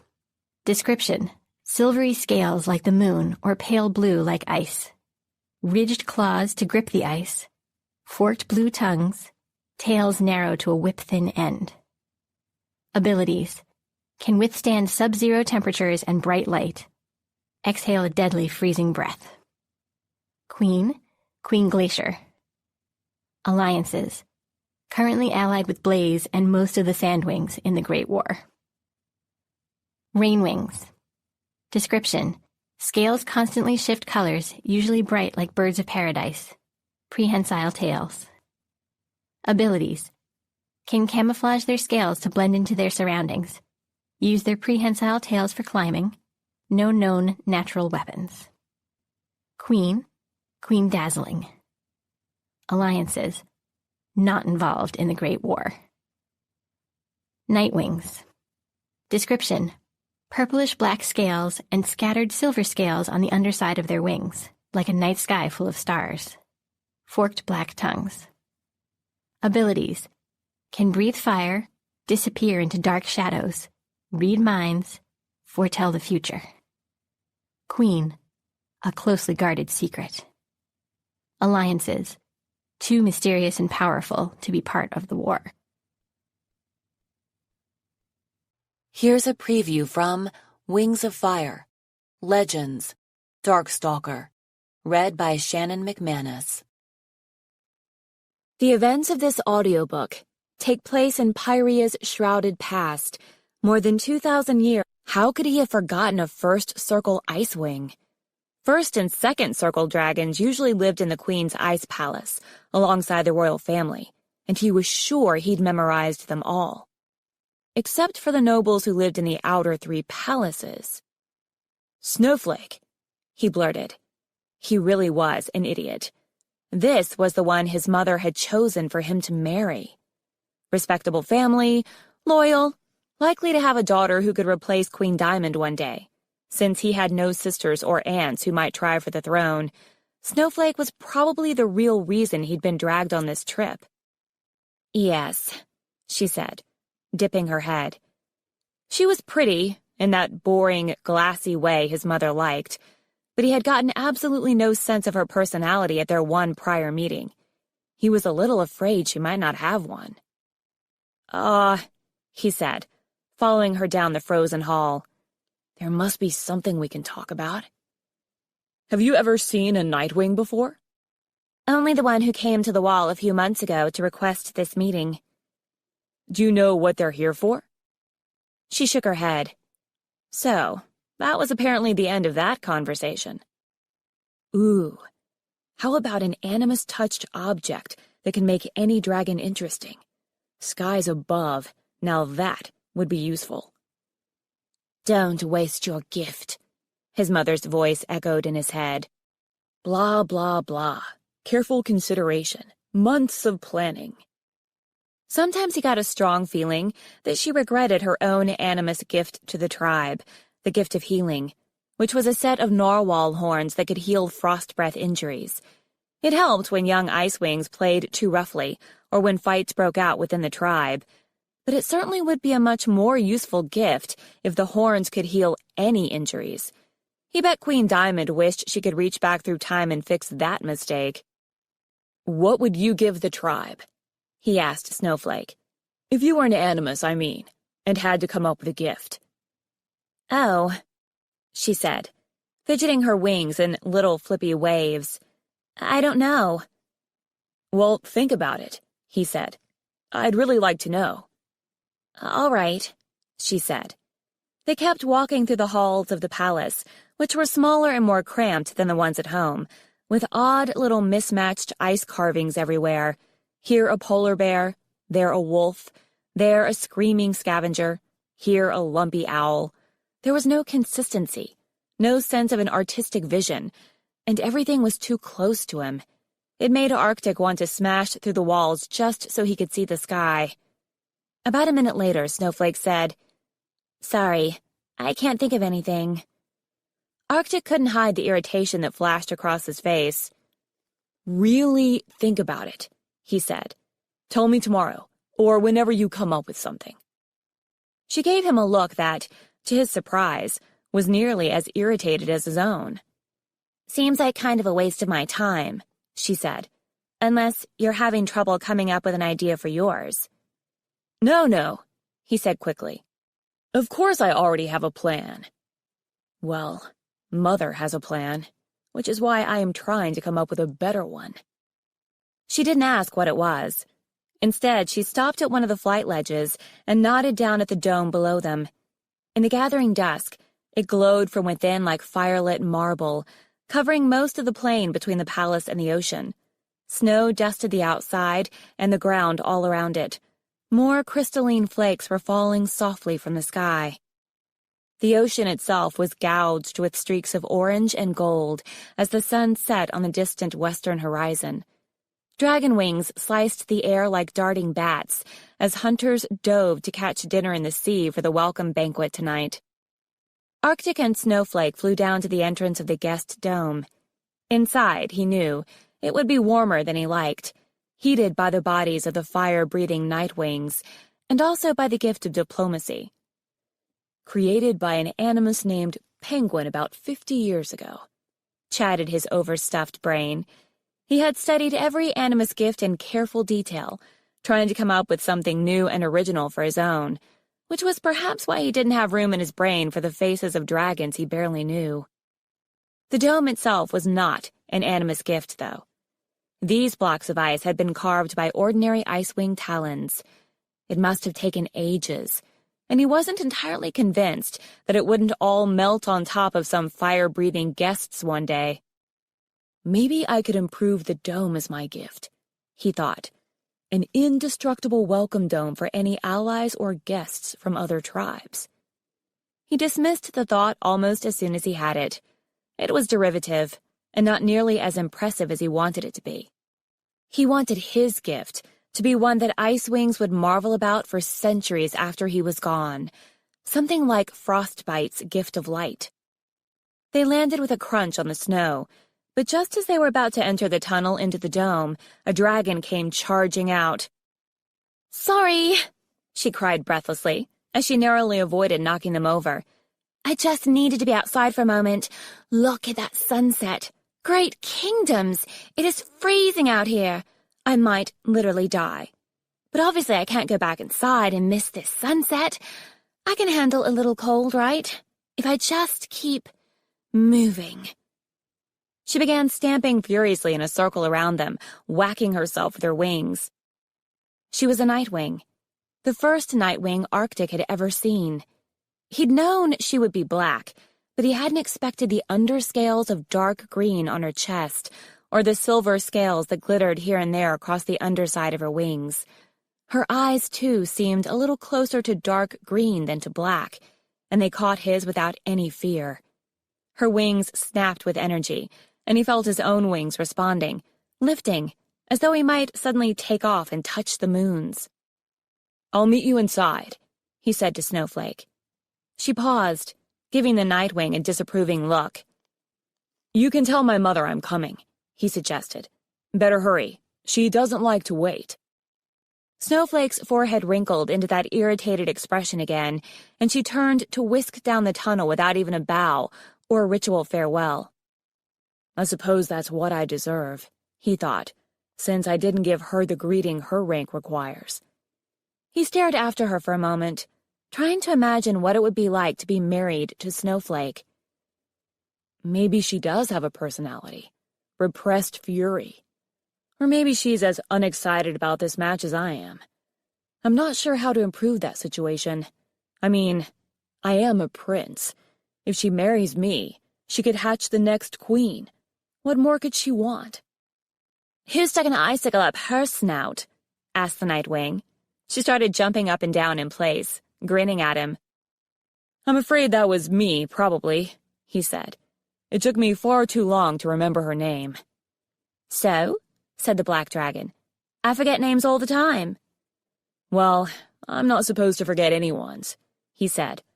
"Also, we're kind of engaged to be married." The Nightwing started laughing so hard she had to sit down, which immediately made her leap up again with a yelp, shaking snow off her tail. "Are you all right?" he asked. "Just cold," she said, stamping her feet again. "All right, I'm on her side. That's pretty terrible. You're the worst." "I'm not the worst," he protested. "We've only met once. I barely know her. Also, she is extremely unmemorable." "Seriously, the worst," she cried, laughing again. "That poor dragon. I'm completely telling her not to marry you. I pity whoever gets tricked into that. You'll be like, 'Happy 40th anniversary. What's your name again?' And she'll be all, 'It's our 50th, you slime weasel. And my name is, you're sleeping on an iceberg tonight.'" "I promise I would remember that name," he said. "Sticks in the brain a bit better than Snowflake." "And what's your name?" she asked. "Or can I keep calling you Slime Weasel? Although I suspect that might get me kicked off the peacekeeping committee." "My name is Arctic. Prince Arctic." "Oh, fancy," she said. "I guess I shouldn't bother telling you mine, since you'll forget it in the next 5 minutes anyway." "I promise I won't," he protested. "Oh, you only forget your girlfriends' names," she joked. "Or future family members." "I remember any dragon who seems likely to change my life," he said. "That's not me," she cried, looking genuinely startled. "I'm under strict orders not to do any damage, or break any ice palaces, or corrupt any ice wings, or change any lives. Then again, I'm pretty sure I've never followed an order in my life. So, watch your back, ice palaces." Never followed an order in her life? Arctic blinked at her, enchanted and mystified. How was that possible? Life was nothing but a series of orders. If you didn't follow them, wouldn't you get lost, or drop to the bottom of the rankings, or be thrown out of your tribe? Imagine disobeying an order. Any order. Where would I even start? "Ah! Why is it so cold?" The Nightwing leaped into the air and started doing vigorous somersaults. "Because this is the Ice Kingdom," he said, standing back out of her way. "It's true, though. Our climate is one of our best-guarded secrets." "Oh, he's a wise guy, too," she said, righting herself and landing again. "Do you have any useful skills? Or maybe an extra one of those magic bracelets that keeps your guests from freezing?" "That's the gift of diplomacy," he said. "It keeps our guests warm and helps them travel safely over the Great Ice Cliff. The tribe only has 3 bracelets. Are there more than 3 of you?" he asked, surprised. I'm the fourth, she said. My mother and I are sharing a bracelet. There was some back and forth silliness to get over your cliff. I probably should have asked for it before I came outside. We could go inside, he said reluctantly. Inside, there would be other dragons, infinitely more boring dragons, not to mention his mother, and probably a new set of rules about appeasing Snowflake, staying away from Nightwings, and generally acting more like an obedient puddle. Or we could stay to watch the rest of the sunset. The sunset is great, she said. But honestly, I had to come out here because my mother is driving me crazy. He couldn't control the smile that split his face like ice cracking. It seemed possible that he would never be able to stop smiling at her. He'd never heard an Icewing say anything like that about his or her parents. It was beyond forbidden to complain or talk back or criticize your elders in any fashion. Please, tell me all about it, he said. Oh, she's always lecturing me about how I ruin everything. Foe Slayer, why are the scrolls shelved in the wrong places again? Foe Slayer, you smiled at the wrong dragons this morning. Foe Slayer, the Queen will never want you on her council if you insist on having opinions all the time. Foe Slayer, I am bringing you on this mission because I don't trust you if I leave you behind. But if you say one word to any Icewing, I will mount your head on a spike in the throne room. She snapped her mouth shut, as if she'd just understood that last instruction, then gave Arctic a rueful look. Oops. Aha, he said, with a thrill, like the first time he'd touched fire. I have cleverly deduced that your name is Foe Slayer. Oh, no, she said. That's just how my mother starts all her sentences. He laughed, and she smiled, and he thought that perhaps nothing would ever be boring or frustrating again as long as he was near her. So really, she said, no secret extra magic bracelets, or blanket, or anything? Sorry, Arctic said, wishing he could offer his own wings for warmth, but his scales were as cold as the snow underfoot and would only make things worse. She sighed. Then, I guess I do have to go back inside. Wait, he said. He didn't stop to think about it. It was wrong. Worse than wrong. A broken rule.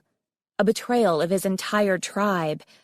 But next to this shining dragon, he didn't care.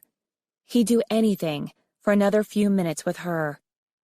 He unclipped the diamond earring from his ear, held it between his talons, and said softly, I enchant this earring to keep the dragon wearing it warm, no matter the temperature, and to keep her safe, no matter the danger.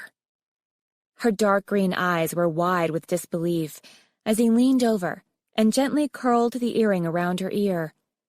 His talons lingered there for a moment, brushing against the smooth warmth of her long, dark neck. The shivering in her scales slowed to a stop, and she cautiously held out her wings to the cold air. Whoa! That worked, she said. So the rumors are true. Your tribe does have magic. Only a few of us, he said. And so does yours, doesn't it? Only a few of us, she echoed. And not like that. I don't have anything, for instance. Can you enchant anything? To do anything? Animus power, he said, taking a step closer to her. That's how it works.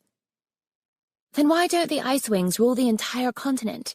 She asked, her tail skipping nervously over the snowy ground.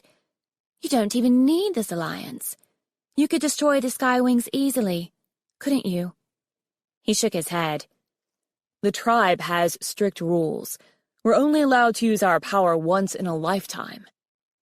Foe Slayer's talon flew to the earring, and she stared at him, shocked into stillness for the first time. Well, he said with a shrug, perhaps I'm not much of a rule follower either. He felt another thrill at the idea of being that dragon, of being seen that way by this dragon. He reached out tentatively and brushed her wing with his. She didn't pull away. "Why?" Foeslayer whispered. "It's these old legends we have," Arctic said, "warning us of the dangers of animus magic. Use it too much, you lose your soul. Some mystical mumbo-jumbo like that, which probably isn't even true. But once there's a law set down in the Ice Kingdom, everyone better follow it with no questions asked." He decided not to mention the ancient stories of animus dragons gone mad. "No," Foeslayer said, touching the earring again. "Why did you do this? For me?" She wrinkled her snout, half teasing, half serious. "Aren't you worried about your soul?" "Not anymore," he said. "It's yours now, if you want it." Glittering petals of snow fell softly on her black wings, melting into her heat. Foeslayer hesitated, then reached out and took one of Arctic's talons in hers. "This is a bad idea," whispered Arctic's conscience. "The very worst. Neither of our tribes would forgive us. Mother will never allow it. All the more reason. I won't let the Queen crush my entire life between her claws. It's my life, my magic, and my heart." "I'm going to say something really sappy," Foeslayer warned him. "More sappy than what I just said?" he asked. "I'd like to see you try." I have this strange feeling," Foeslayer said, looking into his eyes, "that the world is about to change forever."